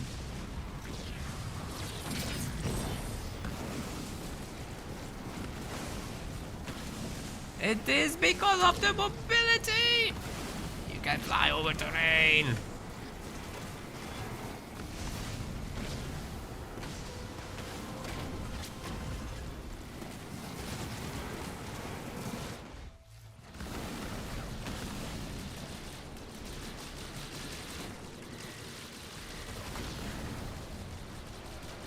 Poor Lemonland, he's getting debased. Oh.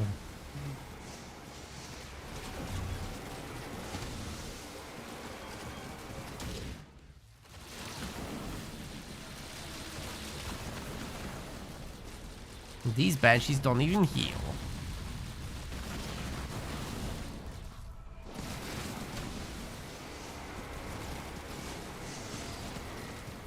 To be fair,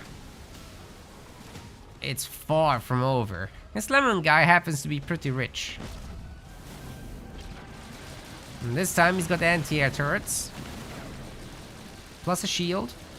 Let's see for what it counts. I don't think he's got high fortification upgrades or anything. Those turrets don't seem to be doing that much. But it's certainly holding back the Banshees for now. He's got mass stasis as well to protect himself. And if he destroys two of Doggy's advanced bases here, that's gonna be troublesome indeed. In fact, he has gotten himself fortification upgrades, I think. Or was it the honor guard business? We'll see. The grunts are gonna take a long time for sure. But hey, everything here is gonna get a chance to heal. The turrets can be remade, or actually you can make a cloak tower. Lemonland can definitely take the resource losses. He's rebuilding the bases. That's fine. Counter-offensive is on, but it's not too crazy. Some of these guys seems to have... I think they got displaced, right? Anyway. Back to the fight. Add in some elites. I don't think that honor guard will make it too far. Where's the Arbiter? The other side of the map, he's trying to deal with the Banshees, of which there aren't many left, by the way. So, really looks like Lemonland is proving once and for all that ground is OP. You do not need to fly over the ledges.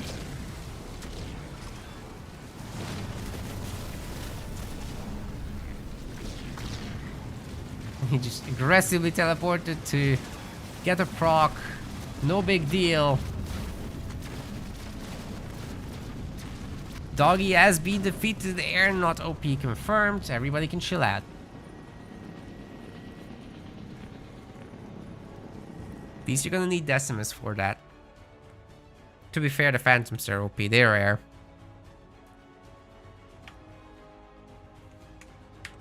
But you guys know enough by now. This is for comedic effect.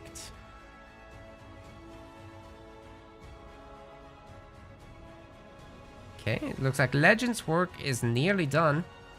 And yep, Psychic Wizard can cast the loser semifinals, because we're going to be in here for a long time. Just confirming for Legend.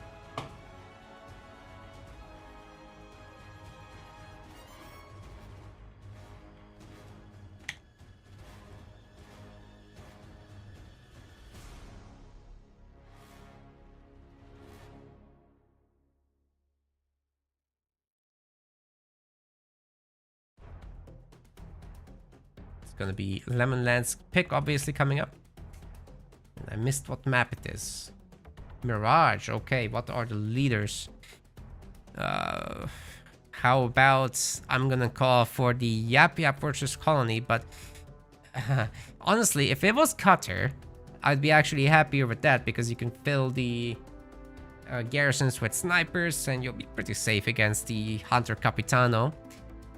It could also end up being a Decimus, but that's just a little bit harder to pull off against the Cutter pick. So those are my best guesses anyway. But let's go to Mirage.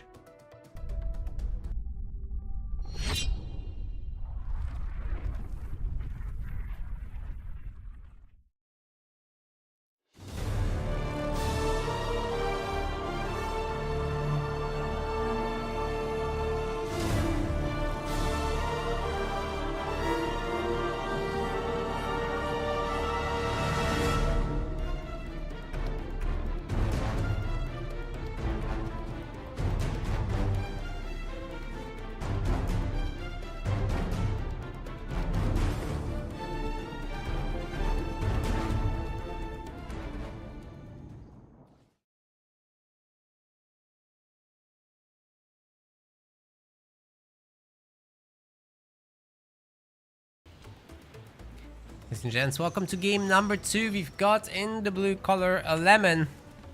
It's a blue lemon. It's crazy. It's playing as Cutter.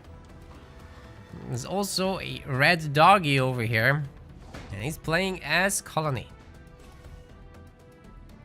Now I really like Cutter on Mirage because you stick snipers in here, in here, in here.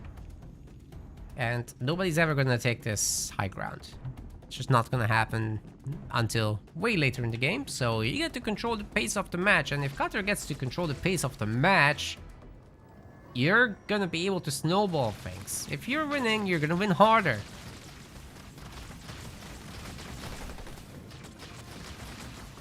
It's exactly the place Cutter wants to be. Makes it to the garrison, but it's just one Marine now, so I think you can just shoot that and you'll be fine. Shoot it. Okay, Grunt is gonna do the big old micro, but I think you can just stick around and shoot. It's fine. Of course, Lemonland is gonna start on the Sentinels. Ideally, you'd have both of the Marines in the garrison because you'll just take so much damage, but it is faster if you just capture right away. That is true. Minis are getting picked up just fine.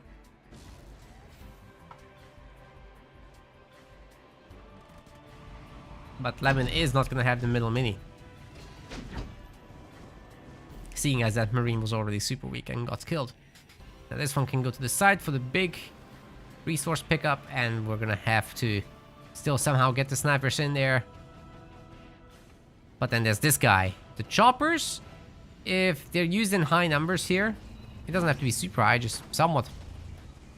2, 3, maybe 4 if you're adventurous with skits on. That's gonna put a stop to snipers for sure. But you gotta be careful then because they're gonna be vulnerable to a Spartan. Which is why Doggy is getting actually the early Hunter Capitano, but it's super early. I would have liked for him to pick at least the minis up first. And he's in a rush. He's getting raid camps in the middle too, which is not economical. As you see right now, he can't actually afford double Goliath production. It would be so much easier if he had the minis.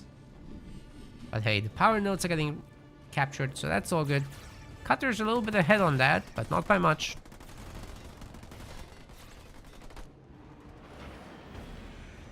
Let's see if we can find a Spartan getting made. No, it's just gonna be Marines and Snoipy boys. There's also a stray Hellbringer in there, because we want to take out that middle mini. But if there's gonna be choppers with skits, with suicide grunts and the Capitano, now that is going to be a tough situation to deal with. And I think that's why we're seeing the double raid camp in the middle. It would be also difficult for snipers, even if they were in the garrisons.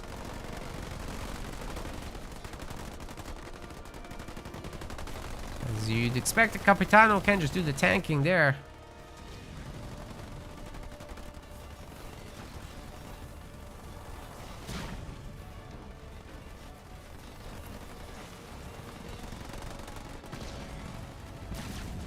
Actually, his mini base is getting busted up pretty good, so at some point You just have to go and deal with it. Give it a heal or something. It needs to happen soon. Second sniper's coming up. It's gonna get very difficult to dislodge all this. Capitano will need to get to work. If Doggy can't hold the raid camps, he can't outproduce this. Oh, the heal is so late. Ah, the suicide grunts coming out actually stole the healing. Ay, ay, ay.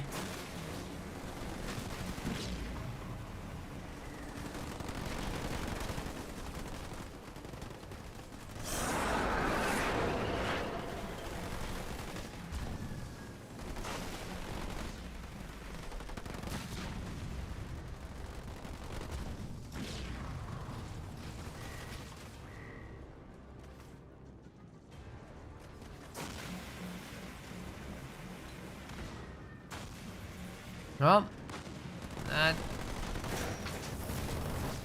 it didn't need to be this way.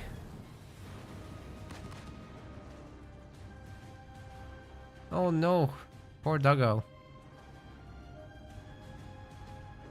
He's gonna be in trouble now. Like, you just go to the main and drop in the ODSTs, and then what? One Capitano boy? Even if he manages to waddle all the way back, it's gonna take him forever.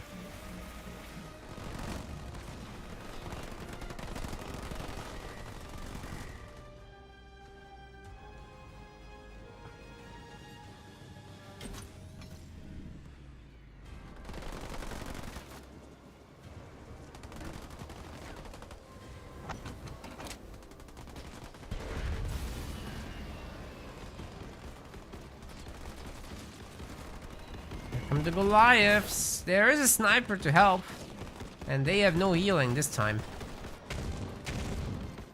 There's also at least one Marine around. It's just not enough. Do you drop in the ODSTs defensively or aggressively? It looks like it's aggressive. Where's the others? Oh, okay, in the back. They're going for the extractor. They're gonna lose the generator in the back here, and yeah, turret and marine are gonna be enough here. No more generators will be destroyed.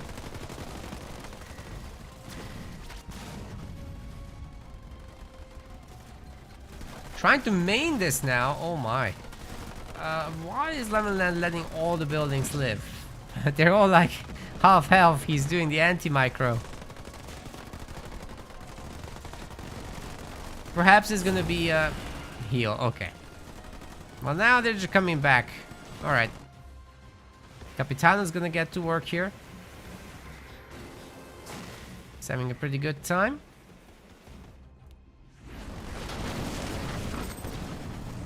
Chenla's mocking my casting. Jesus Christ. Yeah, sometimes if you have overwhelming odds, even a counter can't beat the other thing. Even if Cutter has a Diego. Oh! Okay, that's actually not that bad. Even if Cutter has a Diego, if there's 8 choppers to fight, then he can't carry that. Take several Cyclops to make that happen.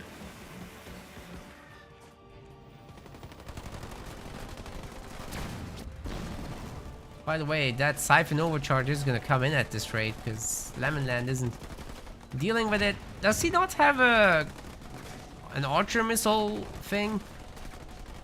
Oh my god, it finished. Oh my god. Now the turrets can not hold against us anymore because he's just healing himself at this rate. Once there's only one turret, then it's actually gonna go up to full health. Still, Doggy is having a tough time. The snipers are going to protect the infantry just fine. And with the extra base, it's going to be quite stable for Lemonland, I'd say. This Capitano will eventually destroy the base, though. Question is, who's going to be faster?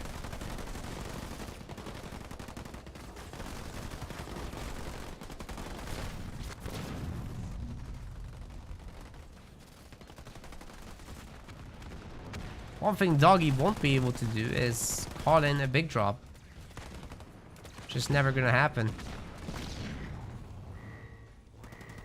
On the other hand, Lemonland can drop in another ODST. Oh, good timing. And that will probably be the end of this base soon enough. Surely he has archer missiles by now, right? Like, he shouldn't go Diego here. Oh, the Goliaths are in. And like I said, the Capitano is just healing himself up on the base. UNC needs to get something done here soon. The engineers are keeping this alive.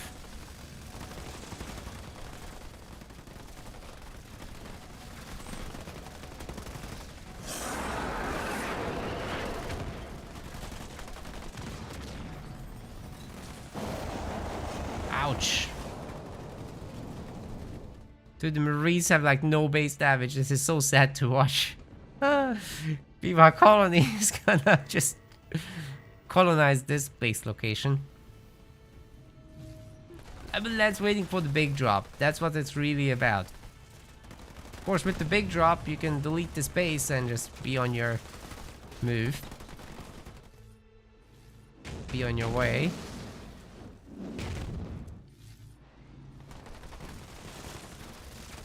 Okay, this time they're gonna get it, right? Yes.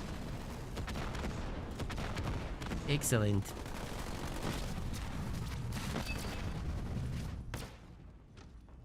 And that's gonna be 5th point. So do expect a big drop anytime to kill the Capitano, and then it's all about just saving the base, right? Does he actually need to save that base? May just kill the Capitano, right? Archer missiles is in. Why wasn't it used before? Anyway, big drop. He is stunned, but not for that long. So, like a Spartan jump blast gives a 5-second stun. These drops usually just 2. So it's nowhere near as significant, but it's more than enough to take care of the Capitano just with numbers. Now you can get Doggy's last base, and that should be Lemon in the grand finals. No, he needs another point for that. Sorry. The Arbiter game was long, in my defense. Felt like 2 games. This is the best of 5.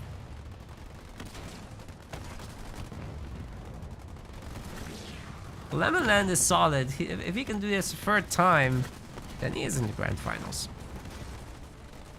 There's no way those hunters or Goliaths can outdo this, even though they will destroy this base.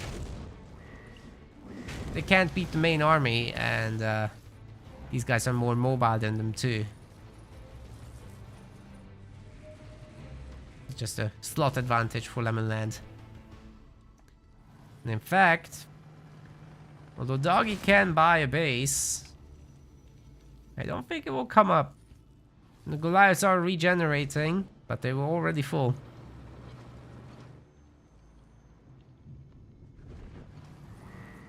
If the snipers just happen to find them, then that's it. No, the ODSC just did. Huh? You're gonna run past each other? Seriously?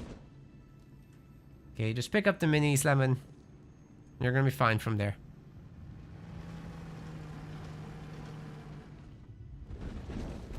Ooh, Spartan's getting on the job.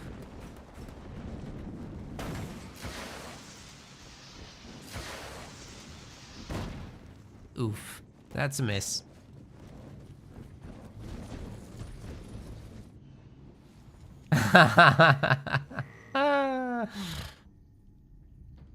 Alright, Doggy tried, but he went a little bit too all in here, in my opinion. And like I said, that mini base grab just didn't time out well. You know, you have to get those side minis in order to have the economy to actually pump out of those raid camps in the middle. So going for the double raid camp in the middle right away, and the Capitano is actually too much spending. You need to secure this with the side minis having the pads. And then you can pump. Which also would have probably saved it.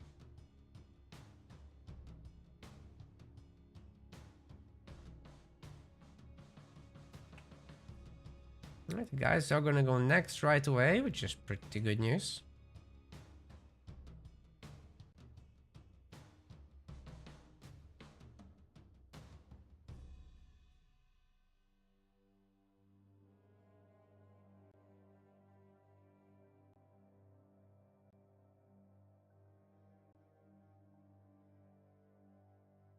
The next map is gonna be Vault, so I'll send you guys there right away.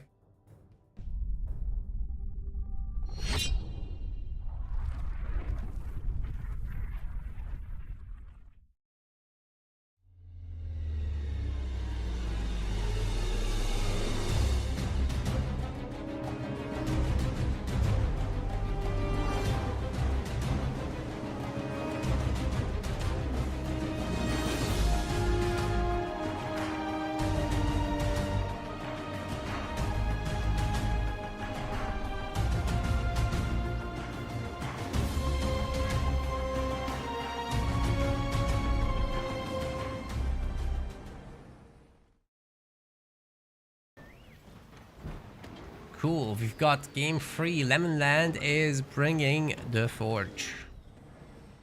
On the other side, Doggy is bringing Decimus. Now, Decimus on a super large map like this is always nice. You can open with some strong chopper business, control the UNSC, swap into tier 2 Banshee business. Not immediately, like at least get out to hero to make sure that things are under control, but you know, besides that, handful hunters don't hurt. So Hunter Banshee, basically, the Banshees do the running around. As you get Boundless Siphon, you're gonna have a party. Boundless Fury makes it better, but you probably want actually your Decimus drop first, just to make yourself safe as well on your side. As for Forge, it's really just about Vortox, the Forge Hog, bunch of Wolverines if necessary, maybe some Dispersion and also Hellbringers. Try to control those middle minis, right? Tier 1's not the easiest, I have to say, but at least you're not going to be attacked in your main, because turrets plus Forge Hog equals safe. That is very safe indeed.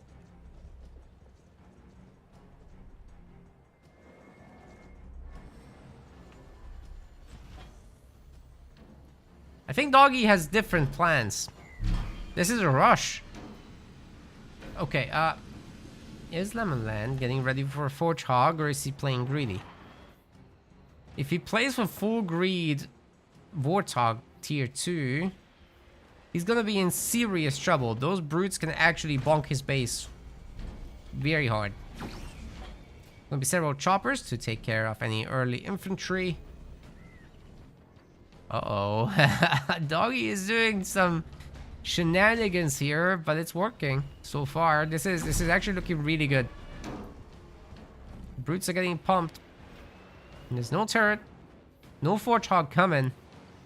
Not even from here. A mini bit. Oh, this is max greed, ladies and gents. This is gonna get punished. You just attack that main building on the base, and you should have it. It'll be like 4 or 5 brutes before there's a reaction.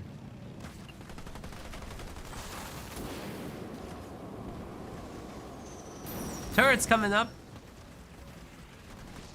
But I'm pretty sure it's gonna get bonked. There's 4 choppers, man. There's Vortex.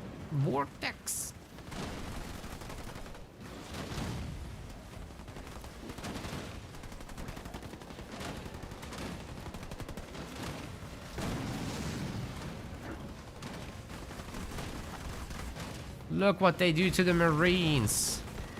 This is nasty business. Okay, snipers are now getting called upon. 1 star on the boy. Looks like the attached buildings are gonna get it first. 5 choppers. It's gonna be 6 choppers, ladies and gents.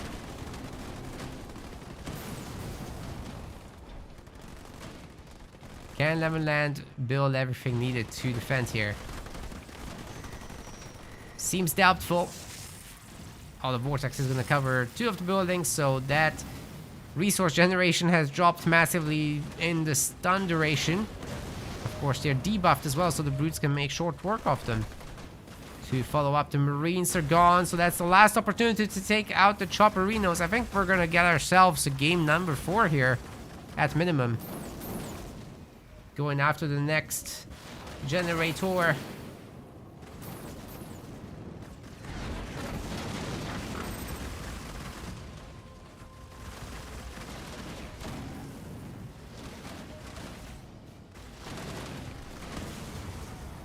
Ay, ay, ay. Hey, why aren't those choppers helping? They could run over all this gang. It's not a problem. Get it, boys. Oh, there's mines, right? You don't want to run over those. You're gonna get beamed. Now the choppers can do whatever. Oh, they're... The beam gets the sniper, are you kidding me? As if things couldn't get any orders for Lemonland. Well, they can. As it turns out. All the powers were used by Doggy for now, so cooldown time, but I'm afraid there's more. A lot more coming. Second generator is coming up.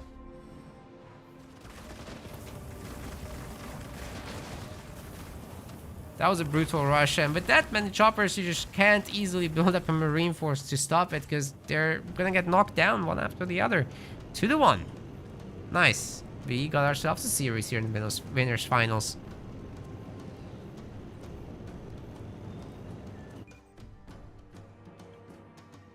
Occasionally we get a quickie like that. It's not very often.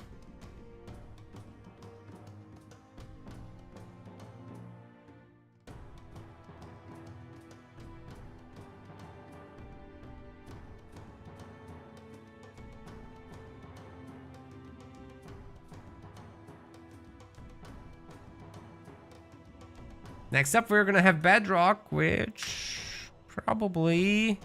Oh wait, there's no Pavim in this one. I misremembered. Okay. Probably Yap Yap into Anders, I'd say.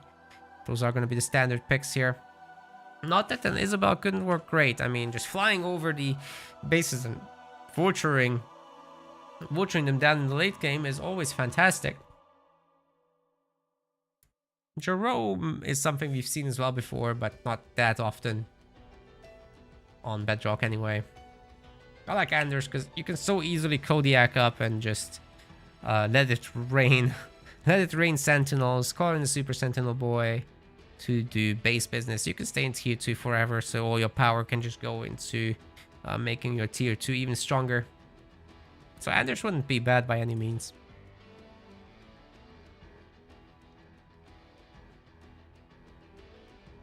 Actually pretty fun games today, I have to say.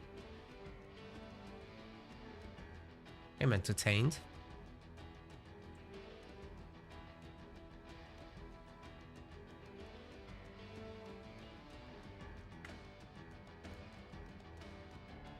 As far as the bracket goes, meanwhile, what have we got?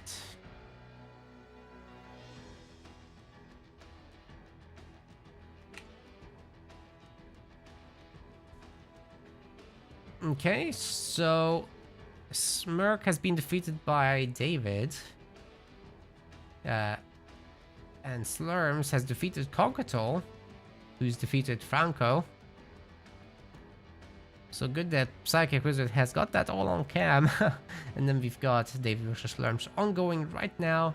So they should be finished right around the time where we are finished, hopefully. Bedrock coming right up, ladies and gents. Let's see it.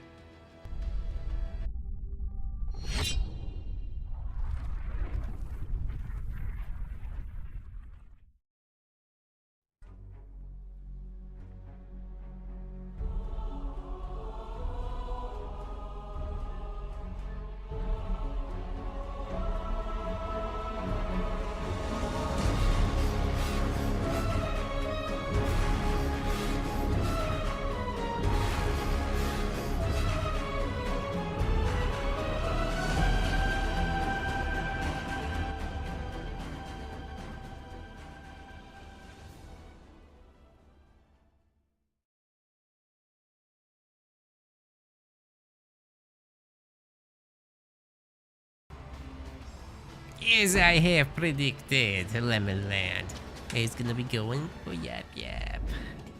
On the other side, we've got Doggy, also as predicted, going for Anders. So Anders I really like here, because you can just turtle up, put Kodiaks here, here, here,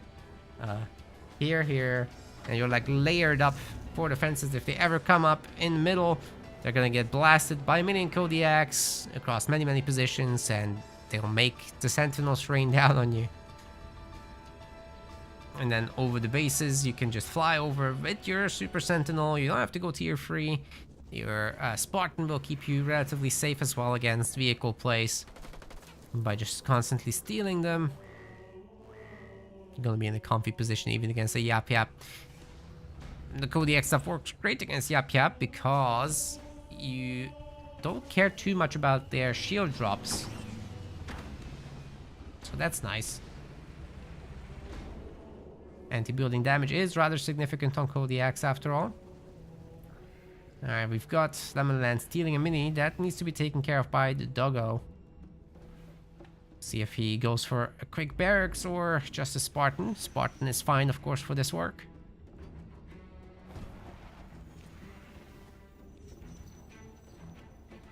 Just some extra Marines for now.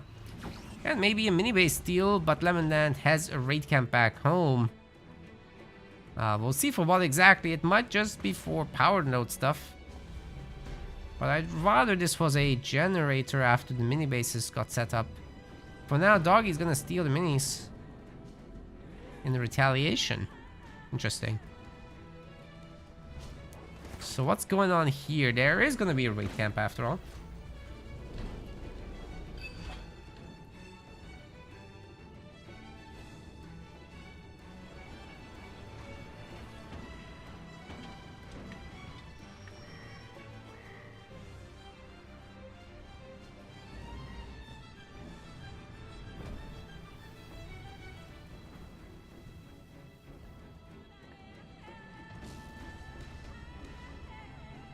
Cannon fodder getting pumped, but overall being down by 2 minis is not great news there. And Doggy's gonna start working on the Spartan. As long as there's gonna be enough Marines, I think that's possible to hold even against the Grunt Riders. Shouldn't be a huge issue. You don't want to spend too much supplies on Marines when you've got a Spartan coming up, right? Still could have done one more click there, but eh. Things okay. Things are okay. Could be rabbits, interestingly.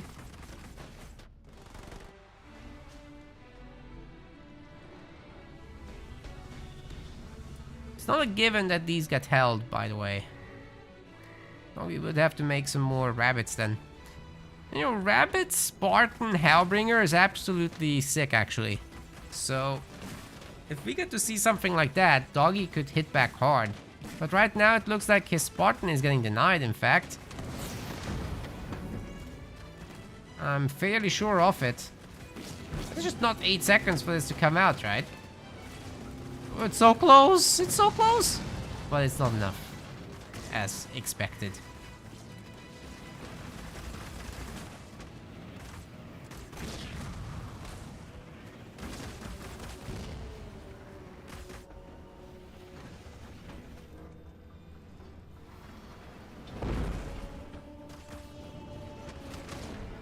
Rabbit walks over the mine. Ouch.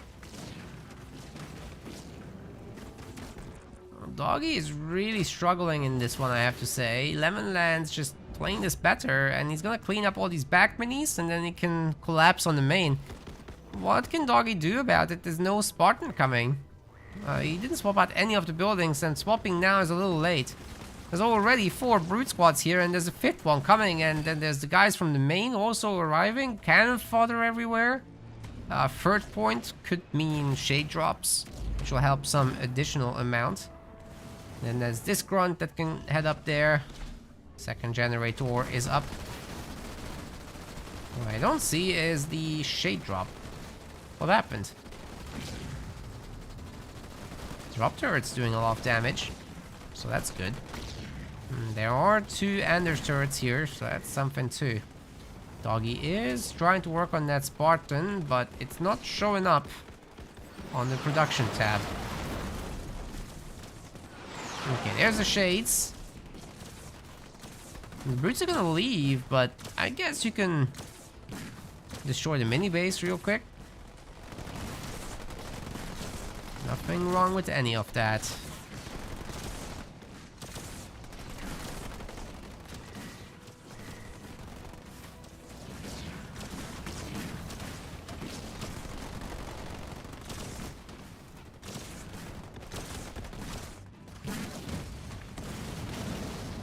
That's down. So 6-0 minis. Hey, hey, hey, hey, go back. Whoops. You're letting it live. It's about sending a message. Holy shit, all that infantry is just getting cleaved through. Spartan can do a nice little jump for revenge here. Not for long though, he's getting owned. And it's gone. Mines. It's just cannon fodder, it's fine. 4-point drop for Yap. This is brutal. All the turrets are gonna die. And followed quickly by Doggy, I suppose. Hey, you guys, get to work.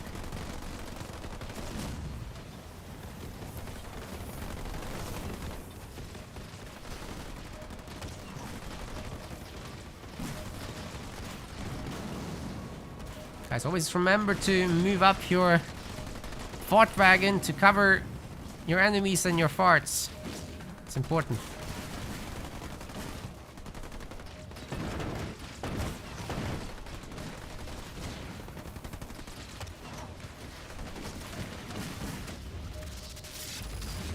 Otherwise, they will come and steal your farts.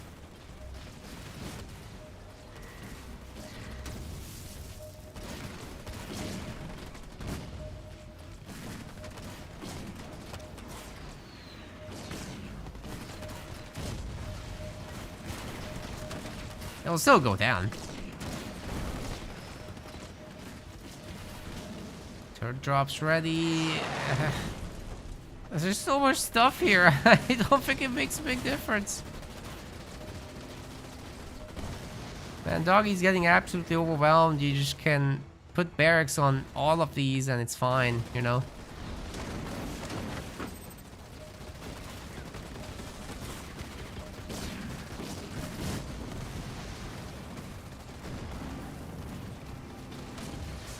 Okay, and Spartan has a good amount of health left.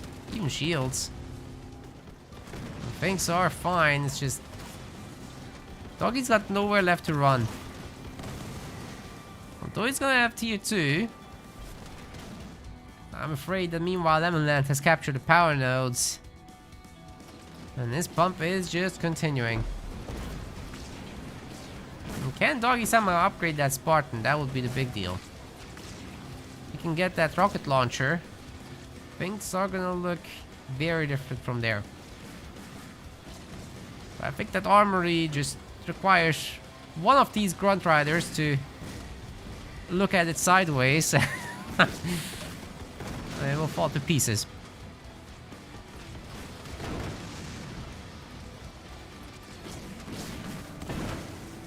There it is. They're ramming the buildings. It's doing pretty good damage actually, and we got a grunt dome. Alright. That's probably it for Doggy, guys. I think Lemonland is going to be in the grand finals now, and Doggy has his work cut out for him in the losers bracket. Well, just the losers finals, right? It's not that many extra games. Just the best of 3, while Lemonland is going to have the opportunity to closely study what Doggy's going to do. So if he comes up again, which is not a guarantee, but if he comes up again, then he'll be extra prepared and well rested, and maybe he can even throw in a snack. GG's. Yeah, great news for Lemonland there, and that was pretty solid for his return, right? Bravo. Hope Doggy can recover, or at least get a really solid losers finals in. We're gonna get there soon. But not yet.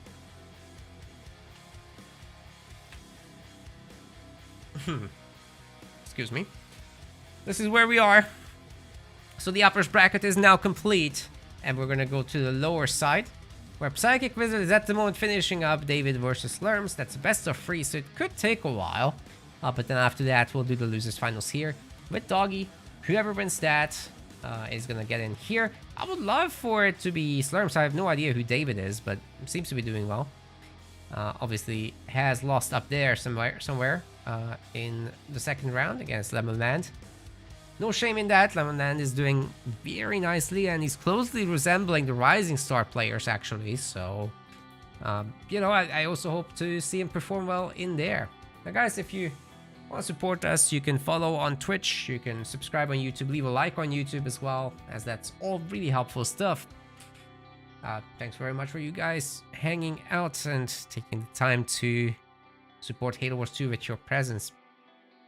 If you want to support directly, you can do so as well with our links that are pinned in the chats. There's donations for the tournament so that the players get rewarded more. There's a patronage system on our website, which is just like Patreon, minus the fees and the sales tax, which I'm not eligible for, fortunately, so it's cheaper for you guys. And then we've got, what else?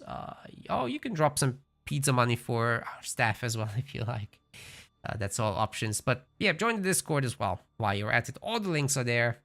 They're pinned in the chats. I'll see you guys in a little bit. Enjoy some clips, and we'll hopefully have a great losers and grand finals coming up. So we're not done, just a break. Pair of hunters, that's pretty good. Great split against the beam there. Good job. Oh, another split. Oh, they're completely avoiding it. No, that's great. Everybody stayed alive. Double shield generator on Daylon's face. Wow. Ultramines and beam. Oh my god. They're not moving. The Ultramines. Oh! The entire Wraith army, of course, is evaporated. Oh my goodness.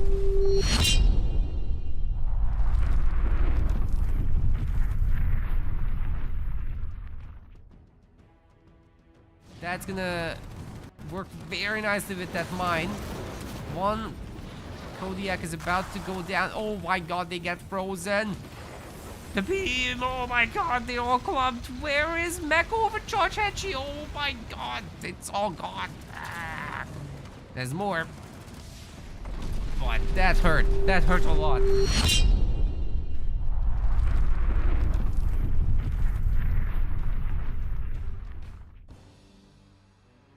The Reavers, they have tracking shots, right? But if they overkill something, the remaining missiles just go into space.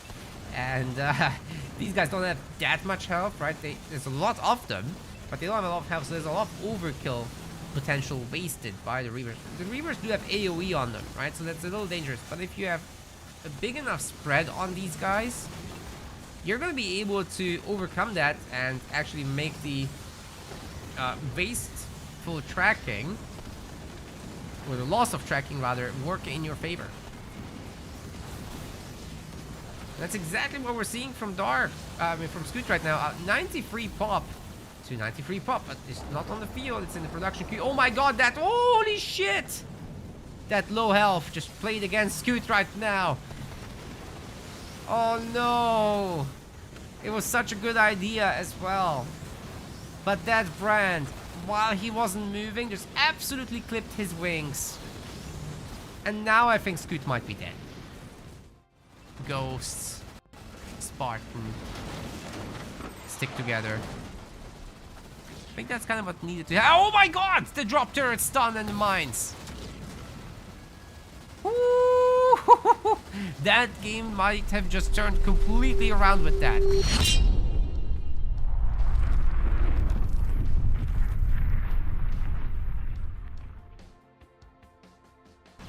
Blasting beam is ready for Sam, so he might be able to clear up those engineers.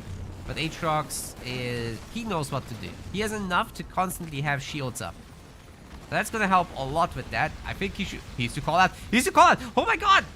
He's losing all the engineers! Holy shit! Aatrox just lost everything!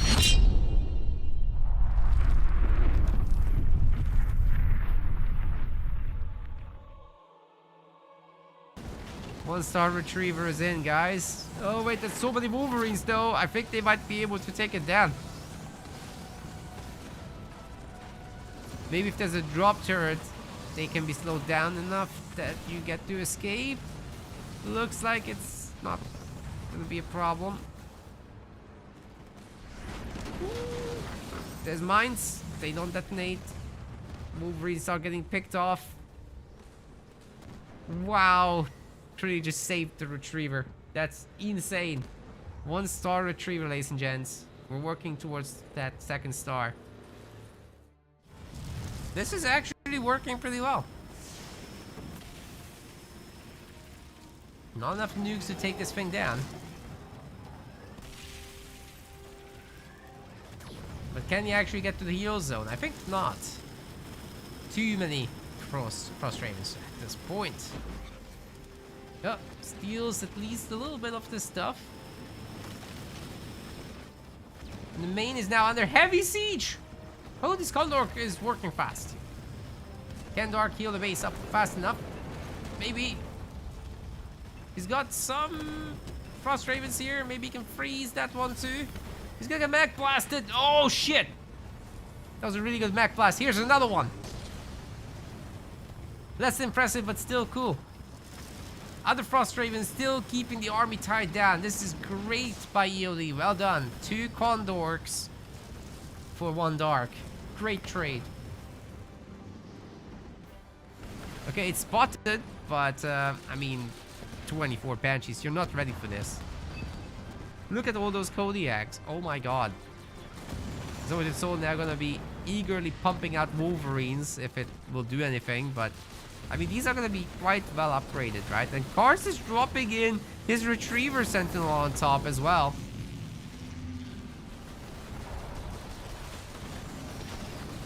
Zoetisso's main is gone. 3 generators down.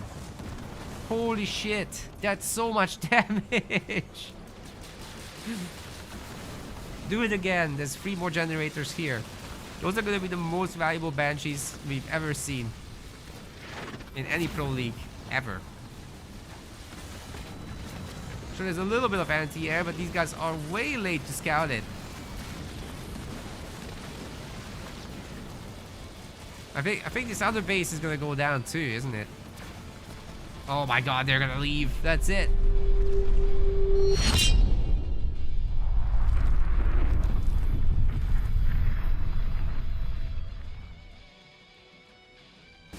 Especially the one with the skit is quite healthy. And the Arbiter in white gets sniped there. Holy cow. Oh, get out. Oh wait, he did. Nice one. Shot once again absolutely guts the Marines, but they're just getting healed back up, so no worries with that so far. They're doing a great job picking off some of these Phantoms, and they're staying high health. As much as these Phantoms are well equipped to actually kill the Marines. Oh, they're invisible, they're invisible. That's the play, that's the play. There's no detection.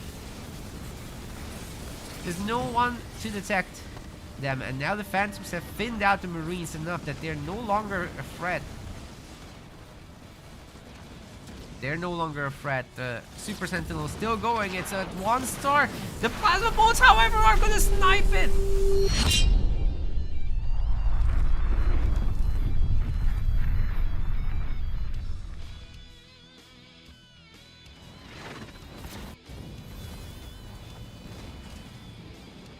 Plasma Bolt business, but all the squad members are coming. Oh, Suicide Grunts!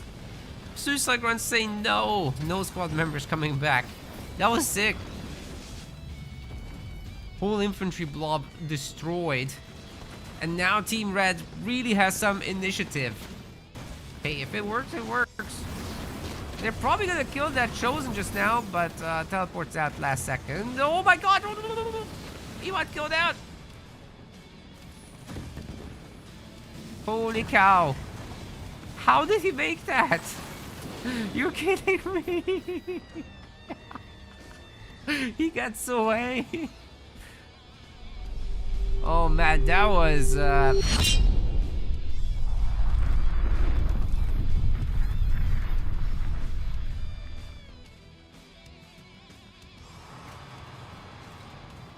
Hero is about to have a timing attack with that Spartan upgrade finishing. He's getting double victory turreted there. And this time there's no detection, so mines would actually be pretty impactful, especially if there's some kind of stun paired with them. Holy shit! Everybody just got wrecked. Hero lost half his vehicle army. to scoot here. That was probably one of the best plays we've seen in a very long time. Just absolutely clogged up the place. But wait, there's the retaliation! Great Mech Blast. And Hero still has a whole lot left. Spartan's trying to call in the big boy. He's got the lasers. That tier 3 hero sure makes a big difference. That's a strong Mantis. The Warthogs cannot beat that. Looks like the other Goliaths have gone to the main, and Hedgie's almost got third point. He can drop in 2 more boys. These double generators of strike are going to be in a massive amount of trouble. Hedgie's very well known for this chaotic kind of playstyle, and it's serving him rather well.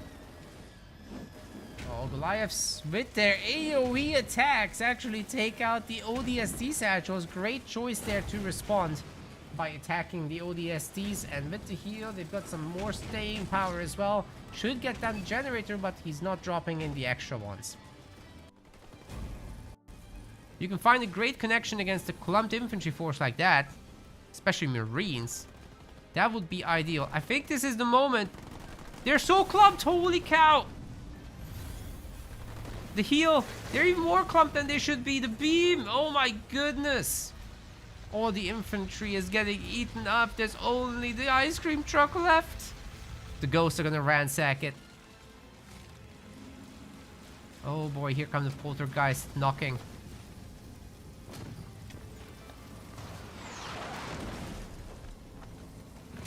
Oh no. Oh no, the mass rabs are gonna take out the ice cream truck. That might be good for this game, I think. Well, this is great from Aatrox. Now he's gonna be able to go back and forth between the portals. Luckily for Dark, he's on both locations. Of course, the portaling isn't gonna help you with the nukes. They'll still connect. Aatrox, man. How long does this nuke chase it? Does he get through again? Nah. Oh!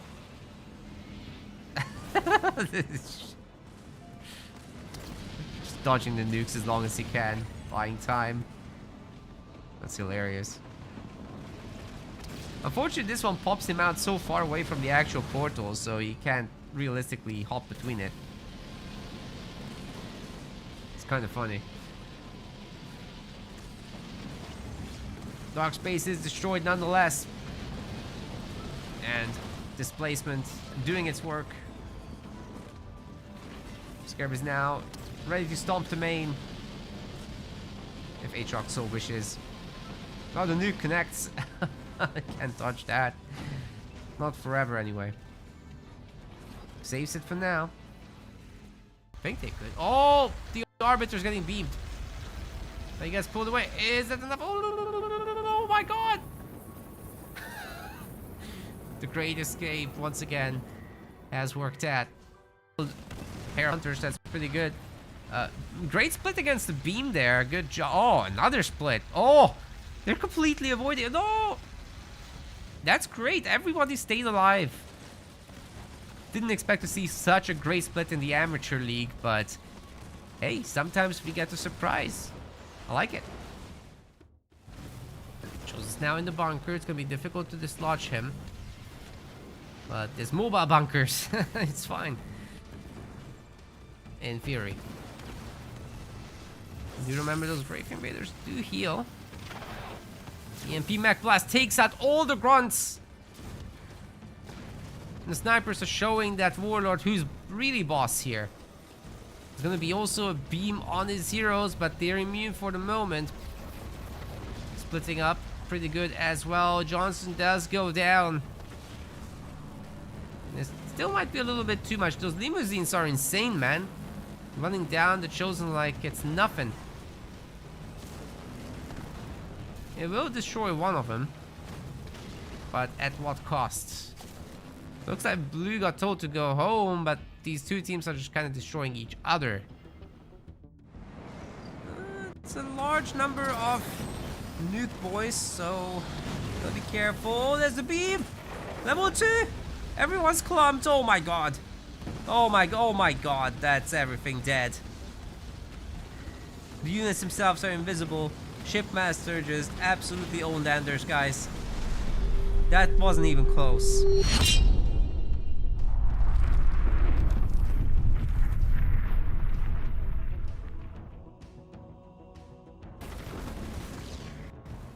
Oh my god, oh my god, oh my god, oh my god! Ah! The rabbits. Walked right over it. This is why you upgrade your rabbits. Nuclear elite. Oh no. What happened there? Oh, they're upgraded now? That's tragic. That is tragic. They just couldn't see in time. Everybody's converging on his base to take him out, but little do they know he has another base. Oh, they do know, okay. They should. But yeah, this is a goner, that's for sure. Aatrox's best to sell all this, get some money back at least. Liam's gonna destroy Hatchie's base. It looks like there's 3 engineers, so maybe not that easy. I have to pick him off. It's this one that's casting the shield right now, so that's the one you should focus. And there we go! Aatrox with the big drop.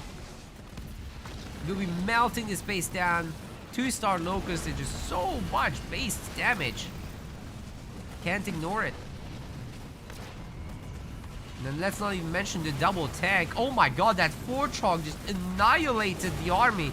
This game is epic.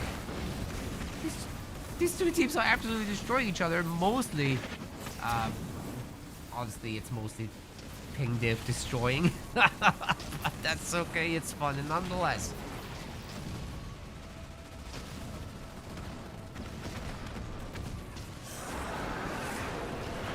They found their stride. I'll be curious to see what they can do in the grand finals, because it certainly looks like they're heading there. There's no defenses here. Hatchie forgot how good Colony was. He is very good.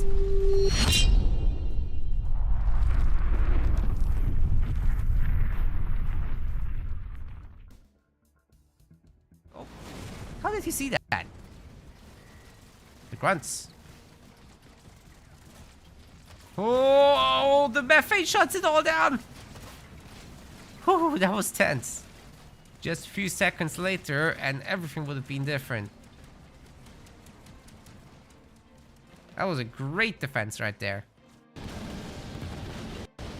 Okay, these guys can just smoke the base forever. There's no detection here. So it's technically all good. And they are healing it. Drop another smoke. It's perfectly fine. Oh my god, Liam's base is going back to full health. It's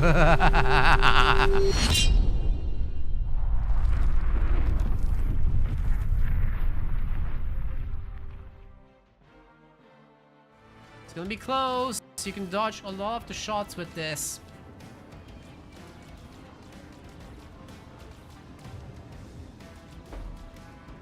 This is clearly in favor of Maximus's right now. Oh wait, is it though that Ghost isn't shooting while he's trying and failing to ram? Psychic Wizards dodge micro against the ram is actually amazing. He crashes into a building and gets wrecked. Oh my god, no way.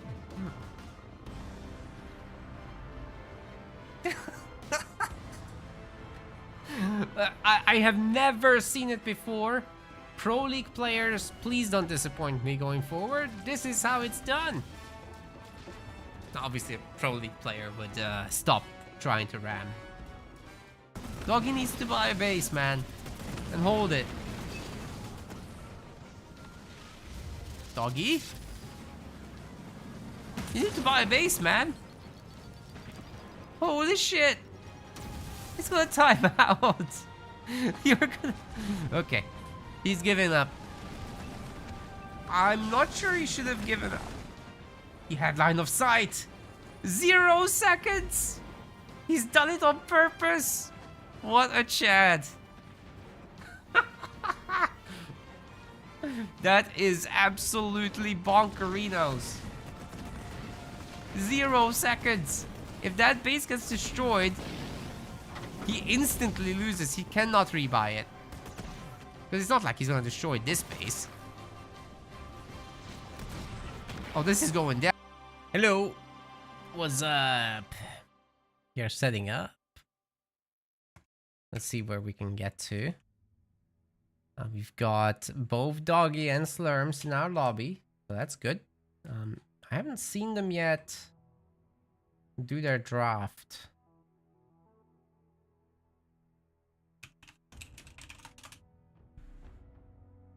Okay.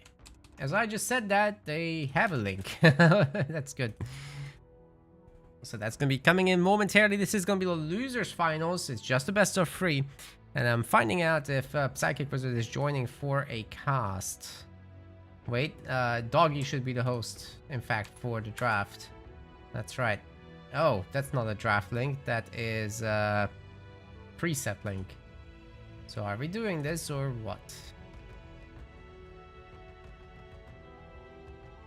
Neither might be the correct link.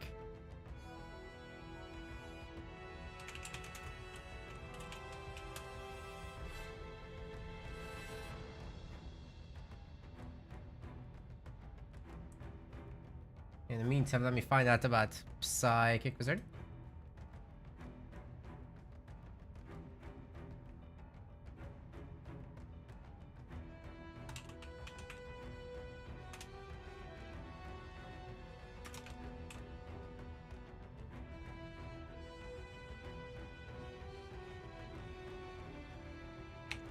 Oh, is he done?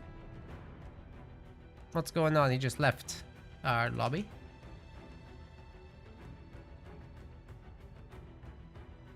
Nope, he left. Unless he changes his mind. Looks like the draft is going on.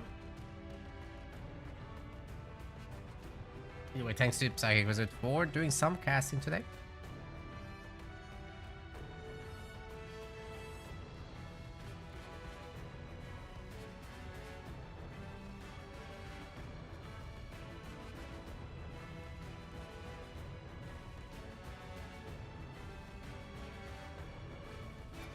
Colony versus Shipmaster.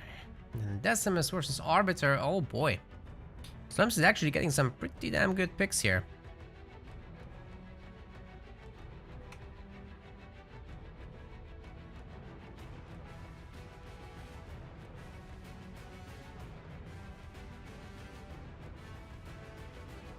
And then we've also got Anders Cutter versus Forge and Atriox.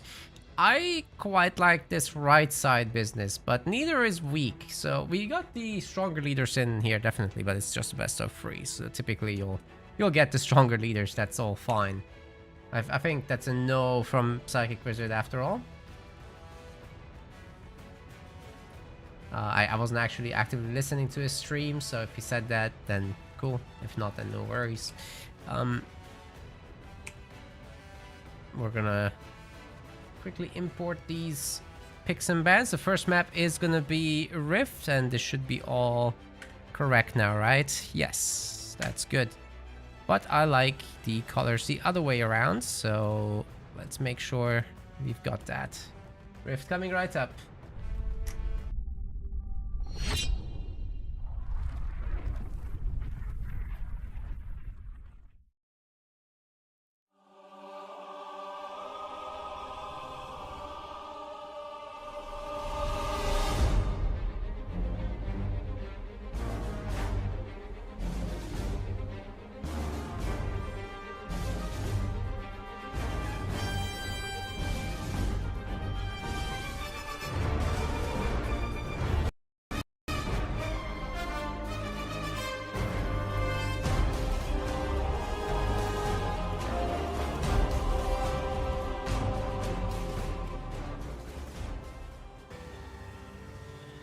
Ladies and gents, welcome to the losers finals here of our amateur league for Halo Wars 2. Slurms in the blue color will be fighting as the Arbiter, and on the other side of the map, an equally solid leader here on the map, Rift, is gonna be Doggy Anders. Oh, I see my text is wrong again. Amateur League means that you don't have the top players. You don't even have the mid-level players, really. They're all banned. And you get everyone else basically able to just win a tournament for once and get the full experience still. You also recently removed the player bans from our draft system, so they basically get to pick their leaders that they may bring into it. And other than what they're already playing on screen, you got the rest, so there's Shippy, Forge and Atriox for Slurms, and for Doggy we've got Colony, Decimus, and Cutter coming up later. But it's a best of 3, so one of these will not be used. It's just their available pool, and by picking one on your side, it makes sure that the other guy can't play that leader. So, in a sense, that's a ban. But more importantly, it prevents the mirror matches from happening. So, it's a little bit more interesting for the viewers. But you don't have to like get rid of all the good leaders with 4 bans across the 2 players, and therefore get the low tier leaders in. And the problem with that was that you got a lot of low tier versus low tier matches, and nobody knows how to play them because nobody gets to practice in the ladder environment for that. So unless we get a balance patch, I don't think we'll be bringing that back anytime soon. It was nice to watch, it was good for variety, but I think to have it consistently is a problem, because yeah, ladder is just... You're not gonna play against much Serena. In a 1v1 setting, that is. You're also not gonna play much against Johnson. I'm gonna get some, but not much. Whereas your Shippy, your RB, your Cutter, those are gonna be pretty common picks. Decimus, Atriox, these are seen a lot in ladder. Colony, Yap Yap, Forge. Those are the main ones that you're gonna be seeing. So that's also what people are the best at. And then there's the strange ones like EOD. he can play whatever. Brings in an Isabel. I mean, she is strong in some cases.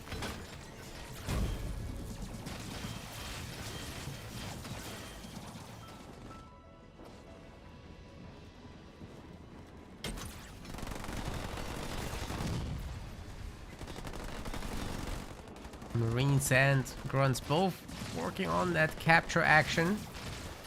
But the Grunts probably don't want to mess with the Spartan here. I doubt that Doggy actually has unlocked mines or anything like that. I'm gonna have cloaked Grunts. They're gonna take away the power nodes, which is not node strat as long as it's already stripped. You can use cloak like that, that's fine. What we do ban is, you know, capturing it while the sentinels are on and then you cloak yourself. That's dirty. That's just too dirty. If we could get a balance patch where that's not possible, that would be great. You know, just give the sentinels some detection and make capturing impossible as long as the sentinels are alive. That would be wonderful changes. Because right now we have to like kind of offset that with our rules.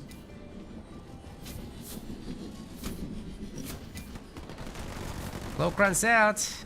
Runs go down. Well, single detector for Doggy still. Where are the snipers? You know, against RB and Shippy, if they go grunts, which you can very easily tell by there not being any ghosts, you should make a handful of snipers, because this is just too risky. If you come over to deal with them, they'll just activate their please don't shoot me at home, and they'll actually take down your base. It's very scary.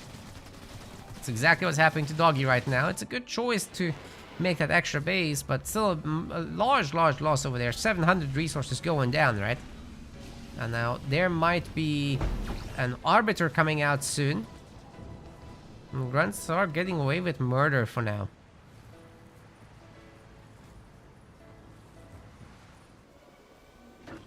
The way Doggy is getting his own tier 2. Are they just going for the next base? Are you kidding me? Surely they're not gonna get that. There's an enforcer. They have to defend their own base. It's a good move by Doggy, making sure to also get a little bit aggressive.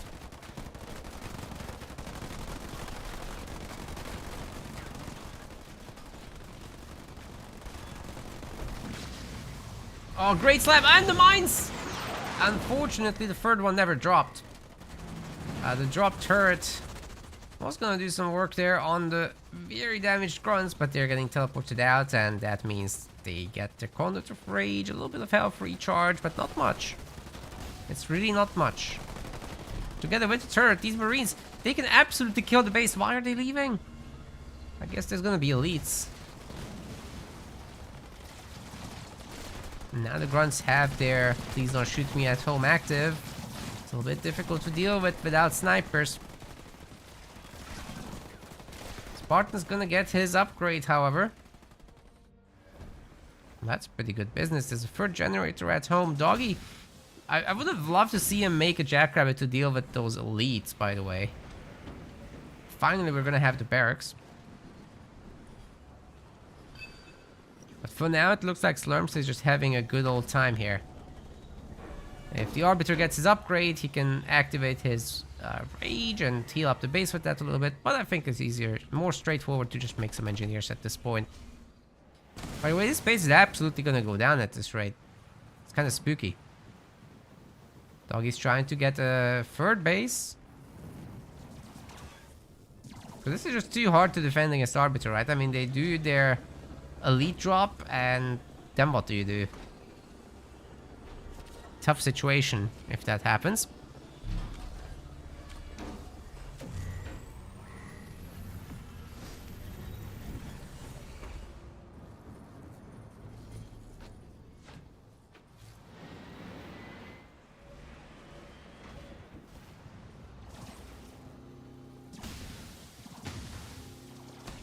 Too little, too late.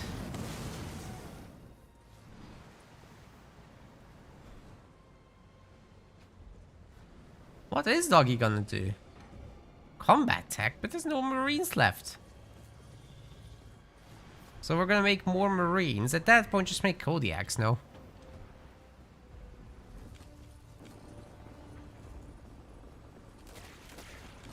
There are 6 Rangers right now. The Marines are gonna melt, dude. 7 Rangers. And an Arbiter, which is no doubt gonna get upgraded soon. His upgrade is a little late, but Infantry 1 is actually gonna do arguably better than that. Just nice to have another conduit ready for the army.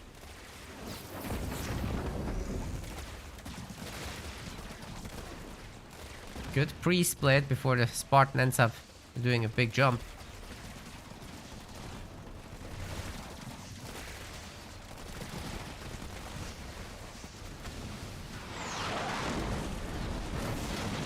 Turret could have been dropped into the mines, but unfortunately didn't make it. Oh, the Spartan will.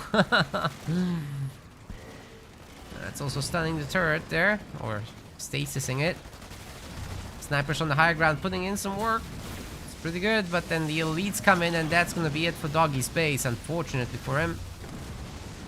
He might be getting arbitered here pretty damn hard. Slurms is just all over the everything.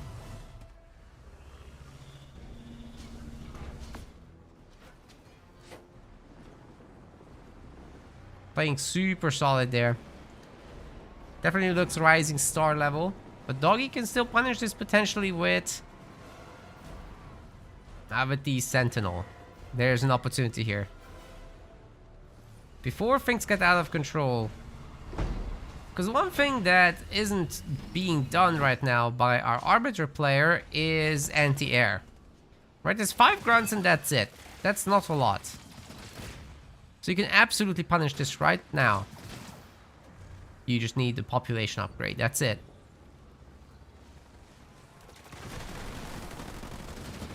Stun that Arbiter. Let the snipers do the work. And everything's gonna be fine. Don't tell me the engineer's gonna save him. That's crazy, dude. Oh my god, they're gonna save him. He got out of that. That's crazy. The bait is real. Oh, a lot of elites went down just there. Plenty of snipers around, but there's just so much healing from the engineers. And they have Conduit of Rage, so they don't care about no snipers. Retriever Sentinel, it's time. That main base is about to get shreked. Shield generator backup is getting made, but it's gonna be too late. Especially if it's spotted. Doggy, are you seeing this? Oh, he's not seeing it. He can't see it. He still didn't see it. Shield's gonna come up. Unless he forgets to recycle this. Don't forget to juggle. Oh my god, he's forgetting to juggle. 11 seconds.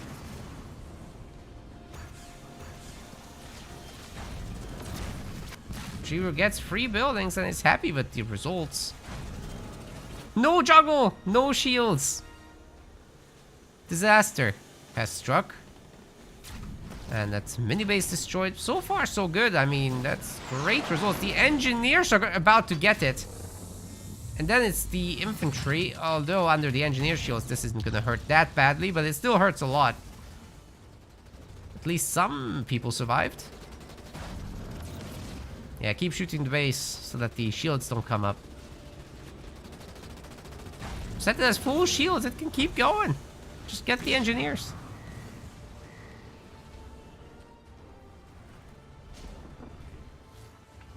Looks like our RB player is gonna be on free bases still. Doggy has made it to tier 3 actually, that's crazy. No anti-air whatsoever. That's the one part that didn't look like a Rising Star player. Like, the macro, the heavy movement, you know, the aggression. I was looking really great from Slurms, but the way he's dealing with this retriever, it's like he forgot it. Now, he does have the double trouble shield here, right? That's not bad. But if he's gonna get like, what, 1 Reaver at a time, well, I got bad news for you. Retriever can easily beat 3 of them. And especially with all the Sentinel support, some of the shots are actually gonna get distracted. No engineer shields! Oh! That did no damage whatsoever. What just happened? Is it the shields blocking the damage for some reason?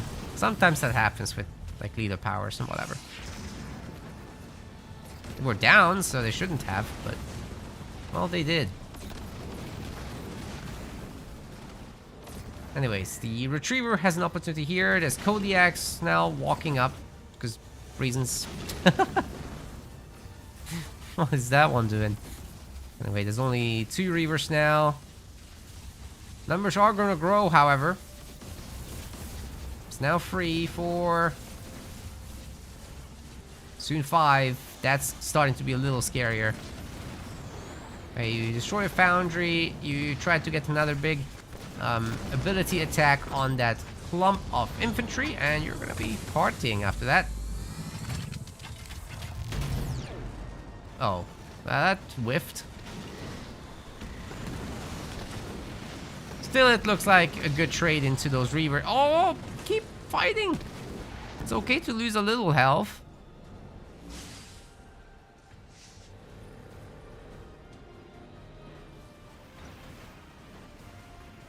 Wait, why does Doggy not have buildings here? Did he get reset by, like, elites? There's no damage on anything else. So I doubt it. If Doggy can deploy those Kodiaks nicely, then... oh, party time. Just needs to actually deploy them.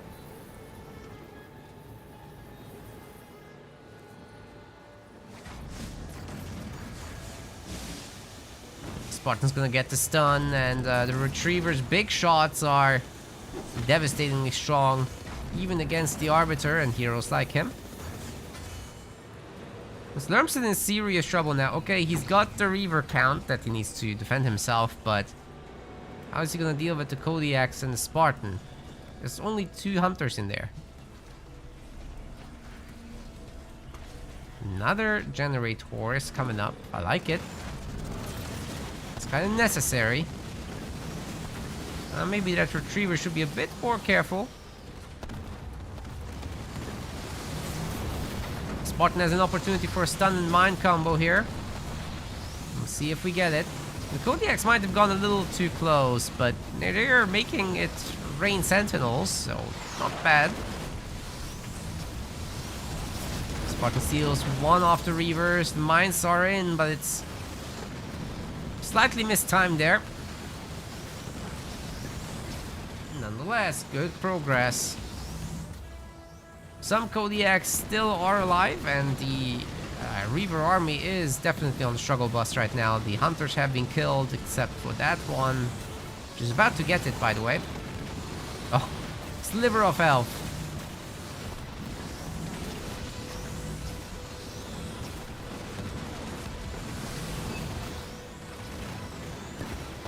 Well, without shrouds, this is going to be hard. Without engineers, it's going to be even harder. Shield's nearly down already. The Spartan can see this just fine, right? And the Kodiak shots will continue until morale improves.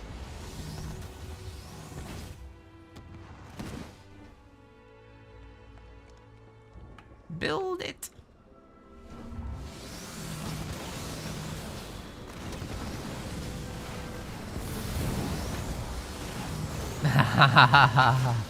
This Spartan is playing with that. Okay, Arby's gonna run him down though, right? I guess there was no escape from this.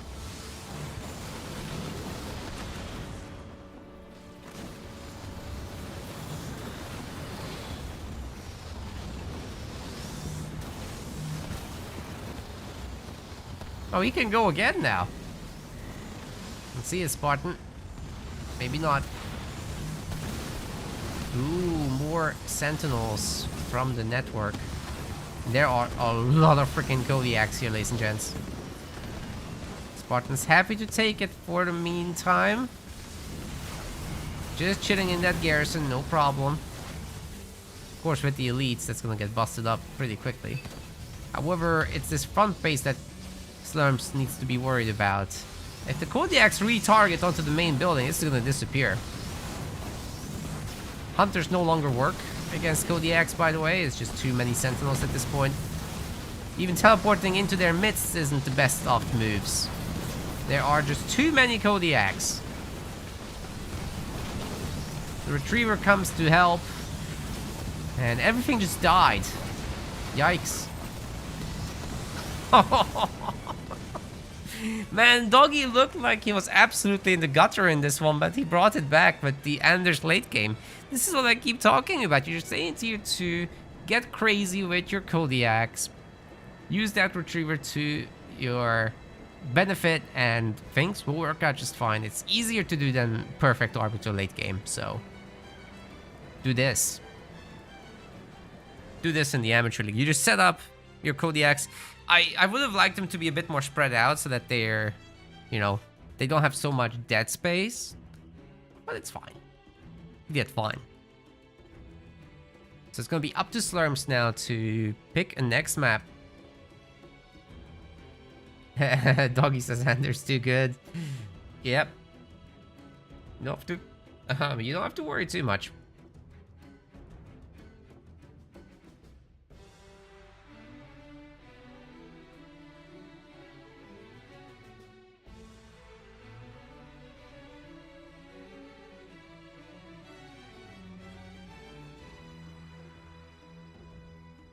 Looks like the next map is going to be Vault, and we've got these leaders. So between Forge and Shippy, I'd say either of those is fine. Would not want really Atriox, not too much anyway, but it can be made to work, definitely. On the other side, Cutter and Decimus would be my picks, although again, Colony is fine, it's just a little bit more challenging. So let's go.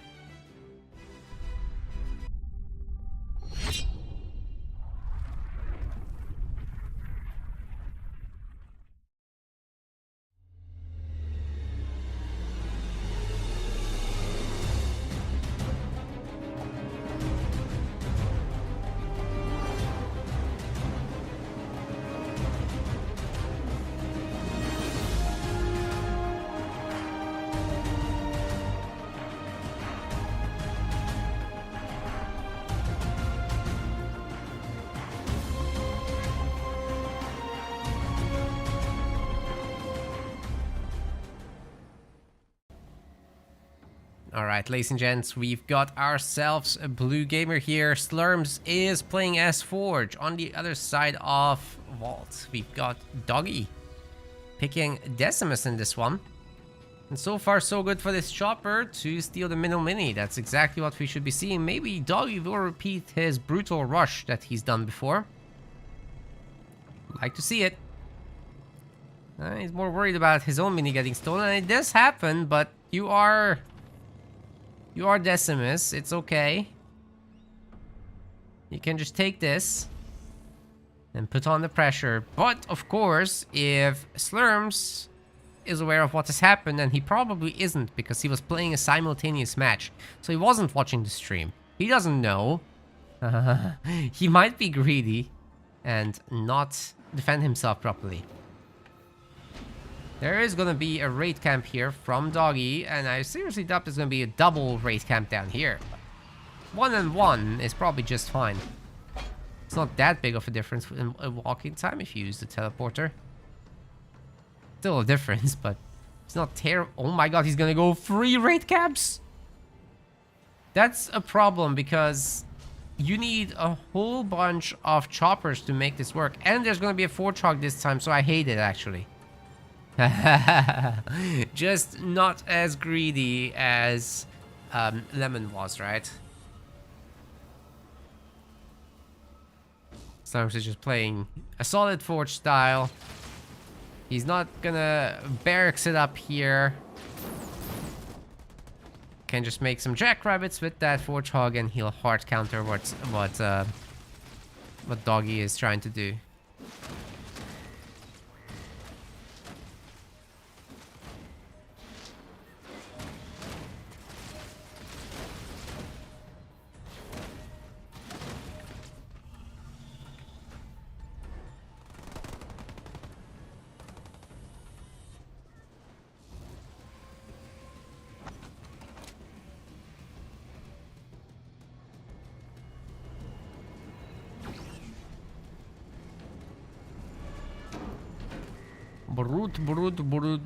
Brute.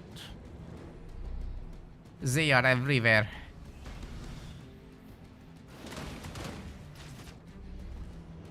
But will it be enough? I think not. Oh, there's gonna be jackrabbits. Okay. Tragic. This is a hard counter build. There's turrets too. 2 turrets, 3 turrets. The reaction from Slurms is essentially perfect. Double ram. Okay, that makes a difference, but it's not anywhere near enough. Just what do you do about these turrets, man? Forget about it. This attack the minis. Please don't go here. Oh my god, is the game gonna crash? No. Just a lag spike. But don't go here. It's not. Oh, he dodges the vortex. You're kidding me. Nah, man, there's gonna be 3 turrets. You don't break this. Even out there, there's gonna be like several rabbits looking to pick off anything that comes out of this base. So life is difficult if you're a Doggy right now. Forge Hog might go down, but it's cool. No problem. Keep it on the move, and things will be fine-ish.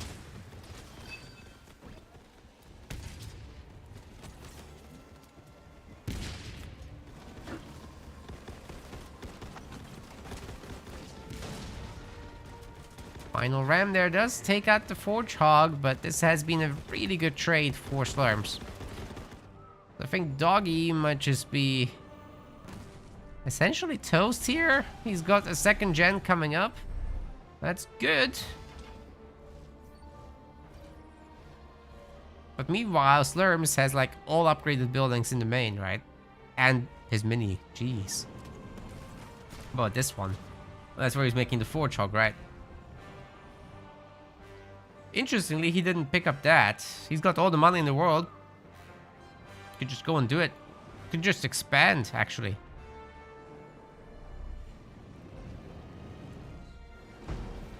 You can have it all, sir.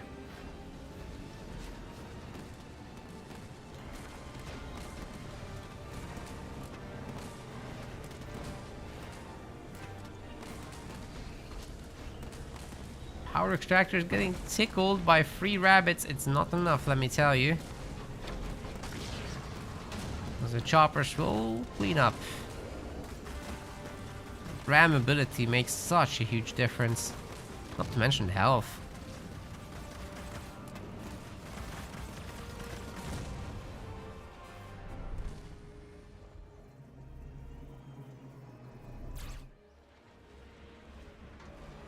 Okay, here comes a bit of a marine pump. It's high time that happened, and I'm really sad Slurms didn't take his opportunity to take another mini there. But oh well, we can make a third generator, upgrade this thing, get all the good stuff rolling, right?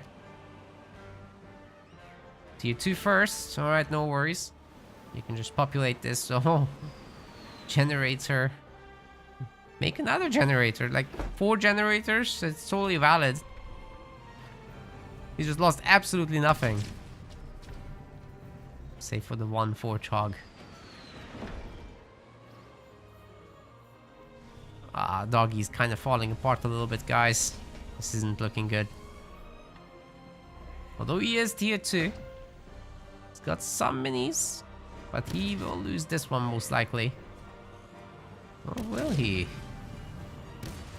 Tell you what, if the Warlord can manage to come out, situation's not that bad. Is Decimus a hard counter to forge? Not necessarily. Just in terms of, can you pull and stun the hero and kill it? Yeah, sure. But there's so much more to it than that. So first off, Forge just has a better economy. Secondly, if you can get out your nice little counter units, then things are gonna be a party.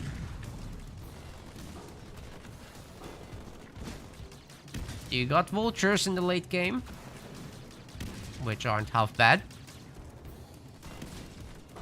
And with heavy metal, you should be able to deal with the overpowered Decimus heroes.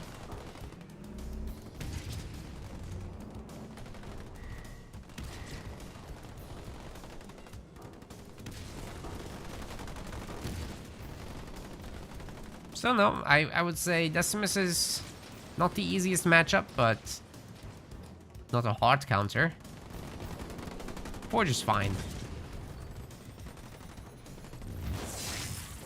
See, even with stun and vortex, that Forge Hog is going to escape, actually. With style points.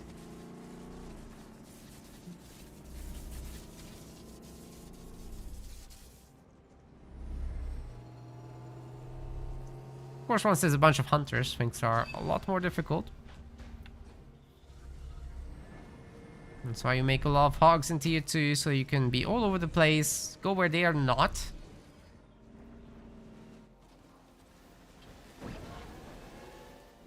Put Decimus on the defensive as much as you can. Meanwhile, secretly go tier 3 into vultures.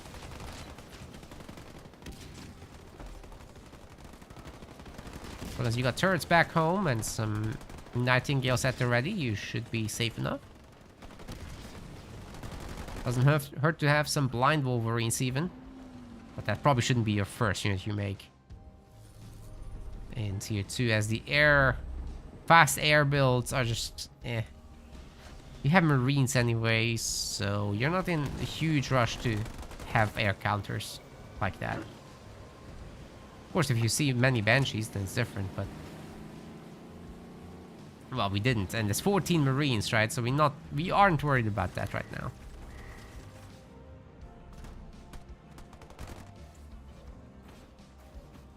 Also, making the Wolverines actually makes it harder to upgrade the Marines, but that's done now, so things are fine. Take the power nodes, get more economy, make hogs, go tier 3, have a 4th generator. Those are the... Oh, have a 5th generator, why not? This economy is insane. How is this the case? I guess just nothing is getting lost by a Forge player. It makes such a big difference when you lose nothing, obviously. Very unusual amount of resources that I'm seeing. Right now, obviously popping in some Kodiaks is going to spend the money. They're going to be very exposed to this army too, so they're definitely going down. But if the Marines were sticking close, then they would have been protected, right? Well, they can still turn around, but if they go out here on the aggressive, then these guys are going to be butt naked from the back, obviously. Are we going to see tier 3, or is this some other plan? Okay, they're going to be here to defend. Sure, the Warthog is going to get bonked once more, but it's cool. No big deal.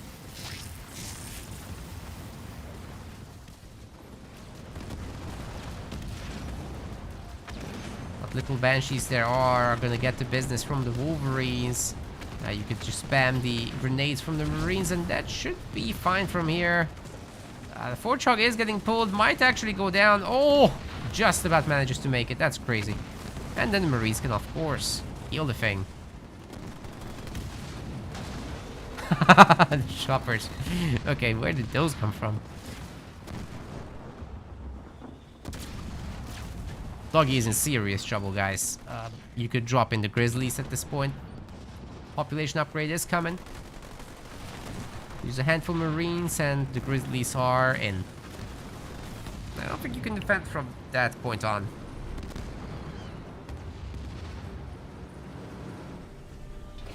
Doggy's got it rough.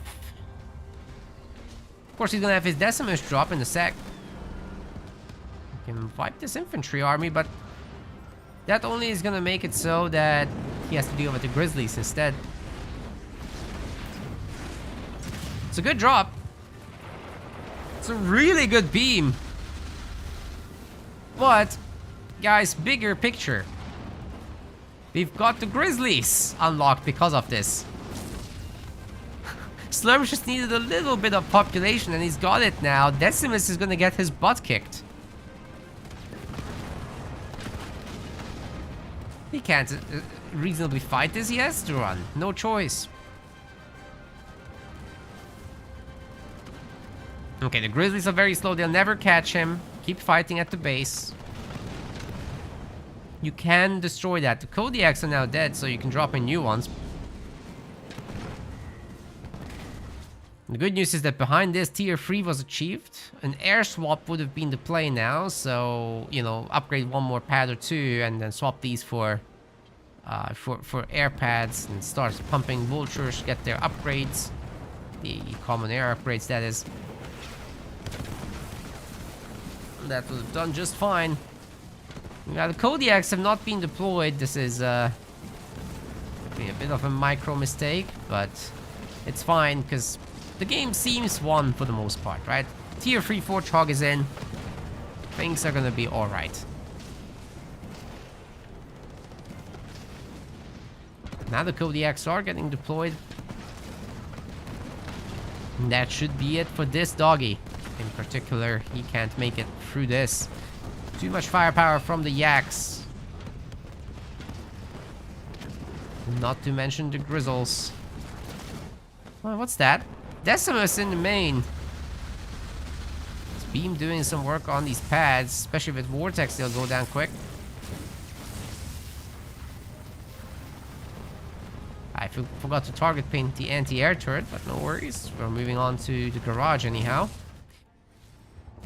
Now Yuna sees in the main. The shield comes up just in time. Warlord is actually gonna bonk this tank and it will come back home. Which is a great use of it, of the combat salvage, because now the tank can defend the home base. It's a huge play, actually. Decimus can't stick around.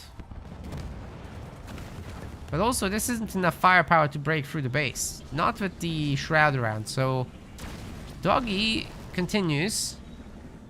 He will live another day. Can he get his base up, however? That doesn't look so hot. Marines giving it the business over there. It should be easy enough to go and hit that. We've also got Gales coming through and potentially air upgrades to follow. Do need more air pads, but that's okay. Third base. And that's just one base, mind you.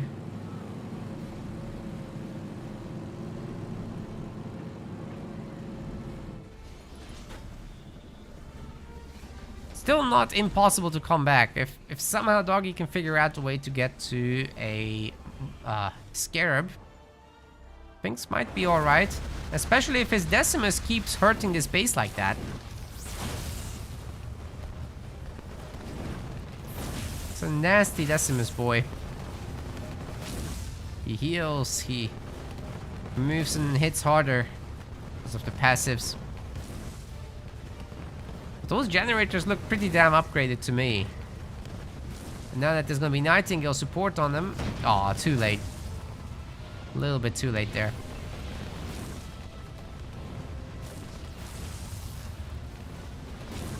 Supply pad just got the business.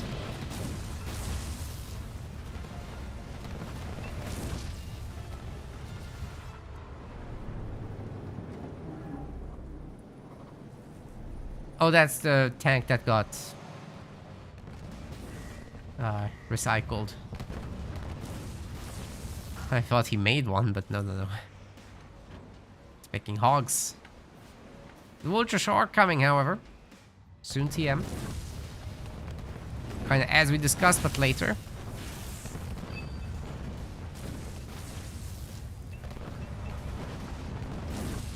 A beam for Desi is about ready. It's gonna catch those guys with the vortex. I think a beam button right now would be really damn good, but it was just a little bit too soon. The debuff is gonna go away on the gale, so it's not gonna actually kill them. With vortex, it could have been so much closer. Anyway, that supply pad's not looking too hot with the gale's healing even.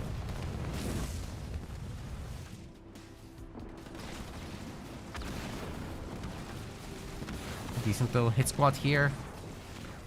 Should make sure that the base comes up, but meanwhile, you know, Forge has been on free bases, so as much as it hurts what's going on in the main, the vulture mass is getting put together slowly but surely. Air upgrade 2 is nearly done, and you know, once you have a full population of vultures with some gales, you can break that main. So that's gonna be something to consider. Huh? We're not gonna make a Scarab? I guess not.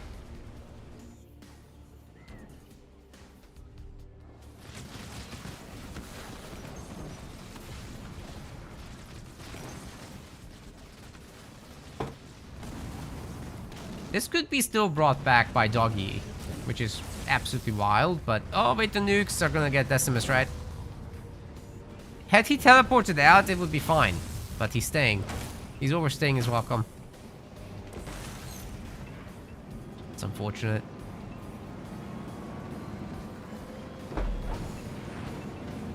Surely it's worth teleporting out Decimus. So I think, like, 7th point, you definitely want to have teleport. I mean, what else are you gonna do? Vortex 2?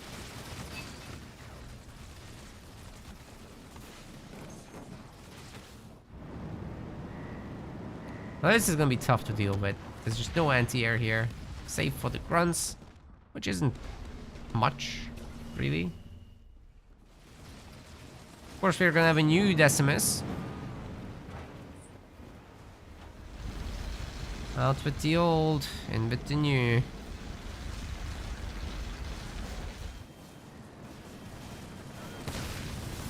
Ooh, those grunts are gonna get it. Yikes. Good split by our Decimus player, but I don't quite think it's enough. The nukes are coming down on the hero, by the way. They're doing a lot of damage. Decimus gets dropped in, and while the Warlord is gonna fall on its knees.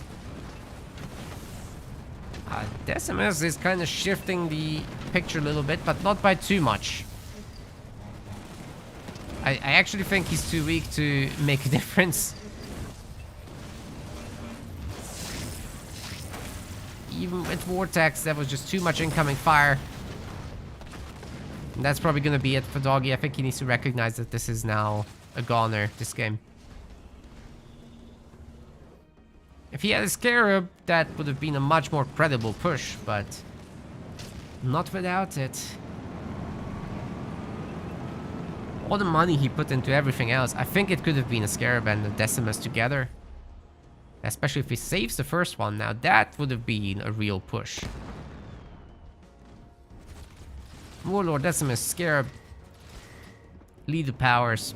Now that's the stuff.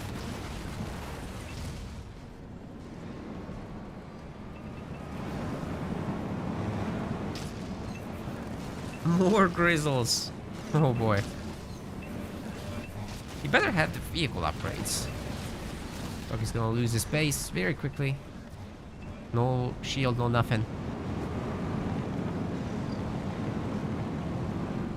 By the time they get to the other main, the nukes will be like halfway back. So there's more vultures coming in.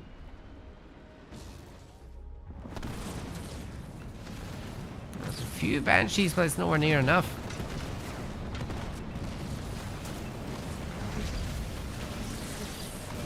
You might get the gales, but there's no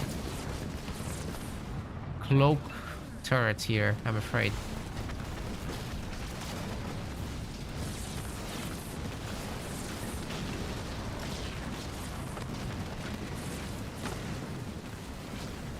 Where is Chandler when you need him? He always tells me, do not be afraid when I say that.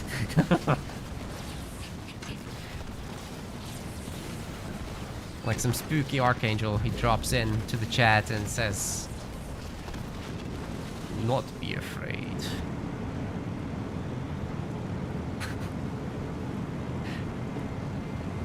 Well, ladies and gents, we got ourselves a 1-2-1.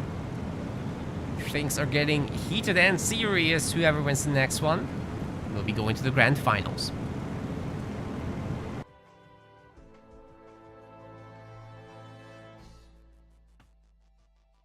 Kenny loves the videos. Great to hear, great to hear. There's so much more coming.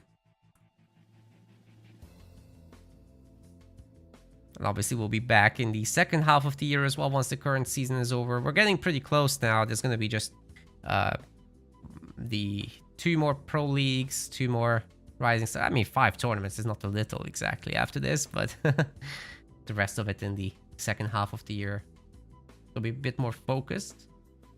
Nonetheless, it should be cool.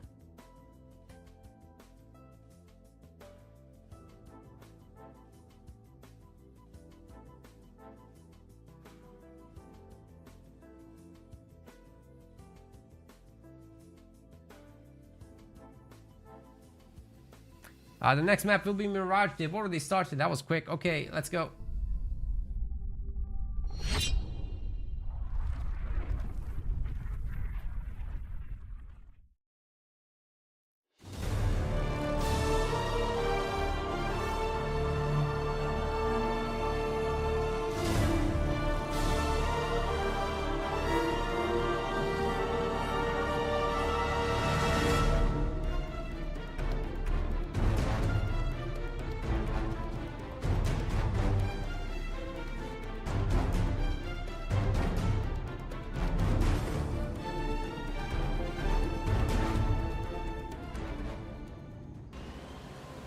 Welcome to Mirage. This is where we decide who lives and who dies. Slurms in the blue color is gonna be Atriox. On the other side of the map, Doggy is gonna bring Colony. It's already a chopper war for the middle power. I think it's a good idea for the Grunt to get in the garrison for a sec, but it's not super necessary if you've got the Skitter coming up as well, and then you should be able to just chase down the other chopper. You can't dodge the Skitter shots, obviously. It's a beam. And it's down. Skitter plus chopper, so much stronger than the normal chopper. You really don't want to mess with that, and ideally you'd bring 2 choppers to fight it. Or the better build is to actually not bother with it. Capture this power node, leave the middle alone, and just pick up your little supplies on the side. So basically make 2 extra grunts at the start instead of a chopper. That's the better response in my opinion, and then later you can deal with it with your hero. That should be fine. We got a QWERTY in the chat, I believe. Welcome, welcome. Doing well, thanks. Great weather in the UK, so it's good for the mood. It's good for the fruit, which I've been enjoying lately.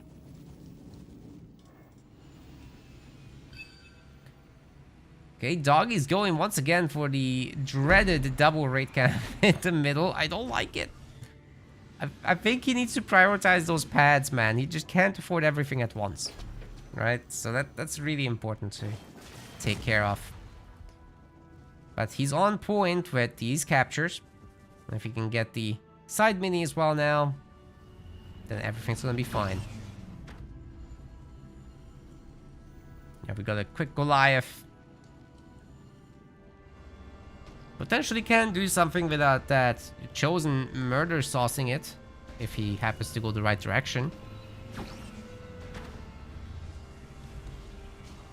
Once I said that the Jerome Warthogs are the strongest in the game.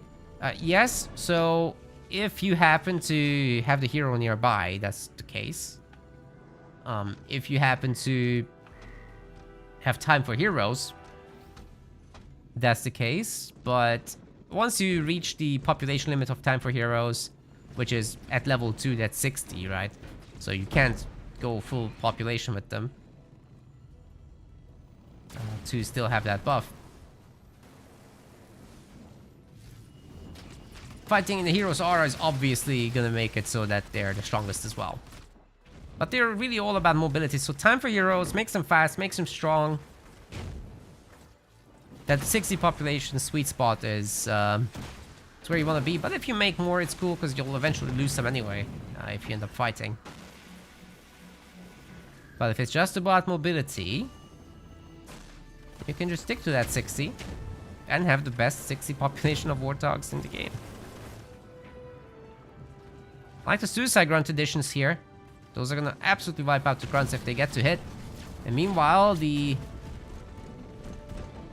Gorillas over here can potentially head to the main and distract this whole army here. There's no pre-split on the grunts, so the Suicide Grunts are actually going to be devastating. As the hero does snipe him, the explosion damage still gets all the grunts. But you can one-shot them, so you want to be a little bit careful with that. Okay, the Goliaths are now hidden on the high ground. Yeah, I know the Max, Sniper, Liam, all these EOD, all these guys are in the UK, so there's like a whole lot of UK people in Halo Wars 2.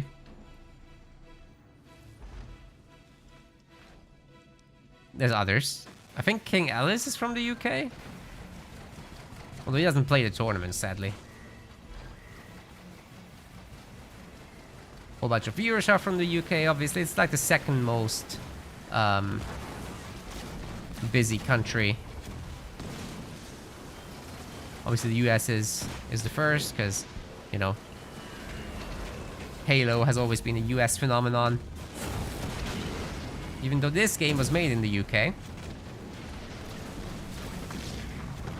Capitano actually goes down. That's surprising, given the heal and everything. But, I mean, Taunt kind of forced that, right? There are now 6 Goliaths in the main. The Extract, which are getting bonked hard. And, you know, 3 Goliaths, 4 Goliaths, and the Chopper might actually get that chosen kill. If they all focus on him, I think they can get the kill here. Just stagger the run, the sprints, right? There we go. Oh, not staggered enough. Not staggered enough, sir. I think he might actually get to run away here, because he can out-kite them. Due to that slowing effect on the shot, you see. Oh no, there's no heal now. Oh, he's gonna get veterancy from this. This is crazy. Doggy didn't want to commit.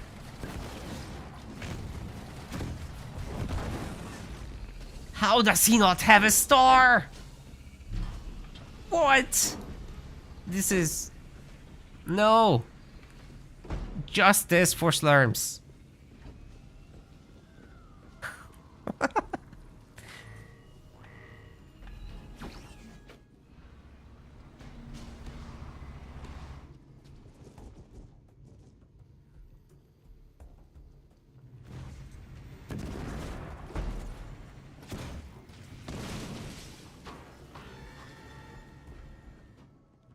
But anyway, back to what I was saying. Obviously, the English-speaking countries are the biggest consumers of our content as well. No surprise, right? But Germany, Mexico, France, you know, they're up there. A little bit of Brazil.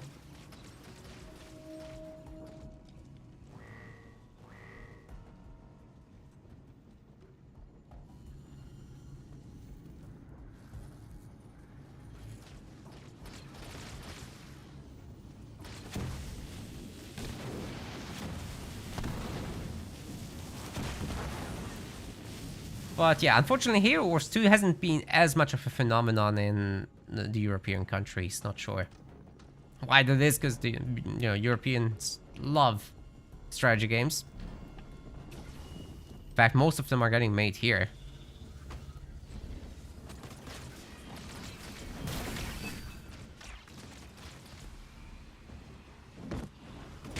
But the marketing was like very heavily US focused. There were ads on US TV channels and stuff like that, so I'm sure that played a big part. Great micro on these Goliaths, by the way.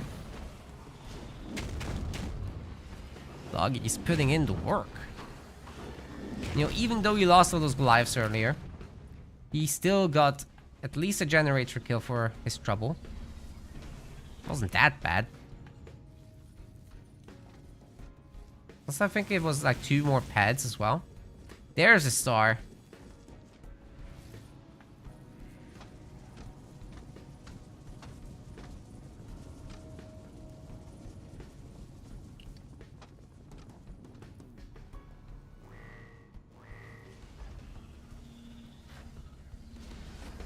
All the buildings will be upgraded. There's 3 generators here.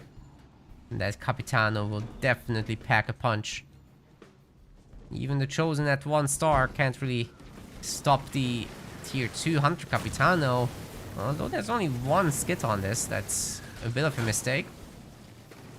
Not the end of the world anyhow.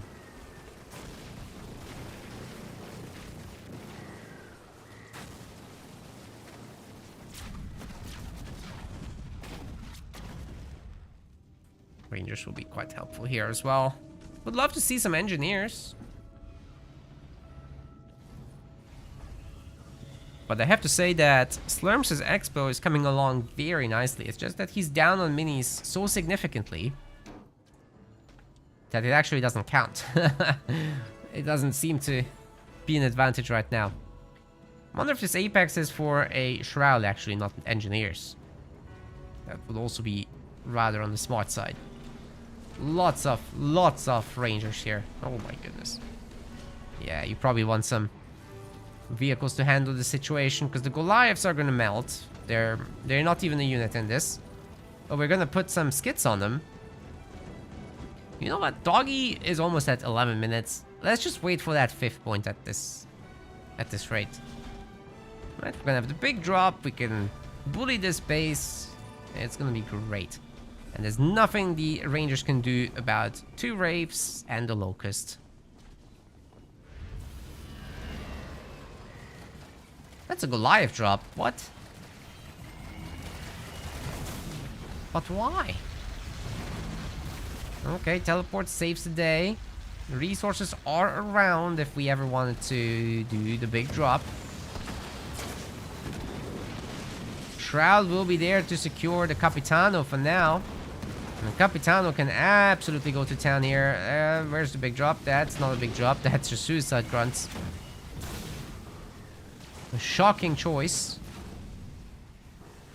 Hey, they killed an elite. It's something.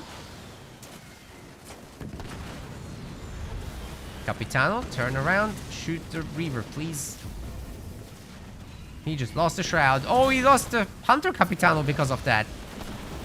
Big drop is in, but it's like an anti-timing. That's the worst possible moment. The Rangers are going to charge forward together with the Capitano. Not the Capitano, that's the Chosen. But I think they've got what it takes to take all these units out.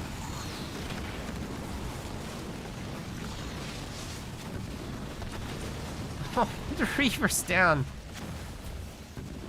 Steve is down. Other Steve is down. Oh my goodness.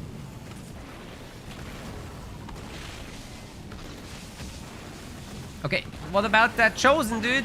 It's gonna die. Oh, he just procced his dying breath. The engineer shields were missing. They weren't healing him. That was absolutely avoidable. Now all of these rangers are gonna die because they do 0 damage against the vehicles. Tragic.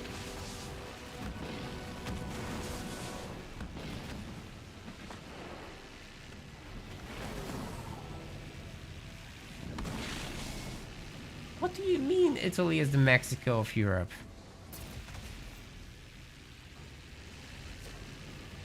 May I interest you in Serbia? Just kidding, just kidding.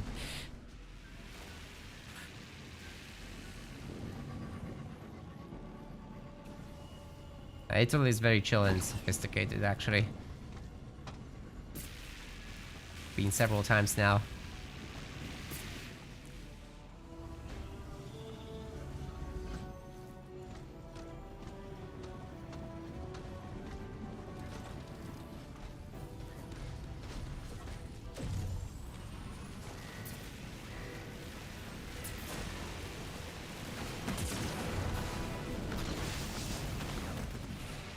The Locust is gonna open up this base real quick. That shield generator won't last a long time at all. But there's now Hunters to deal with the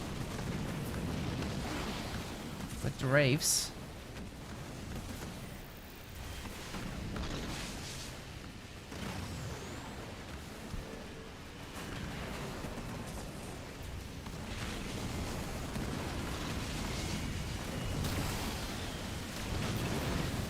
Did the Capitano actually make it?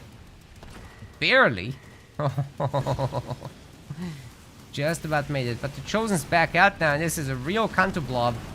You will be able to fight pretty much anything with that. Now Doggy is tier 3. His improved taunt is gonna have to be cancelled because it's on the freaking mini base. And he still doesn't have a third base. So unfortunately for him, it's gonna be a while until the Wraiths are coming up.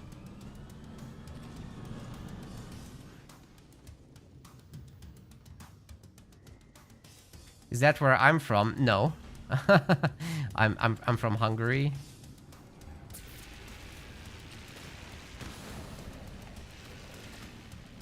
But I live in the UK for... I've lived here for a very long time now. What is it? 11 years?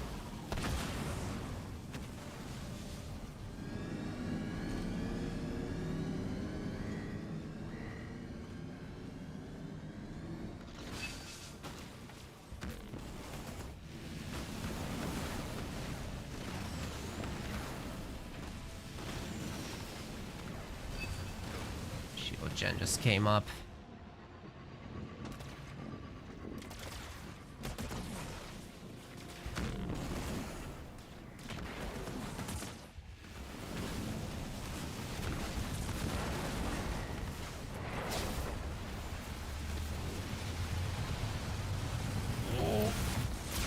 That eradication was brutal. You normally don't want to cast it on a shielded base. You'd rather take out the shield generator first, but that this time didn't get bugged out, and that's how strong it's supposed to be. So, great news for Slurms. I think that might be his ticket to the grand finals, ladies and gents.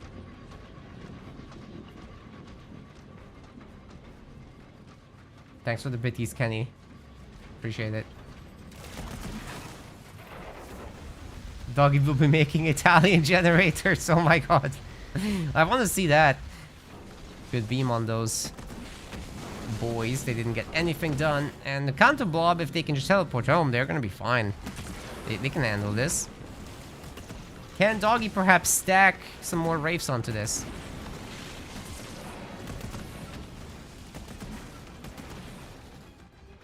Archangel says he's got a hungry joke for me. Oh my god.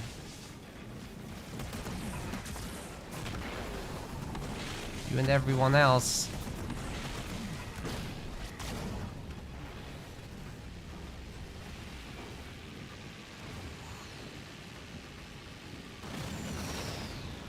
Though I am starting to be hungry. It's like gonna be past 10 p.m. I think it'll be midnight by the time this whole show ends.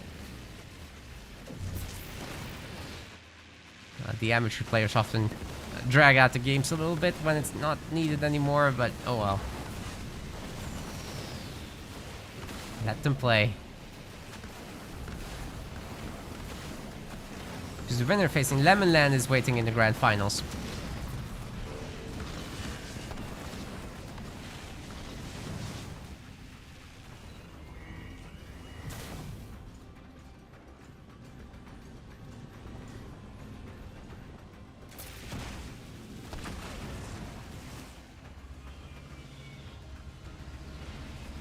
Scarab and Hunter Capitano. I think they can together save that base. There's no way that these guys break through it, even without the shield. That's happening now. Of course, 5 Hunter squads are scary, but well, pop the shield and you'll be fine. Step all over them.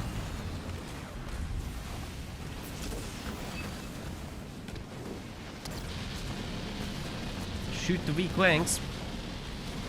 And against Atriox, you have to remember to retarget because that dying breath is disgusting. Have to micro against that.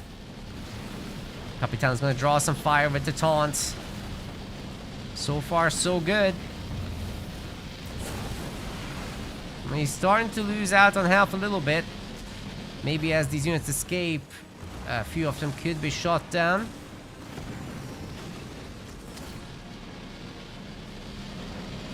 Dying breath is very annoying. But hey, having a little micro can solve.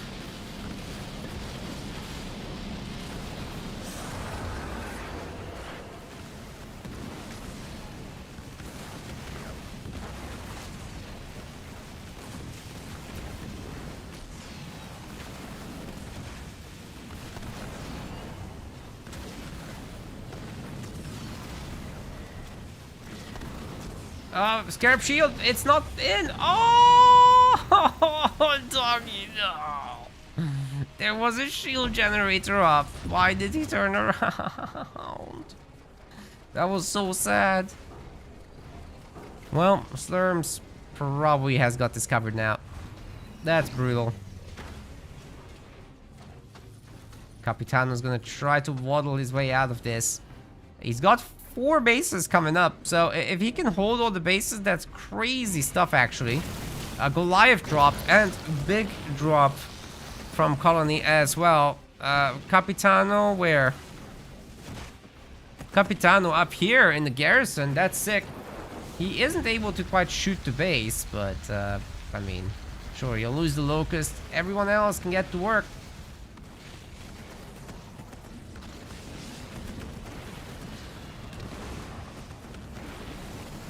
Every unit that comes from this angle can be shot.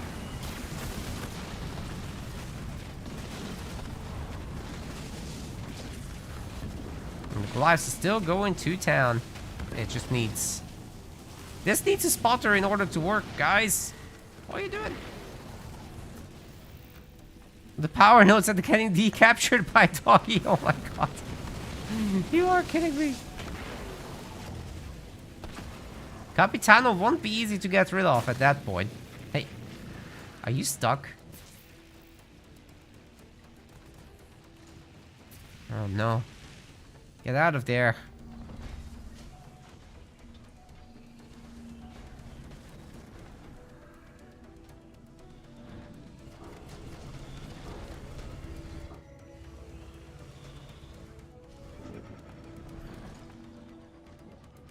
Silly Reaver, man.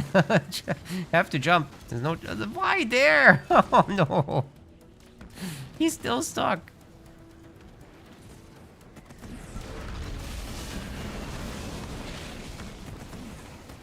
How does he have another? It's insane.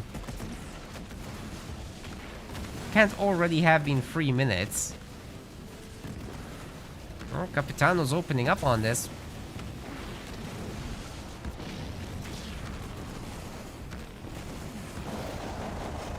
That's gonna be a massive amount of generator kills. Looking good. They can get the cloaking gen, and meanwhile Capitano is partying there. 1 star is achieved, by the way. The chat, oh my god. He said, Dark says, somehow Kaboom has returned. Oh my god.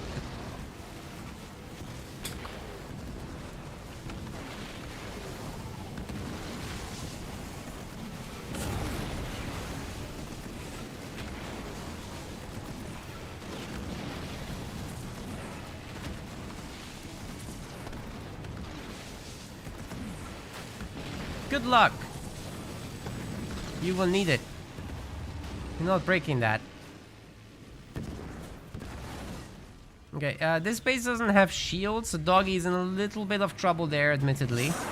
And, you know, maybe going Wraiths against such upgraded hunters isn't the best move right at this moment. Could be doing some other things.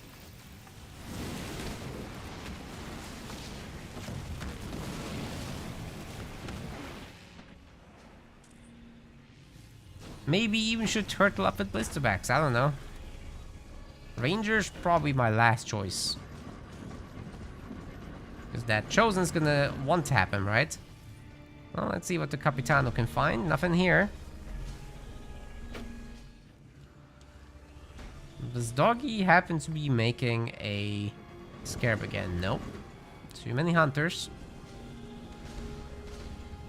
You know, maybe with engineers and enough shrouds, it's gonna be fine against the Chosen.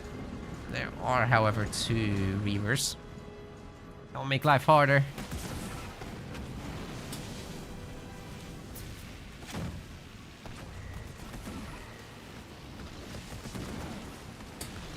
Glassing Beam's ready for the next fight. These guys aren't gonna go out easily either. Doggy's base is definitely in trouble. These guys are just gonna be too slow to reinforce, aren't they? Oh, that... The Capitano did that without a skit? That's insane. Good Hunter's brand, but it's fully countered and Doggy's gonna lose the base. It's okay, he's got 2 more. More or less okay.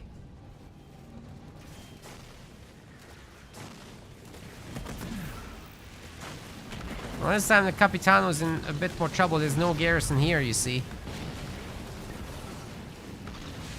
But perhaps he can level up by shooting the Rave. Stand still. He's not standing still. Uh-oh. Yeah, he needs to teleport out of this. It's not gonna work. The Chosen's just slowing him down so much. Blisterback's landing practically in melee range. Oh boy. And there's gonna be a beam level 2. That's it. The Capitano is screwed.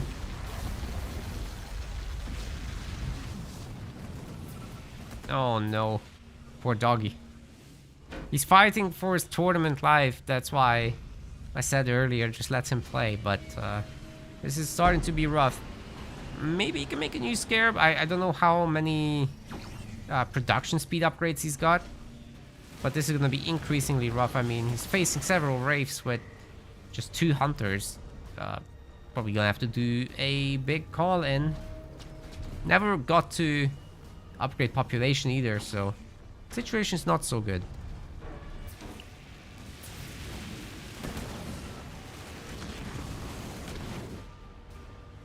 It's just a Capitano. It's not a population upgrade or anything special. Blasterback is blasting from all the way. And they're invulnerable.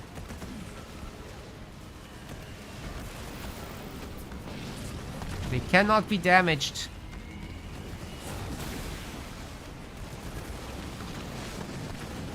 Looks like they're just gonna absolutely wreck this base. The shield! The shield! The shield! The shield! Just shield! 1 second! Oh, that was so close!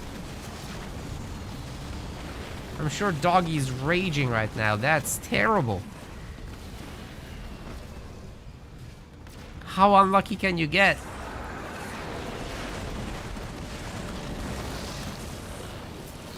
That was so close. Good wall there. And half the army is taunted. That Capitano's getting worked on, and now we've got a great brand over there as well. Great job. Great job. Absolutely picking apart that Hunter army. One of the Wraiths does go down in exchange, but that's okay. If he can get back his base, that's huge. That's a really good fight. Colony not dead. And you know what? If you can keep stacking this big drop, it's easier said than done.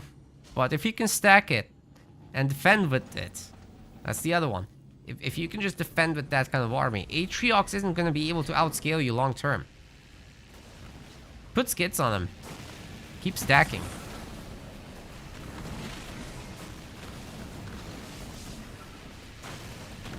Atriox isn't going to have 2-star hunters. You can have that.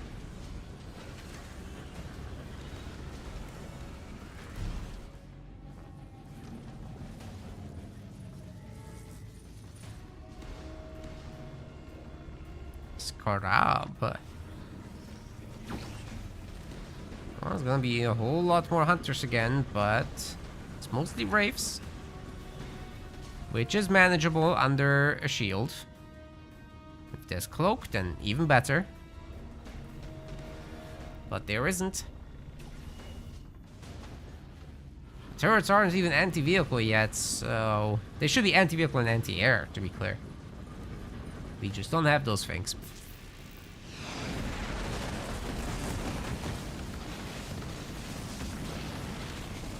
Level 1 walls are, well, it's something, but they're gonna be quickly demolished.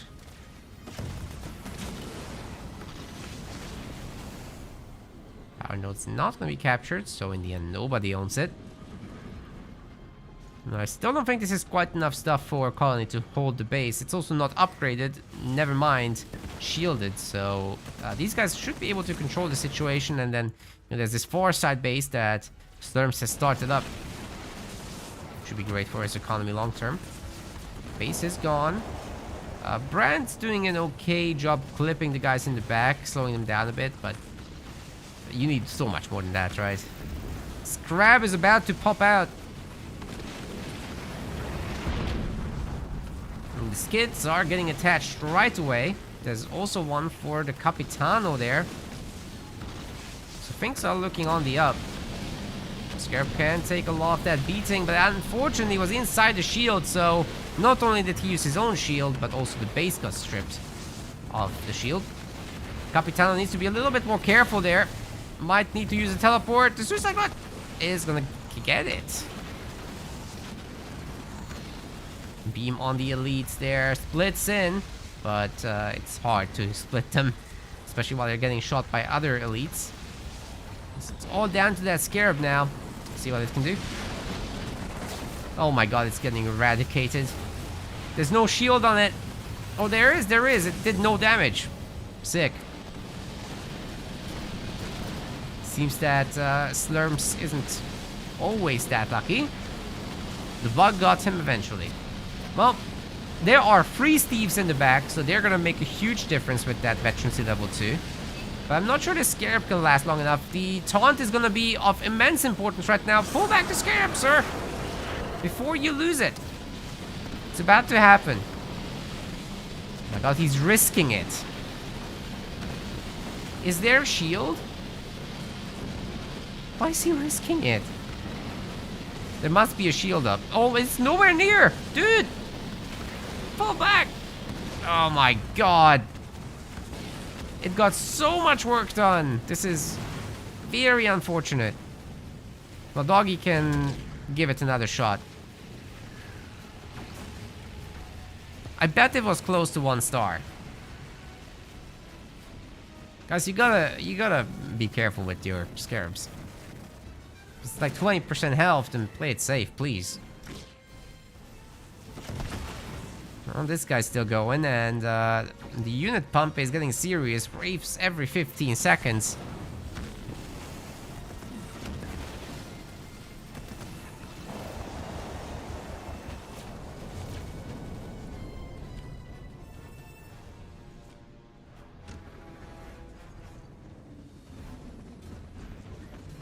Free star, free star, free star.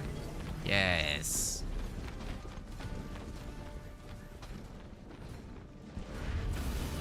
It's not just Steve anymore, that's Steven.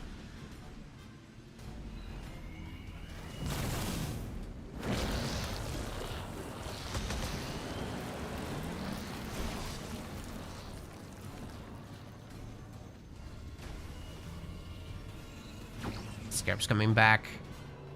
Should be done in no time. This assembly of units actually is getting tougher to get out because there's not a good enough economy to support it. We probably don't need 2 war councils, for example. But it's really all about that third base for the most part. Now these guys are going to look for an attack. There's 2 2-star locusts. There are a ridiculous amount of starred up hunters. How do you beat this with Wraiths? You don't, is the answer. Those elites are going to have to work overtime. Nearly impossible to beat this army. Scarab is back, but there's no skits on anything, so that's the one thing that isn't in place. Get rid of the grunts, I guess. So put them on capture duty, they'll get killed eventually. And then you can get it.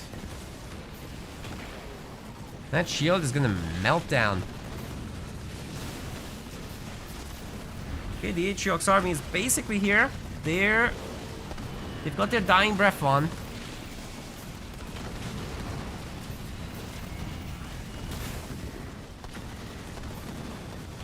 Alright, Capitano gets off a pretty decent taunt. Beams coming down in the middle of the hunters, but the pre-split is wonderful. The 2-star might actually survive this, and then they've got healing beyond that. Buildings are getting picked off left and right. The Capitano gets teleported out to safety. Relative safety, anyway. Hunter's Brand is ready to go on the buildings, not the army. Not sure that was the best use. We'll have to do. The Capitano goes down super quickly. So do the engineers, however, but it looks like the hunters are absolutely getting it in the end. And Doggy... Was that Doggy resigning? It looks like it. He just couldn't break the base. Oh my god. I'm so surprised he ended up committing so hard to that fight. That was way too early. Like, normally what you do with Colony is you just wait for your veterancy and then you go.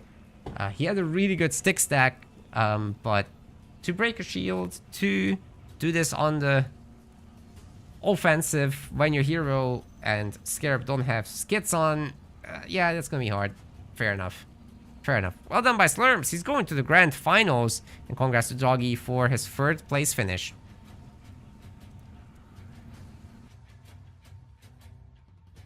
I hope that wasn't a disconnect. Oh, that was a crash. That was a crash.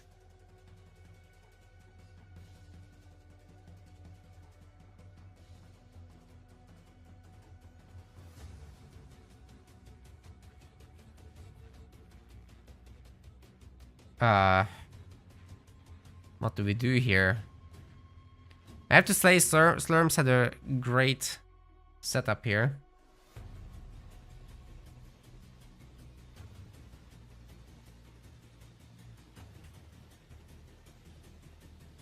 Okay, that was just too much lag. I might call for a replay here, to be honest. That's a game decider. Yeah, of course, as the crash happens, you just stand still, right? So after the beam was called in, he just couldn't do anything after that. So the reason he lost everything was because after the Hunter's Brand, he just couldn't control anything anymore. He was crashed, right? I believe it. I mean, it was an equal base count.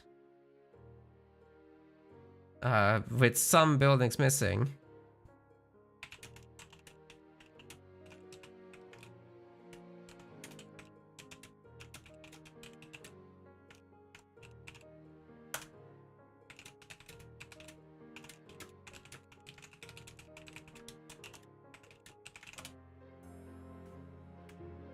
I think this should probably be a replay. But it really sucks to have to call for that. Because Slurms had a significant advantage, right, at this point. He just lost nothing because he was invulnerable through most of the fight.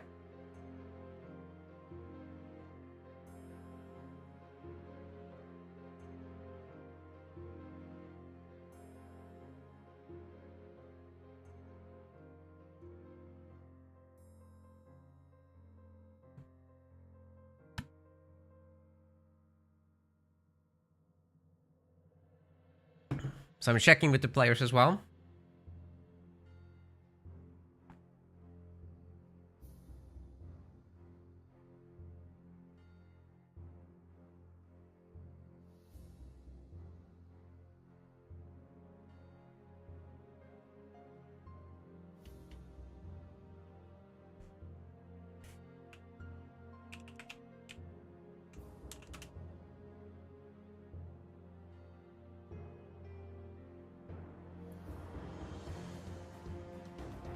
Let me just take a look at these stats real quick.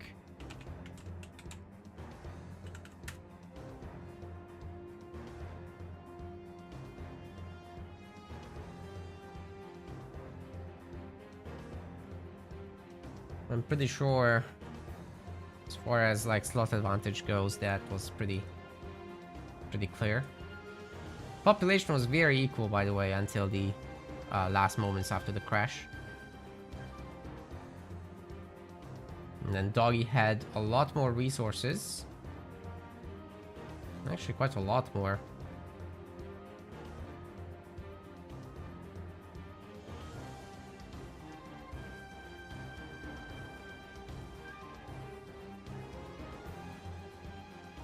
It's just too close to call.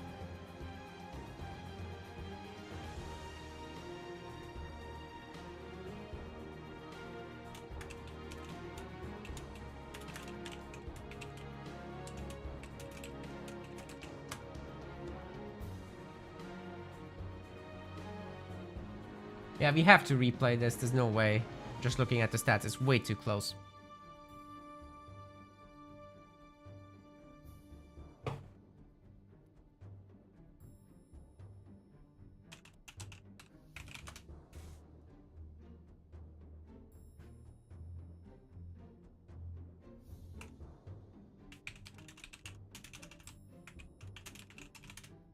Yeah, okay, we're not gonna count that, and we're just gonna replay.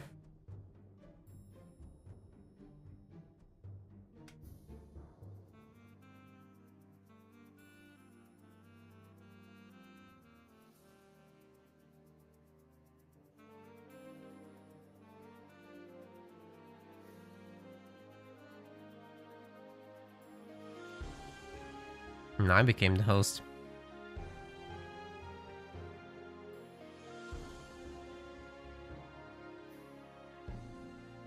Oh, that's really unfortunate. Damn.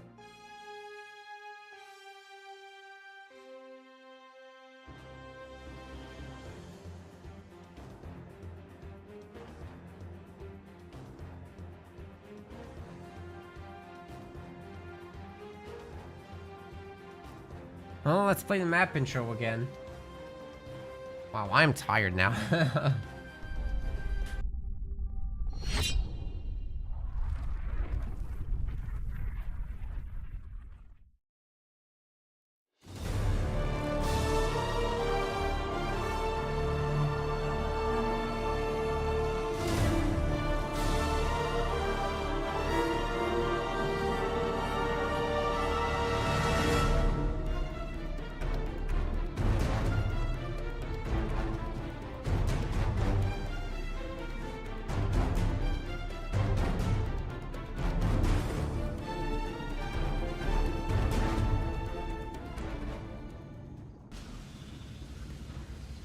We're here again, because that was actually a crash, and it was way too close to call. You have to keep in mind that for Doggy there, as he was crashing, he couldn't control his units for several seconds, so what we saw at the end doesn't count, and just looking at the slot number and everything, we had to call this a replay. So we've got a bit of action in the middle. It's the same leaders and everything. So that means Slurms is still Atriox and Doggy is still Colony in this one. The builds are looking similar as well. Let's see who gets the middle mini. 2 grunts in the middle.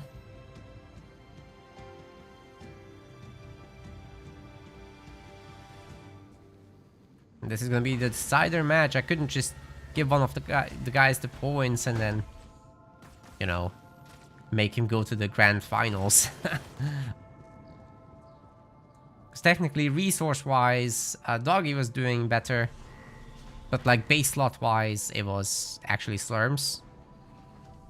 Base slots is what we typically look at. That was a scare about. You know, Colony has the greater turtling power in the late game. So if you like really go all in on hiding under a shield and the cloak, then Colony has favor there, definitely. Capitano in the middle.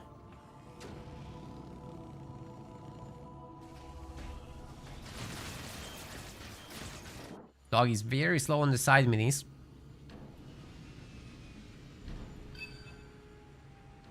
He's just prioritizing the Capitano, right?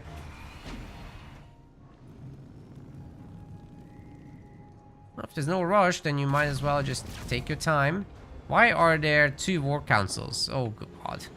Slurms is definitely annoyed by this a little bit, because he was having a really great fight, but I mean, it wasn't real, right?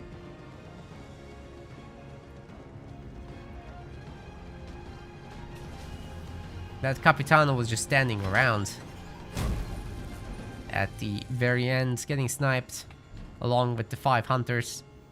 Didn't seem very realistic.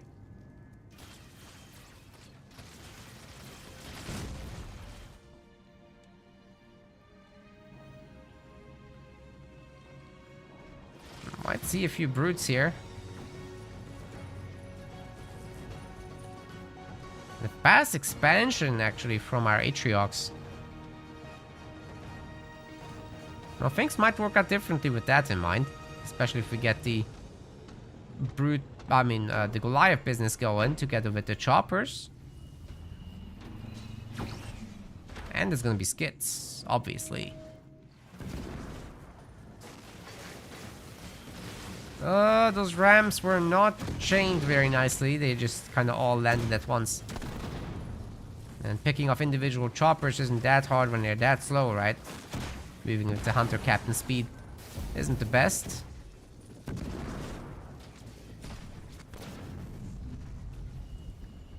So we're gonna see a lot more Goliaths, I suppose. See if they can bait out the Chosen, but the Chosen's also so fast, so you really gotta get a good taunt on him in order to catch the guy. Sui's getting a pretty good connection there on the grunts. That'll make a big difference.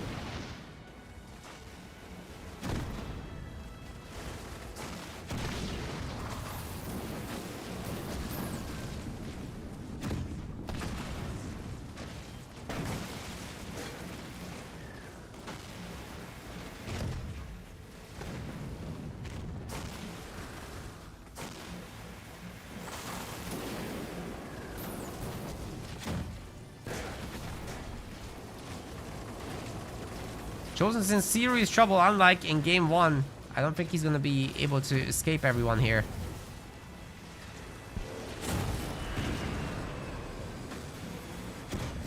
The suicide grunts are getting called in, but this guy's toast. It's all too little, too late. And guess what? The engineers are just gonna heal up that Capitano. The boys can go to the main. There's no turrets. Slurms is in serious trouble. He might have the extra base, yeah, but if his main is gonna get wrecked at the same time, it's suddenly not so great, right?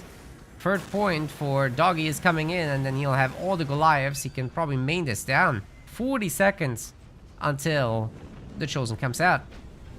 Oh, and he's got more Goliaths here. There will be 6 in the main. Let's see him. You can just take out the buildings, actually. They are going to do that, right? Or are they just going to fight him? Oh, that's a very different outcome for Slurms. Man, I so badly wish we had multiplayer save. So if someone disconnects, the game just triggers an autosave, and we can continue after a brief moment of setup, right? That would be perfect, but do we have that? No. No, sorry, only campaign players need saves. Please remember for next time before asking. Thank you.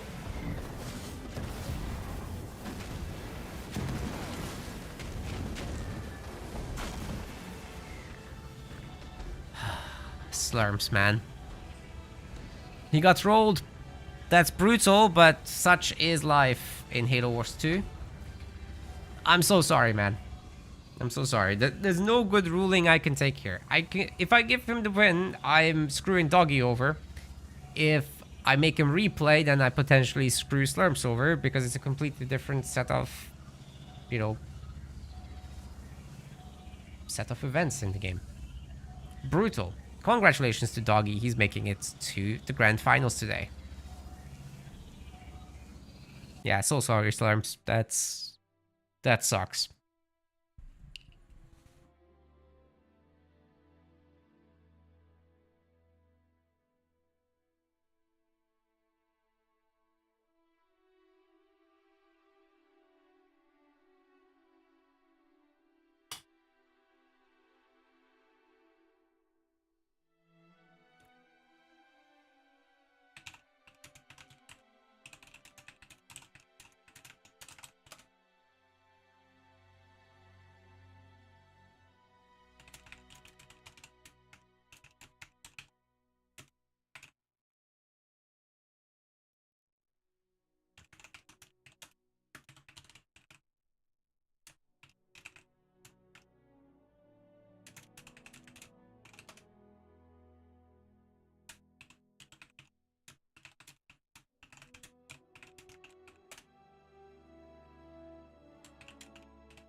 Yeah, the thing about Colony, guys, that you gotta remember, he drops in a fair chunk of his army.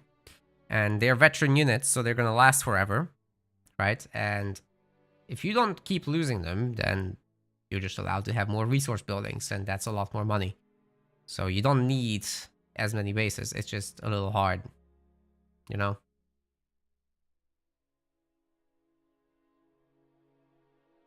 This is just really sucky as an outcome, but I guess we just gotta get to that finals now, and get a move on because it's getting really late here.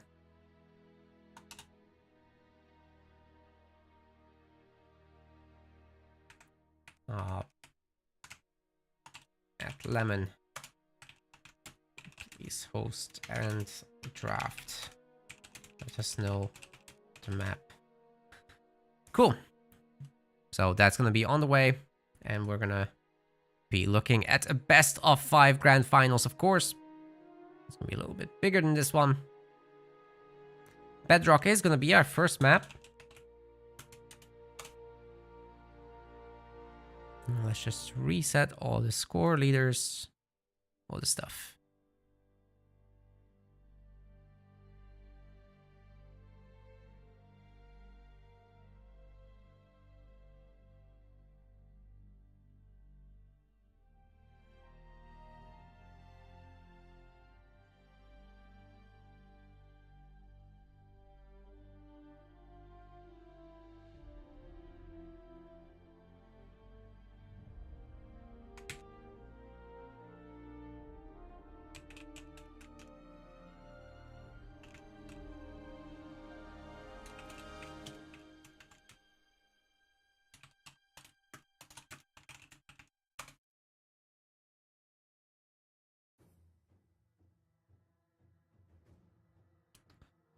What else do I need to do here? Oh, the text. It's grand finals.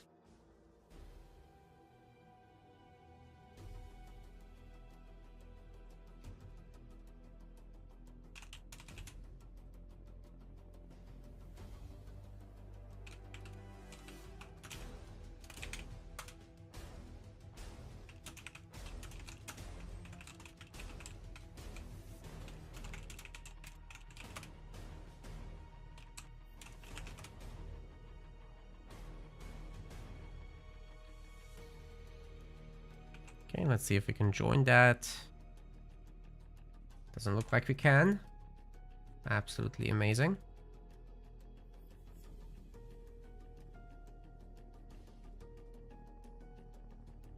Made it in, so that grand finals can actually be on the way momentarily.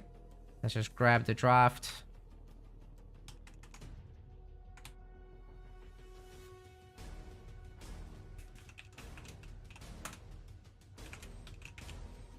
Actually, Doggy has to choose the map. And he also has to be the host.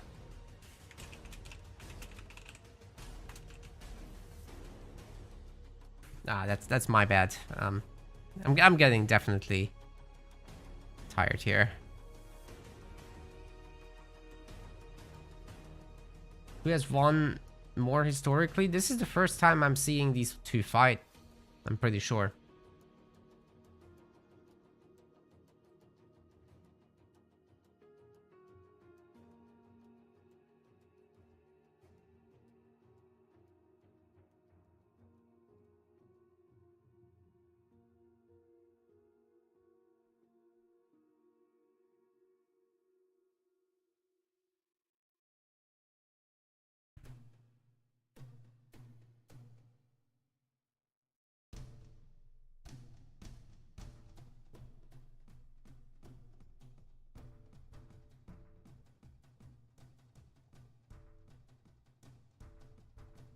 What's happening here?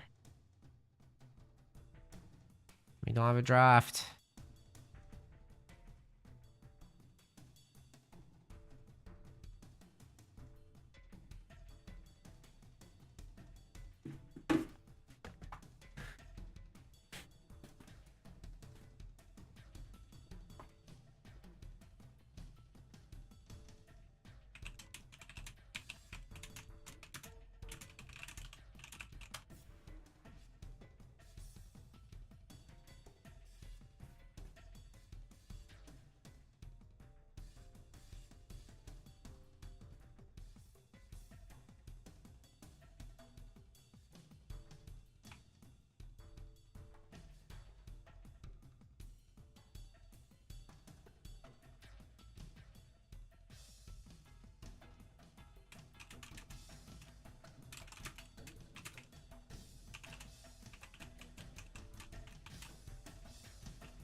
We still don't have the draft, guys. Sorry about that.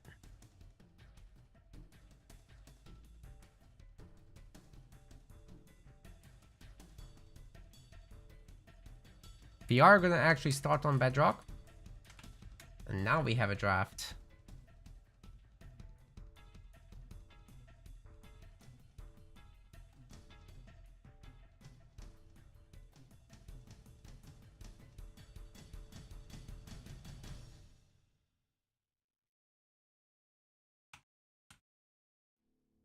Okay, here they come. We got Shippy, Colony, Decimus for Doggy so far. And Anders. We got Lemon has Yap Yap, Cutter, Forge, Arbiter. And what's that fifth one? Better pick Pavian for this. Isabel. Okay. There's also Jerome for Doggy. So let's import all that.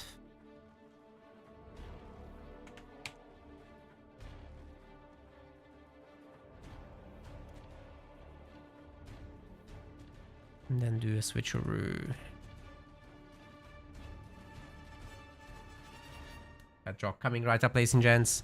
Out of these leaders, I would say the probable one is a Yap Yap thingy from Lemon. Maybe Cutter. Be surprised if he did the rest, but they're not bad.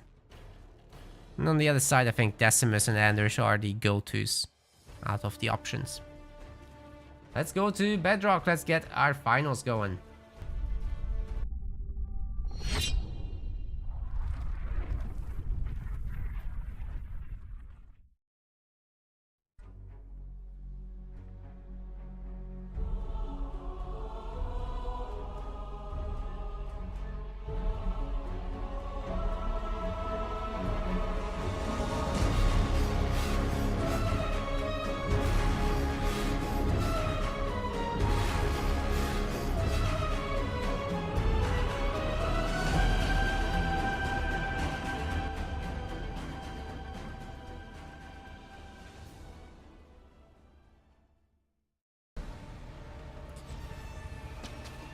Oh, we didn't do the thing. Sorry.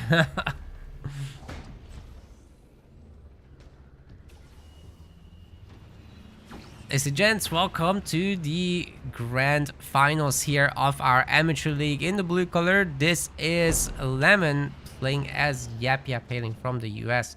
On the other side of the map, we've got Doggy playing as Decimus from Lemon country.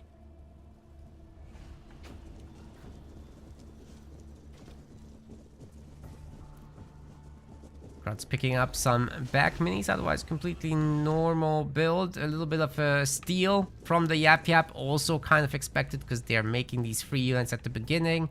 If they don't go for a chopper, they have a lot of extra resources, so they might as well spend it on stealing.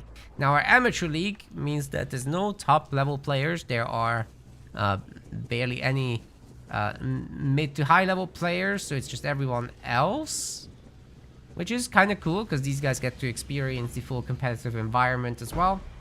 And some of them, one of these two, will get to win a tournament, but they're all winners already. As the top 4 get a small little payout. Doggy's going for the quick raid camp here.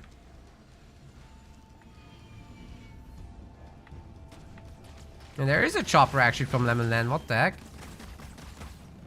Gonna go after the grunt. It's an easy win for the chopper, of course, but it's already quite hurt.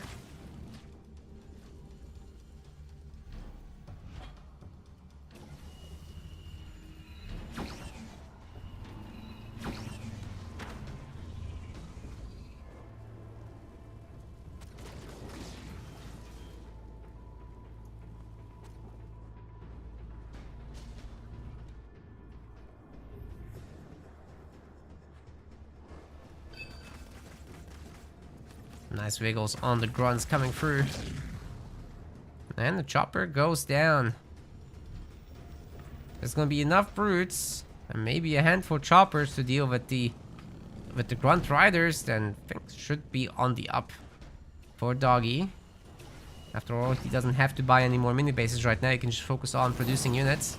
And he's Decimus, so that also means that a vortex will be in play. Gets rid of the mine with that. But the grunt riders are still gonna be an absolute pain here. The grunts themselves are getting owned. I'm starting to be quite worried here. Lemonland has a good rush going. This extra cannon fodder is just making a mess of this. You have to remember that the grunt riders are just significantly better units as well than the hammer brutes.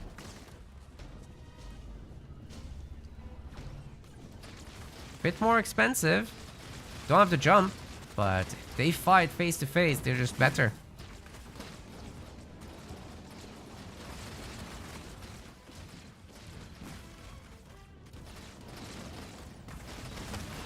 Of course, the brutes have the best upgrades, so there is that. But that's not gonna help them in tier 1, where they can't access it. Okay, some of those grunt riders are starting to go down. Lemonland can definitely keep this push going for a long time. He's got some heavy grunts to capture power nodes. He already has the one. And maybe at some point we'll see a Mexican generator here in the back. If he can keep up this rush, however, that's probably more important.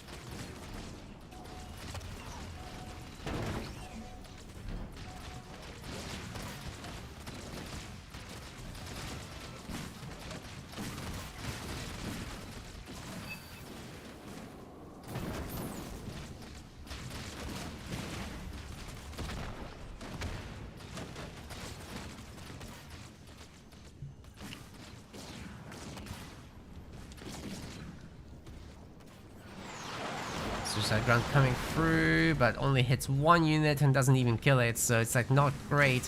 We've got some shades getting dropped in. That's looking like a pretty good start for Lemonland, guys, I have to say. Another power node gets captured.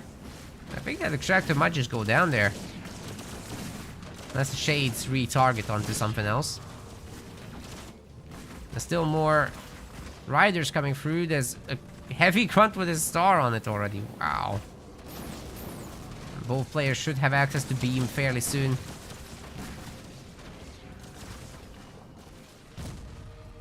And all these guys can just come and join the battle.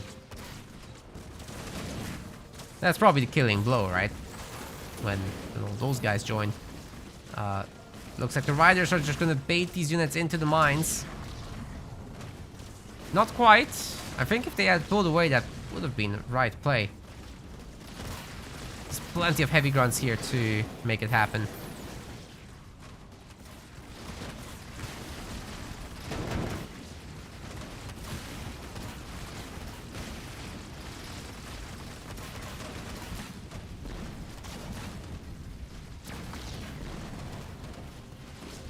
He makes a generator in the face of all that. What the heck? That's brave. But I think these guys are just gonna destroy that too. It's probably best to... I don't even know. It's yap yap everywhere I look.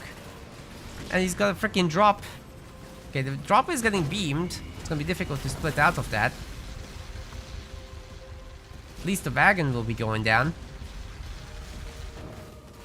But everyone else is still going. I think Doggy's toast, guys.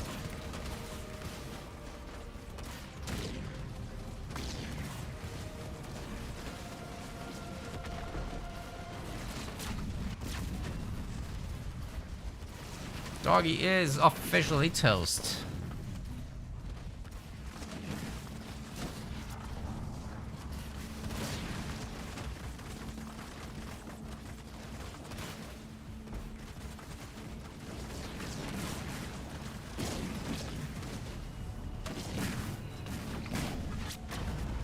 Hot Doggy. Yikes. It's some lemon drizzle on top. That is weird.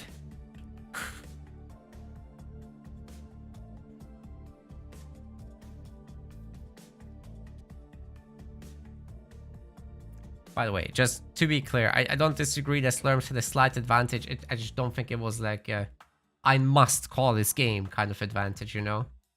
Especially when it's a deciding game in a series. I just don't do that. So if it's not like, oh, this guy has one base less than me and I wiped his army, you know, obviously he was just standing around after a crash, which obviously after you crash you can't micro, so he wasn't microing. That's what allowed the entire army to get killed.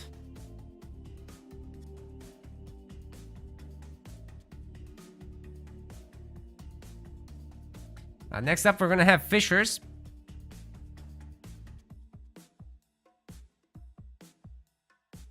So that will call for some really aggressive leaders here. Which Lemon honestly doesn't have. I would like a Forge from him, but going up against any of the Banished is just gonna be an absolute nightmare. So advantage to Doggy here, especially if he goes Colony on Fishers. That's probably the best leader to go. I think you could go Cutter and just try to go for early snipers, but you're gonna have trouble handling the skit choppers. That's gonna be a rough one for sure. So yeah, let's kick off this map intro and then see what they do.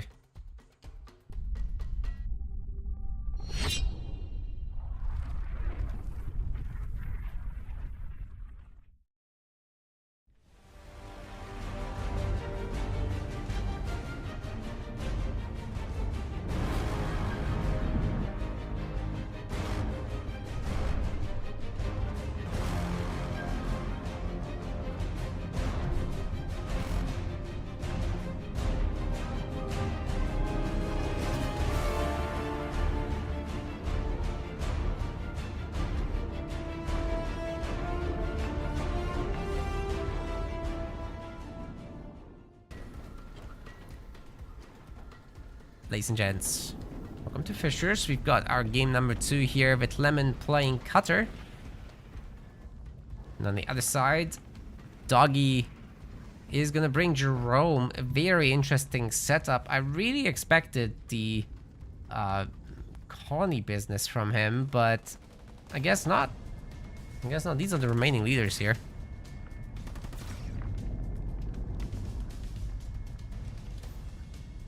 No colony inside. But he pissed off the sentinels, so those marines are about to get it. Chasing to the other marines here is also not going to help because they just jump into the garrison and shoot them some more. Which means you have to run even further. At that point, these guys can chase some more. And do some extra damage, but they didn't opt for that. So I guess Lemon is in the end going to have more power from these pickups, especially because there were some mines placed in the middle. Should be seeing a fast Spartan from probably both sides. Nope, not Spartan. However, because you can put your Spartan in a Mantis, the snipers aren't going to be very effective. I like the situation for Doggy overall. However, he's losing out on both minis, so I'm not quite sure he can overwhelm that in time. Well, he'll try.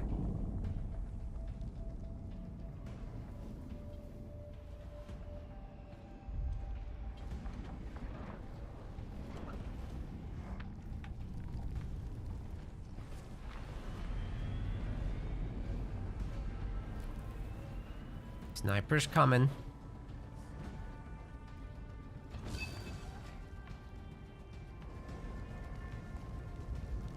Meanwhile, these guys can just start working on the power nodes. There's more marines for Doggy.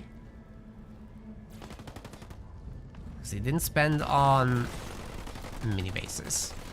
So that will mean faster power nodes, a little bit extra power income because of that. It's not that much, and it will very quickly go in Lemonland's favor. All that supply will just translate to a fast second generator, and then eventually all the STs. Because he just has a lot more power progression there. So unless these marines really quickly get something done, Doggy is going to be in trouble.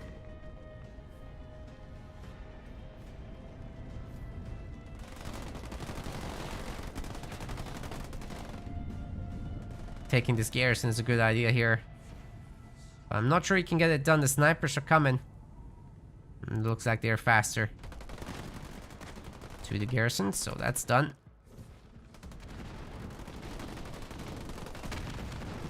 Doggy's Mantis upgrade is coming through. Gonna add a few rabbits. They can deal with the snipers. Oh, the mines! The mines are great, but they're just in the wrong spot. Barely. The base is nearly destroyed, and the Mantis can't be shot by snipers. So now, Lemonland is stuck on 4 snipers, not able to shoot this thing.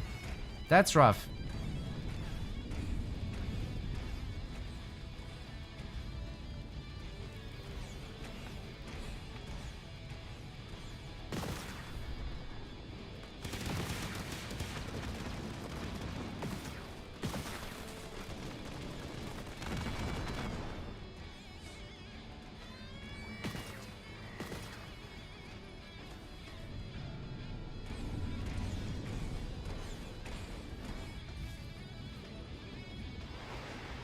Doggy expanding early on. This is definitely indicating Mastodon play. Wait, is he actually doing that? He doesn't have the third point. Hold on. That's gonna come in a minute later. Lemonland doesn't... was getting close.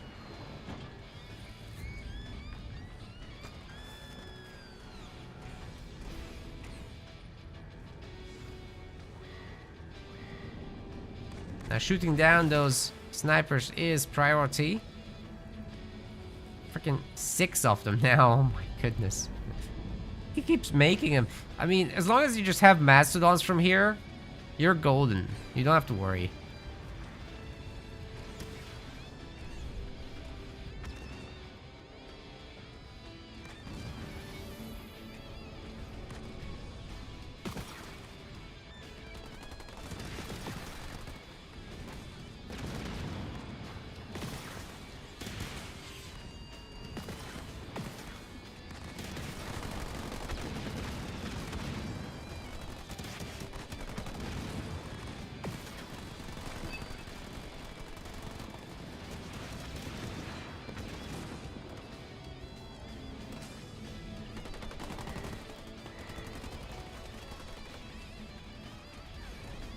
Marines definitely can't help here, but there is a trash dump potentially.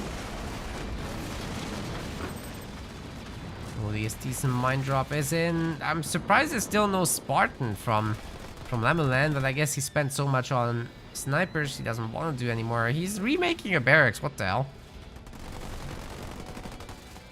Like, yeah, I need more snipers. That's literally it. But there's gonna be mastodons now, so life is gonna get a lot tougher for him. And Doggy can go tier 2 after all.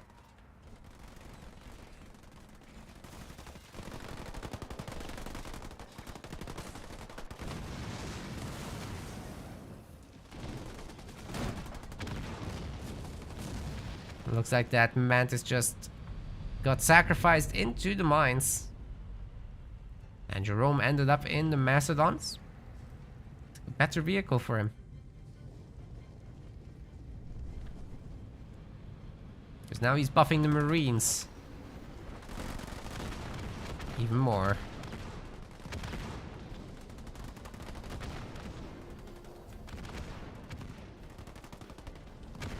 You know, once those Marines are actually upgraded to be combat tech ones, they're gonna really open up on these guys.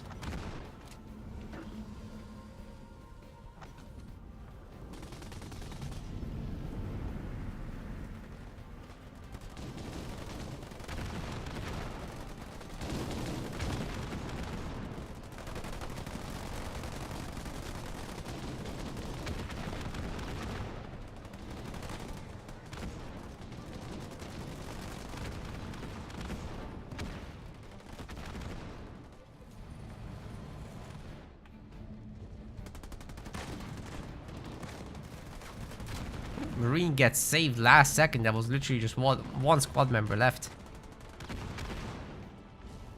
Still very difficult to engage these guys.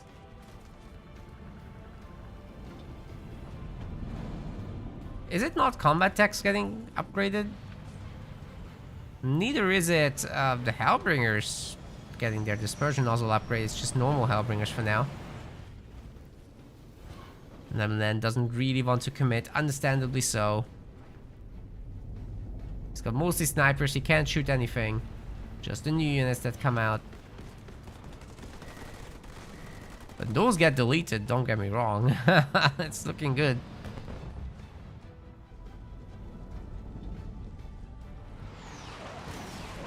He's also got 3 power nodes to 0. It's a big deal. But Diego isn't it for this. There's too much firepower here. Oh, and we've got a Nightingale now. That'll take care of everybody here. The STs are in with mines. They actually are gonna detonate. Oh, the victory turret saves the day for a little bit.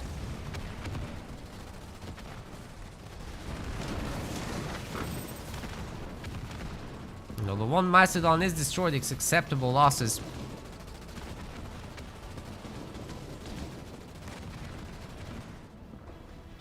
Doggy's now going in with the third generator.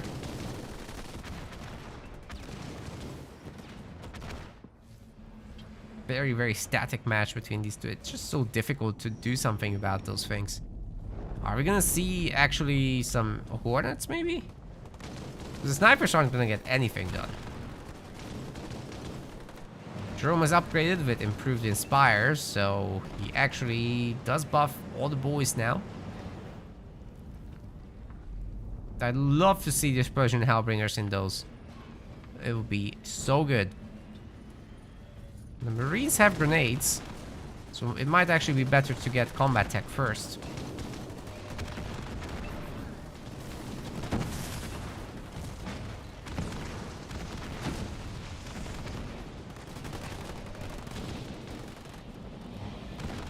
Looks like there's snipers in these now. What else is Doggy doing? Combat tech, as predicted. With 3 upgraded generators, things are gonna move a lot faster though. He could afford another one if he really wanted to. Just going for the snipers here. Seems fine. Probably gonna take the mine hits there, but being buffed, being Mastodons, you are already super tanky. it's fine. The Spartan can't really garrison into anything, so unless you steal a Mastodon, you're gonna be in trouble. Which I'd quite like to see. Just steal a Mastodon, put in your Cyclops, and then they can at least open up the other tin cans.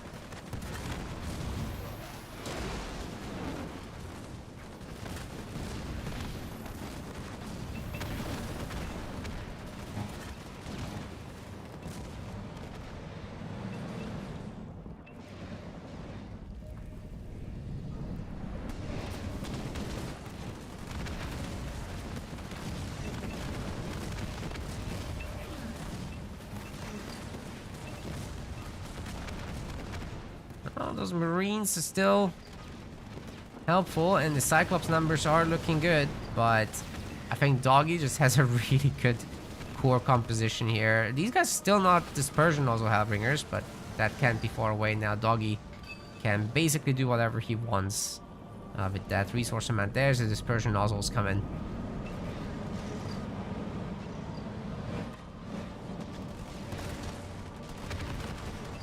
Still want to see a population upgrade for Doggy once he can afford it.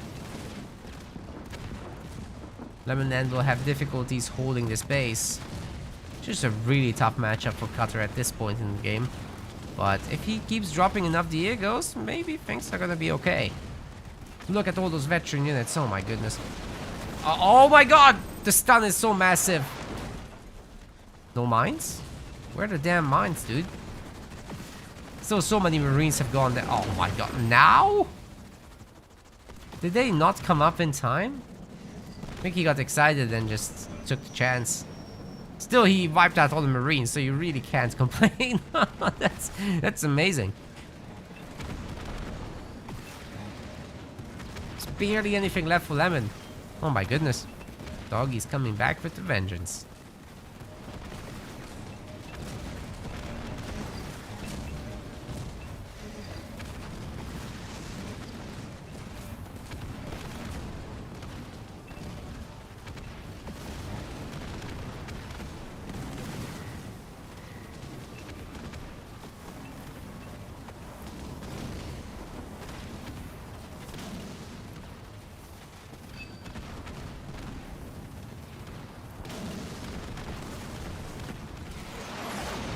Big cutter drops coming in.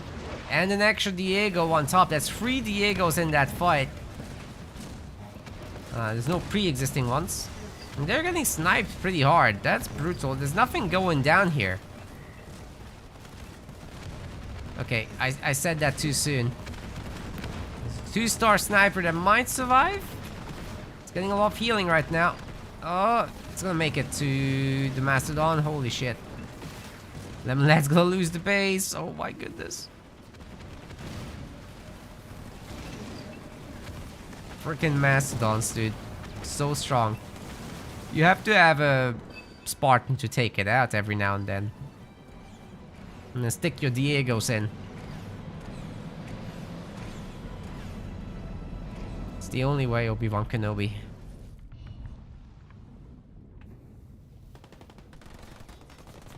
Doggy's gonna be pretty much uncontested taking this base. In fact, if he saves up a little bit of resources, he can drop in Omega Team if he wants. Oh yeah, this is super tricky. It's hard on any map, but here, it's like perfect for Jerome.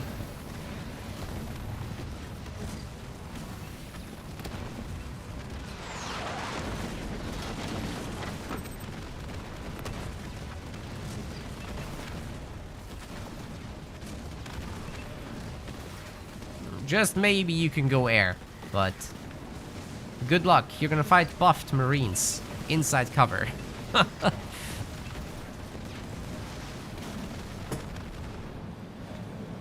that's just really difficult to pull off as well. Score is now 1-1. Good job by Doggy. Maybe if Lemonland doesn't go that hard about snipers, he would have had more of a shot, I suppose.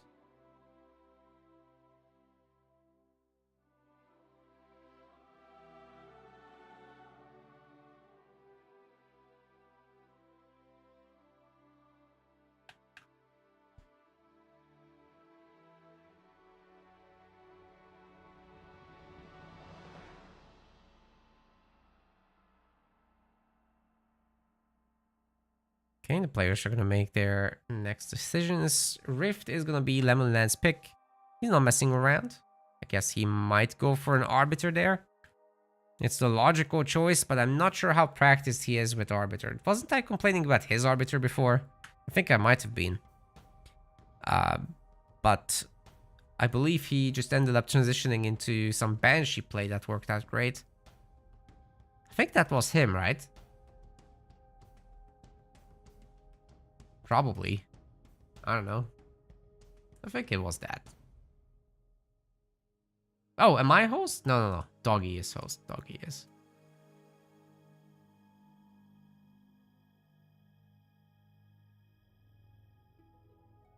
Cutter should be winning on ODST. But how? How do you do that? It's tough. Because they got better units because of the Inspire. If you just stay on 60 pop, then you also got time for heroes, so even speed isn't an advantage for Cutter. Just too difficult, I think.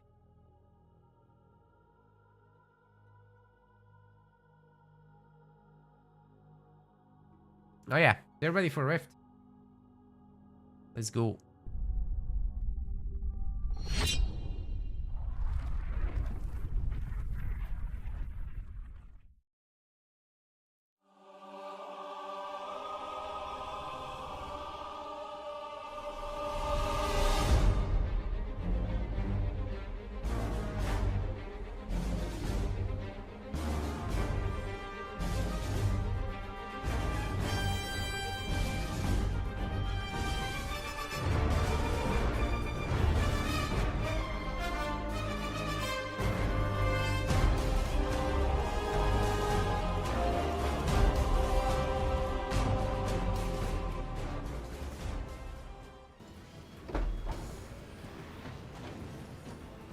We're on the wrong side. Let's fix it. This is the right side. Lemon is Arbiter. Doggy is Anders. Both really good picks for the map. I do think at this level, it's easy to pull off the Anders, because you just set up your Kodiaks in tier 2, you party, you're safe. You can even pressure the other base a little bit. But I'm not sure it's gonna come to that with this. Lemonland is freaking stealing the minis. This is nuts. Doggy's like, oh, I have to deal with this. He makes a barracks immediately. As long as Lemonland gets his own minis too, it's gonna be a complete disaster for Doggy. So yeah, sure, he can overwhelm it. Oh, he's double barracksing. Oh my goodness. He's hoping that Lemonland will overbuy.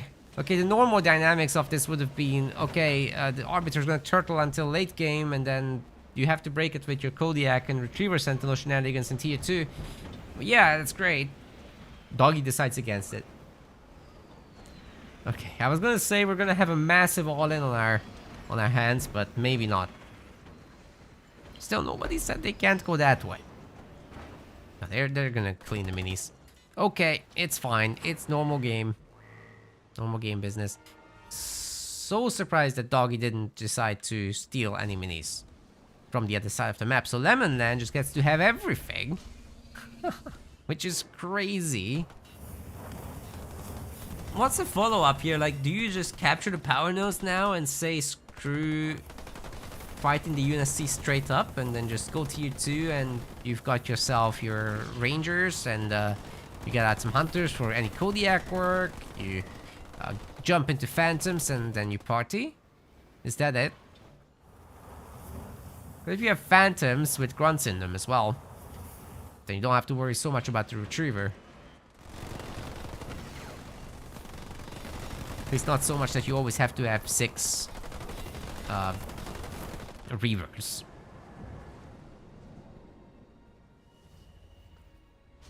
Now 5 is the magic number where it really can't hurt you anymore, but if you get 6, you're probably gonna start running after it.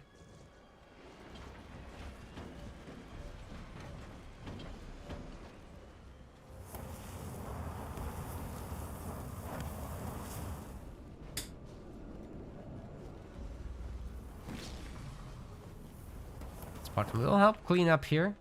And all in all, situation's okay. We can even get a generator. Things are not as I have predicted. These are ghosts, ladies and gents. These are ghosts. We got vehicle shielding coming in. A second generator. Things are on the safe side. No suicide grunts as of yet. Said everyone's gonna be capturing the power nodes. Ooh, I never like when people run their ghosts into a fight as the upgrade is finishing, because even just a tickle from a marine like that is gonna strip them off the shields, or rather deny them the ability to charge the shields. That first charge is pretty important after all. So you want to time it in a way that you only enter a fight after the shields are charged. Otherwise you're gonna have these red bar ghosts and it's pathetic, right? Now running into those marines looks scary. If they were full health, that's a different story.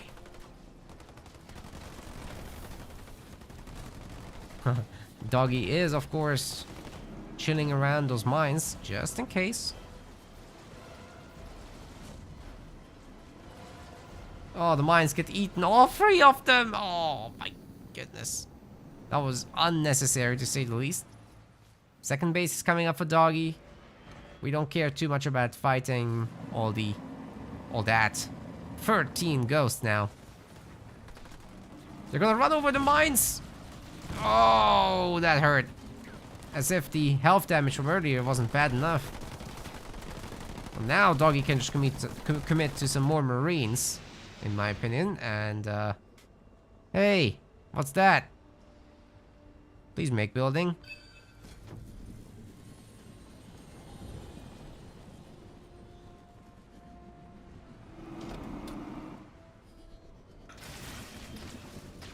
So we'll be taking that power node as well. Unfortunately, a veteran has died. Would have been useful later for, you know, work in the phantoms.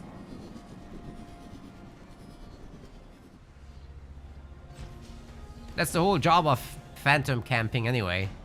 You sit under your shield until your guys get veterancy, but if you have some veterancy already, then you shorten that duration where they reach their peak.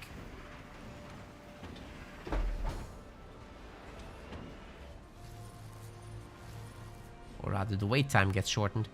Anyways, it's gonna be 4 power nodes for UNSC at this rate. The Ghost can still stop this. Nice. Second base for Arbiter is working. Got done a little soon, I'd say, and upgrading that tier 2, the 5 slots, isn't as important. Not more important than starting up this actual tier 2 research. Anyway, you could put a generator here. Does that Spartan have a jump? Looks like it. That's a ghost getting stolen. That's not a normal jump. Oh, ghost got destroyed. Okay. There's still a few more. And there's mines. Lemon isn't looking. Oh my goodness. Oh my goodness. All the ghosts are dead. That's crazy. Good job by Doggy there. Keeps the Spartan alive. Everything's good. And the Marine. Okay, it's not gonna get the power node, but hey, that was a great fight.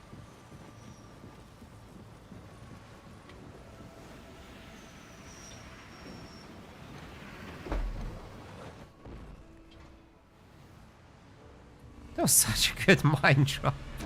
It had no business killing all those ghosts, but that was great. Ideally, Lemon would move. 3 generators are done. Got the Arbiter. Hey, Echko, thank you very much for subscribing. Appreciate you. 23 months. Wow.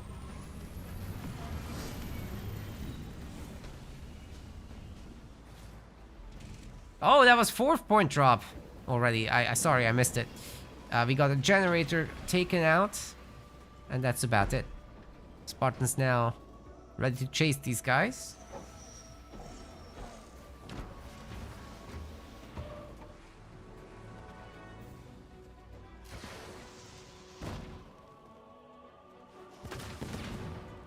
Clip that? Of course. That's going right on YouTube Shorts.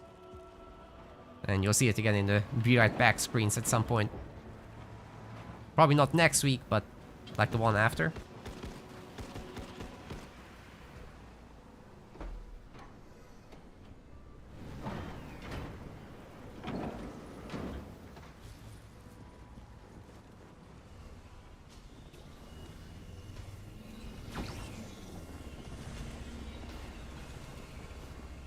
Oh, well, the tier 2 business is getting now set up. We've got Arbiter out, and then hopefully we'll get the Arbiter upgrade. It's probably more important right now than supplies. Unless you want a 4th generator.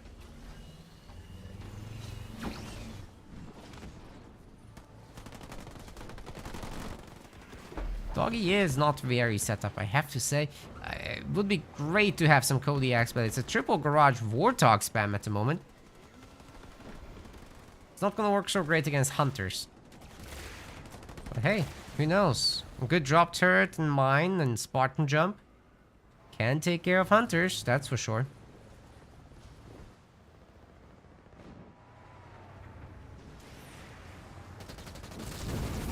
Hogs are messing with the RB a little bit.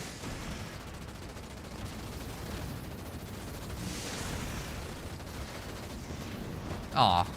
Spartan missing the jump, but it's cool. At least they're shooing him out of here, right? The turrets are actually doing a lot of damage to him. And that Spartan rocket is also pretty brutal. Actually, he's gonna go down, isn't he? Oh, he does not escape this time.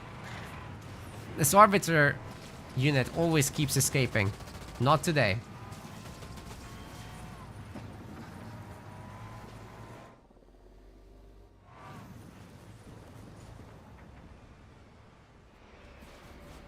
Doggy saving up for that retriever drop. How ready are we? Are we double pumping? There's 2 reavers. It's not terrible. Could be better, but I think we went a little too hard on the elites, perhaps. So the Hogs can absolutely do some damage now. And, oh, calling it in the middle is crazy, but hey. Drop turret stunning. The mines are gonna detonate, actually. Oh, just about didn't. Just about didn't. But the reavers individually are nothing. They can be taken out so easily by the retriever. Especially the big shot on the retriever is just, wow. So strong. And now, an opportunity has arisen to probably wipe the infantry with the special ability there.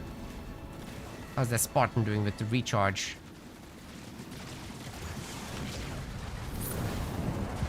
Does it have another jump coming up? Pretty sure it's soon. Hey, that Arbiter still isn't upgraded. That's not so great, but hey, this is great. Or it would be. Everyone's out of range. Third base has been destroyed. The Hogs are now moving on to the minis. So far, great value from the retriever. As long as it doesn't die. Take out like 6, 7 reavers.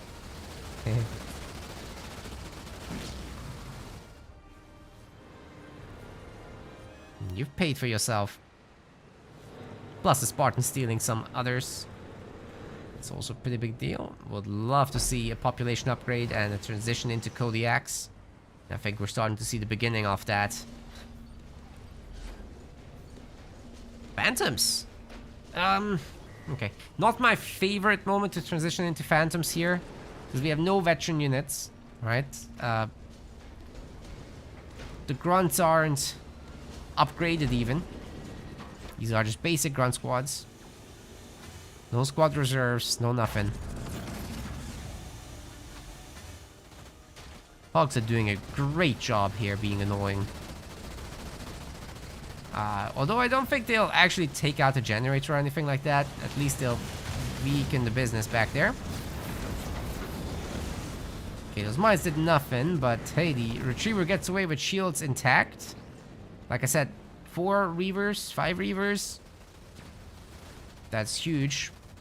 If they have the buffs from RB, that's even better. If they're backed up with phantoms, then you absolutely cannot touch that base. But you can be elsewhere where the Arbiter isn't. Take the mini bases, for instance. Still not an upgraded Arbiter. Just asking for it to be killed. Okay, nothing else coming through, and we're gonna have a ton of Kodiaks. Gotta worry a little bit about anti-air at this point.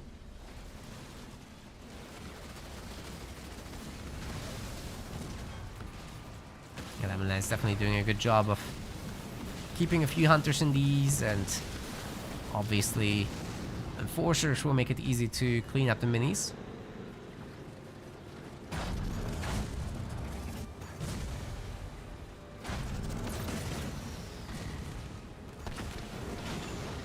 A Spartan can absolutely take some of these Reavers over.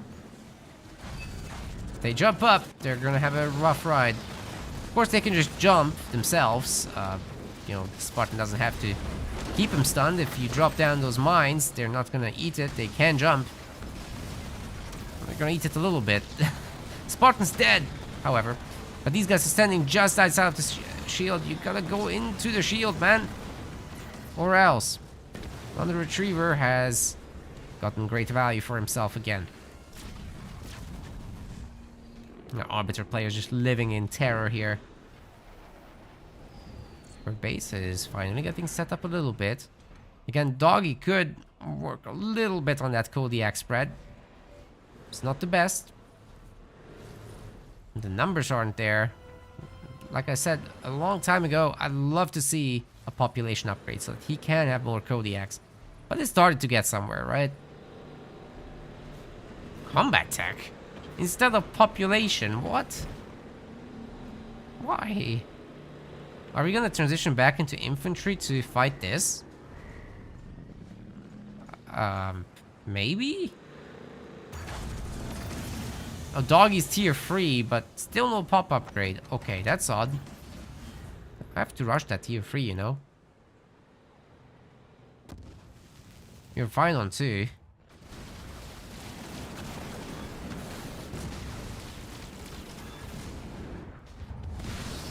Get all the upgrades.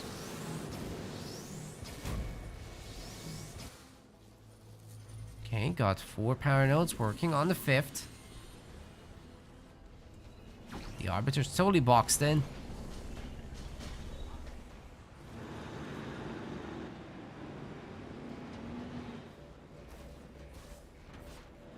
Bunch of Wolverines coming out. Still no population upgrade. I'm getting so triggered by that. More units is better than, you know, 20% improvement on your 5 vehicles. Well,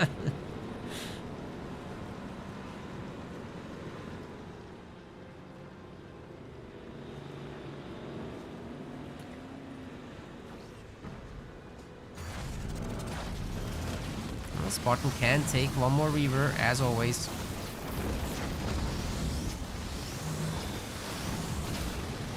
Make sure to stun as many as possible while you do it. Grab one of those guys. There we go. That's great. Mine drop is very late again. This is a tendency with Doggy, unfortunately.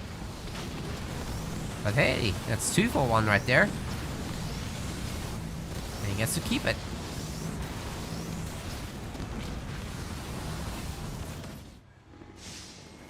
Arbiter should absolutely be able to stop that base from being a thing. But I'm much more worried about what's happening here. Like, the Reaver count seems to be just reset, right? And not many of the Phantoms got out, in fact. Does this Retriever and Siege combo right now just win the game? It looks awfully close to it. Shields are gone. That's a down Phantom right there. And you can steal another Reaver if you want to with that Spartan. It's got like really good... Oh, picked the weak one, unfortunately, there. For the Spartan, that's unfortunate.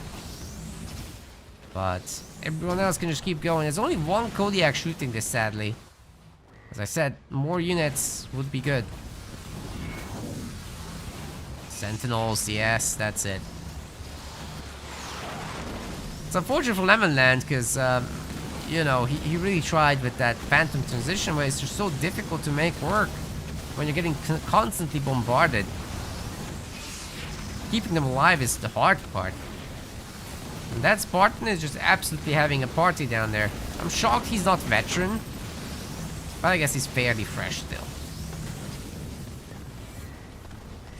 When the Retriever's back, it's got not much health, but surely Doggy has a heal at this point, right?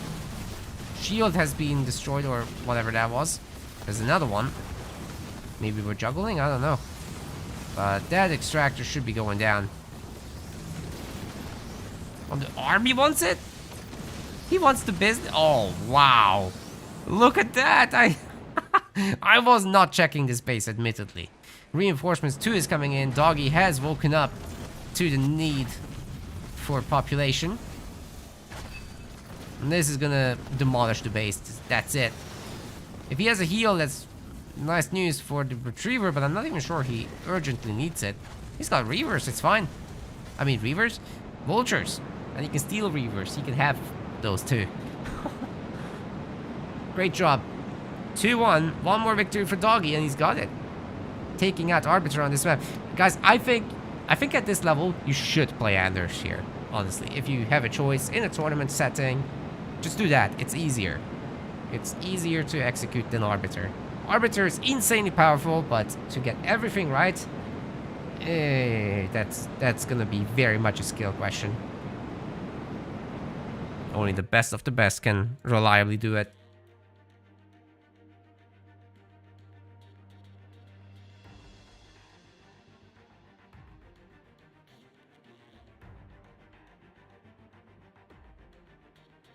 Off to the next one. That's gonna be Lemon's pick. And for leaders, we have the following left. For him, it's Forge or Isabel. And going up against Shippy or Colony, both of them are actually a little bit rough because you're gonna have to deal with those startup hunters no matter what. Vault is gonna be the map, so I would say just go Forge. Hope for the best. Hope you end up in some kind of late game setting where you can nuke things.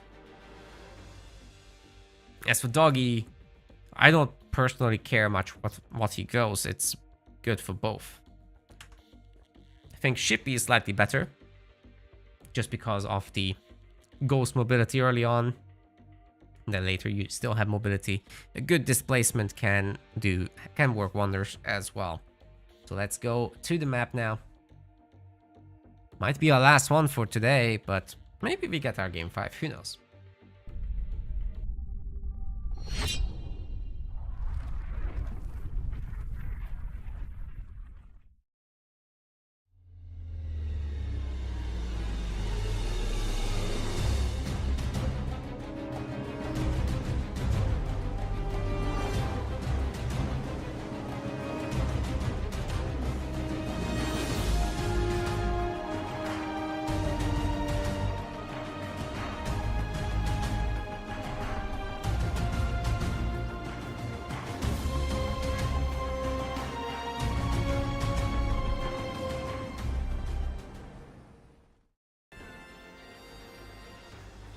Ladies and gents, Lemon is bringing Forge here. Then on the other side, we've got Doggy being a Shipmaster player. Now, this could be the decider match, which is pretty important. Lemon cannot lose again in this best of 3. Best of 5, sorry. It's free to win. Doggy's picking up his power. There don't appear to be any ghosts for him, but Shipmaster's grunts can see far with raid, so that's fine. It'll be fairly easy for him to pick up the mini base here right away. He doesn't need to scout for it or anything. The grunts can just go wherever, really. The Jackrabbit's pathing is slightly incorrect for Lemonland, but he picks up the other side mini anyway. It's more typical to send it like up here, pick up this mini, and then harass the grunt But because the elite grunts can get there so soon, you don't always get there in time. Like, if an initial grunt goes there, you're just... that's it.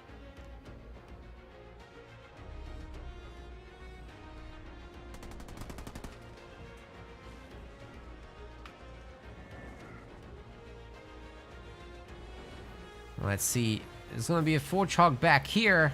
Early second generator. Obviously, a Forge can afford that. With the rolling economy, these upgrades are just super cheap.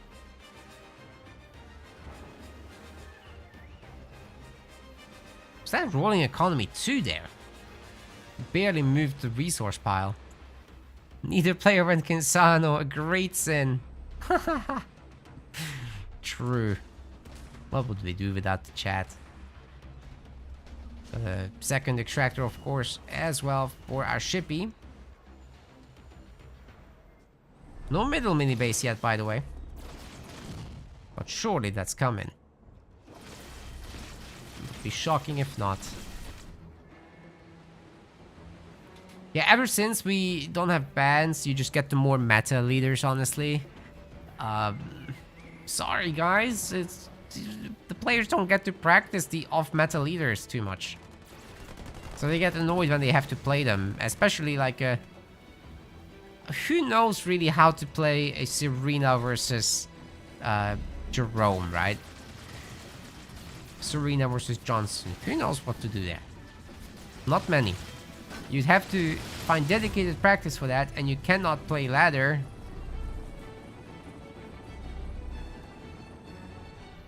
So it's like just logistically difficult to make the players practice for it.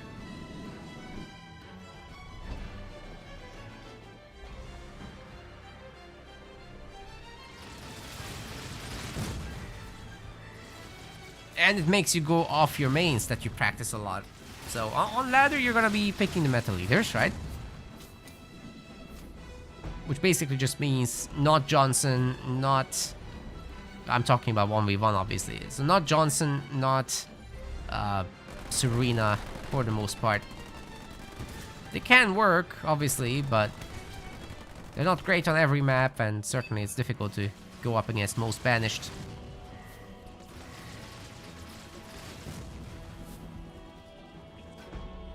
Four to 1 power node. That's a very nice advantage there for Doggy. He's been tier 2 for a while. And I think we can expect a whole bunch of the tier 2 counter units. Bit of elites, bit of hunters. And that Forge Hog is gonna have a tough time. Not that he can't go in and deliver some ammo round shots. Oh, these guys are coming up to take out the rabbit. That's great.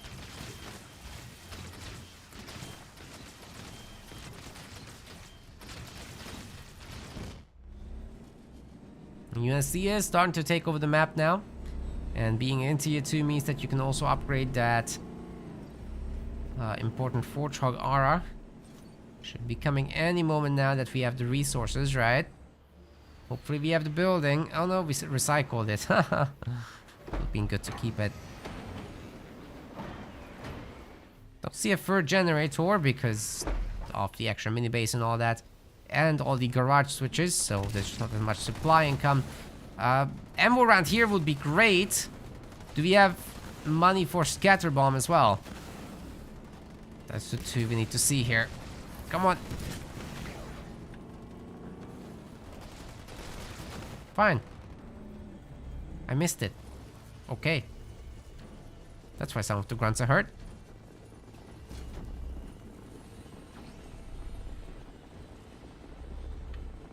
My apologies, everyone. Hey, Dispersion, also Hellbringers would be a really good tool together with the Warthogs, but how many barracks do we actually have on the map? Not many. Not many. There could be still more. Tier 3 upgrade? What the hell? Great split against that beam, by the way. Why are we going tier 3? Okay, not so great at the end. Why are we going tier 3? What exactly is the goal? Are we gonna go, like, Gauss Hogs. Just run around, ignore the hunters. Get the tier 3 Forge Hog. Could be alright. But I would have preferred Warthog with Dispersion Nozzle Hellbringers. I think that would be fine. It could also be snipers with their stanchion upgrade.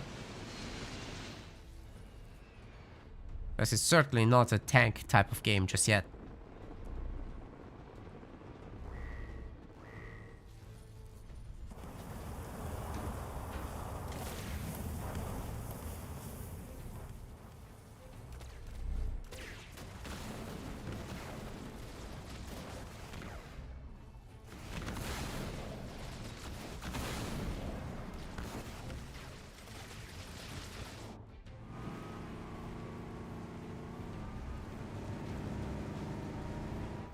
Two snipers now. Soon there will be 3. Wait, we didn't have defensive aura this whole time? Okay. Yeah, that sucks for the Forge Hog. That mini base is definitely getting taken out, but I think they're just gonna trade it between the two of them. Kodiaks are getting dropped in there.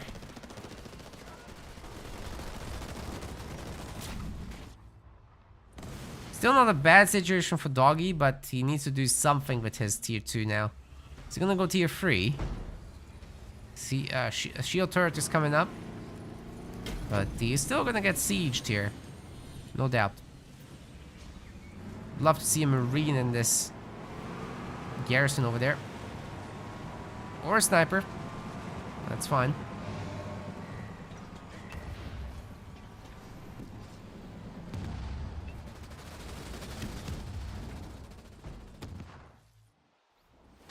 Counterattack here will take out Lemon's base, actually.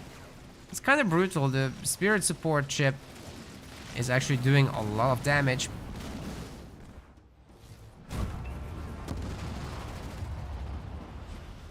Shield generator is holding for now.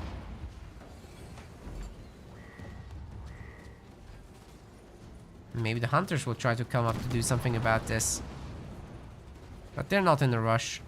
I mean, there is a sniper here. It's a little spooky, but they can take it for a little bit. It's just one sniper after all.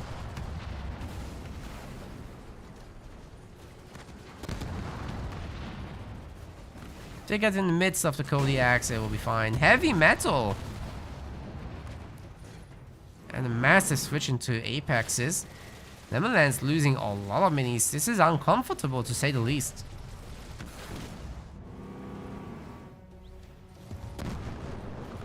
Meanwhile, that one sniper has done so much damage to the hunters. It's kind of surprising.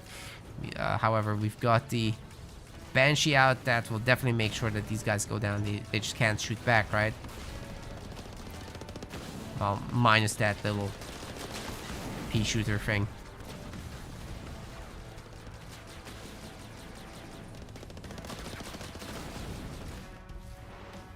Big fights over here, though. Blasting beam is ready. The Lemonland has to really watch out for that displacement. And glassing in the choke point. Oh my goodness. Everybody's dead except for the Forge Hog, who's still gonna party here. He's got his tier 3 upgrade, right? So he's an absolute tank. He can just outrun this army for ages and kite them. So a decent displacement and gives these guys an opportunity to hit other bases. Even hitting the main isn't out of the question with so much support. Especially once the Banshees come in. But we're switching into Wraiths instead, which aren't going to be the best option actually against any potential Grizzly drop. But hey, as long as there's Hunters, Steves in particular, shouldn't be too worried about the Grizzlies. Lots of bases now for Doggy. He's having a great time over here. I would love to see him upgrade his turrets to anti-vehicle just to make sure he's a little bit safer than he is right now. In fact, it would have been good to keep the apexes going and just go into Banshees from here, because, I mean, what does he really have to fear? It's just a Grizzly drop. Lemonland, I guess he could start on a vulture transition, but it's so difficult to pull off with just one extra base, right? You're going up against so many. Oh, we did drop in the Grizzles. It would have been so good now to have like 15 Banshees, right? Of course, Doggy's full pop as is his style. He still hasn't gotten his population upgrades. It's very frustrating actually, because he could be so much stronger right now. And I'm sure he'll pick up on this later.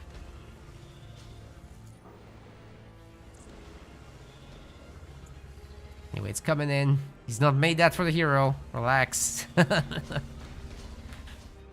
We're all good. Shield gen here. So many grunts, man. And it's not like they're securing the power nodes. That's absolutely going to Lemon. And maybe, just maybe, he can pull off a vulture transition here. They're going to be air 2. The base is upgrading, so he's going to have the income soon for it.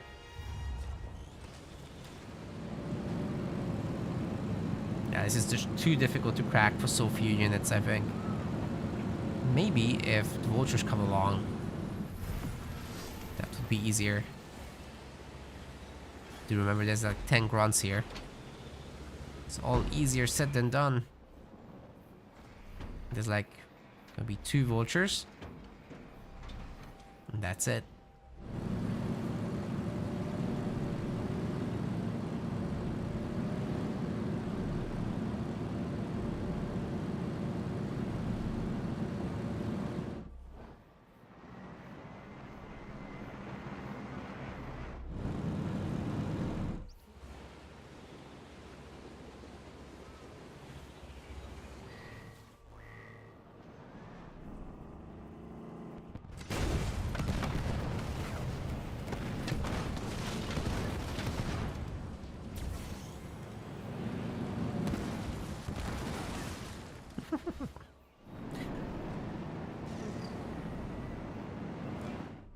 Can't mess with the heavy metal. This heavy metal never dies.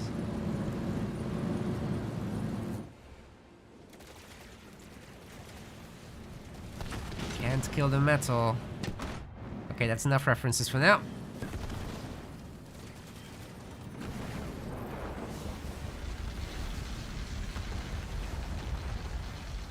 Hunter's very lonely out there without his buddies. Oh, the nukes are gonna absolutely demolish this army, right? Yep. Rip Steve.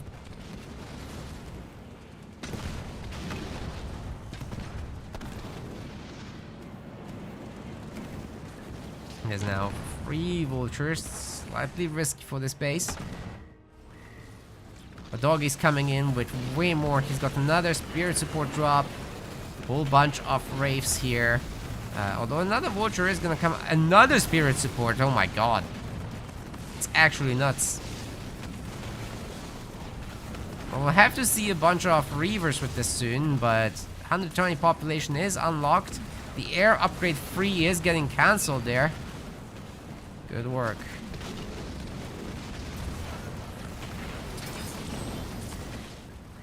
They're all Invisibros now. However, the nuke still found its mark.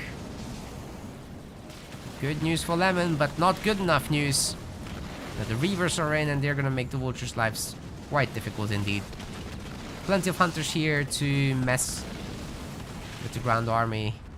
And that nuke didn't get full damage thanks to the Engineer bubble.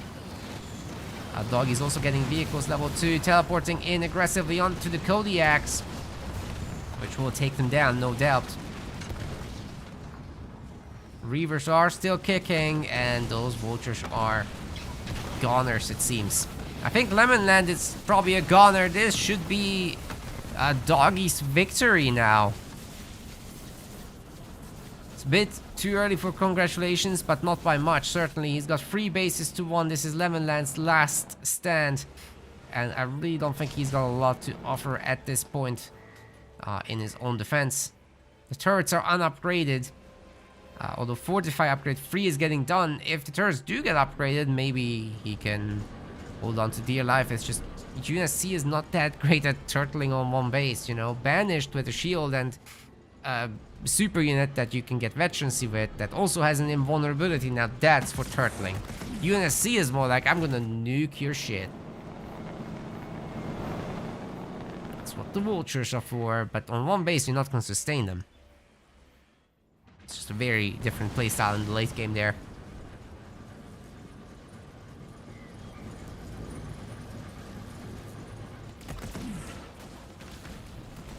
Even though both factions have a very similar unit for the same jobs, they, in the end, end up feeling quite different because of that. Not that the Vulture has a counterpart, it doesn't. It really doesn't. Did someone just... Oh. Oh. I'm back to having Grizzlies. Doggy's looking set for his big attack here. Maybe he'll have another spirit support for additional Steves. Well, you got one each, so third Steve wouldn't be bad. It is ready. Should it come down to it. First, we're gonna eat a bomb. Situation's not that bad though. Right, I mean, with some of these Wraiths going down, obviously you can call in another spirit support. Steve is getting some healing, so he'll be fine. And that's a displacement. Okay, this base is so massively screwed right now. There's nothing I can say that will help Lemon here. That displacement timing was just savagery. Brutal. The barbarians are at the gate. They're definitely not Greek people anyway. And Doggy will be taking the victory there. 3-1. Glorious comeback as compared to, you know, what happened with the other round. Lemonland wasn't able to hold here. Doggy got his practice. And even though Lemonland must have been watching the strats, he didn't expect the Shipmaster to be as solid as it was. And the Anders, oh my goodness. Don't even get me started there. Not to mention the freaking Jerome play. That was just wild. Very well done by Doggy. I think he absolutely belongs in Rising Star. We'll definitely see him there. I hope to see Lemonland as well because he's got a bright future in this game, in my opinion. We'll definitely do a lot more of those going forward. GG's. Beautiful, beautiful tournament. And a very fitting finals as well, I think, for this last 1v1 amateur. We don't have any more planned right now, guys. Sorry about that. It is what it is. What was the score actually between Doggy and Slurms? It was 2-1, right? Yes. It was kind of like 3-2 realistically, but we just can't call that. Right, and this is 3-1. And then we can present the medals for today's placements. Here we go. We've got Doggy in first place. Second place was Lemonland. Third place was Slurms. And fourth place was David. So congrats to all four of you. Wonderful work. Wonderful work indeed. And I hope everybody watching enjoyed as well. Now there's going to be another amateur tournament. That's the actual last one. This is the last one for 1v1, but 2v2 is next week, so you can still participate in that if you really like these amateur tournaments and want to give them a whirl yourself. But after that, there's not going to be any opportunities for maybe ever, because the viewership is just very, very low in these. Like, we get 30 viewers on Twitch, like 20 on YouTube. It's kind of not worth the 8 hours, unfortunately, from that perspective, because it reduces our averages. It makes it impossible to get Twitch partner, right? And the sponsorships get worse as well. And obviously with not as many people watching, we get less support from the community as well. So that's not great. And because of that, in the next season, we're going to refocus a little bit on the Pro League and the Rising Star League. And maybe try to put on some bigger events with qualifiers again. Or something along the lines. So just single events that are long, but... maybe have a group stage first. That could be the way to go, in my opinion. And then we get, even for one event, we could do 5 group days or something like that. And then 1 main day. And then it's still very economical for us, but for you guys, we can make it like a larger reward. I think that would work out very nicely. So we'll do something like that. There will be 1v1 Pro League still in the new season. There will be 2v2 Pro League, and there will be 1v1 Rising Star League. That's pretty much what we're going to be looking at going forward. And I'll have a separate video up on YouTube to explain all that and to talk about our financial hurdles a little bit, because we're going to be out of sponsors, it seems, in the near future, but it's not necessarily the case. It just really depends on whether that platform survives or not.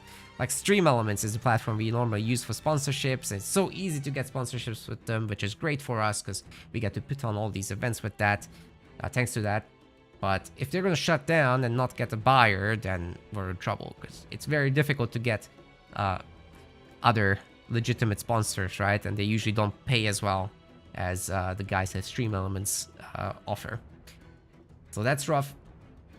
That's rough. We're going to be looking into it. Anyways, guys, if you want to hit that follow button on Twitch, subscribe on YouTube, hit the like on YouTube,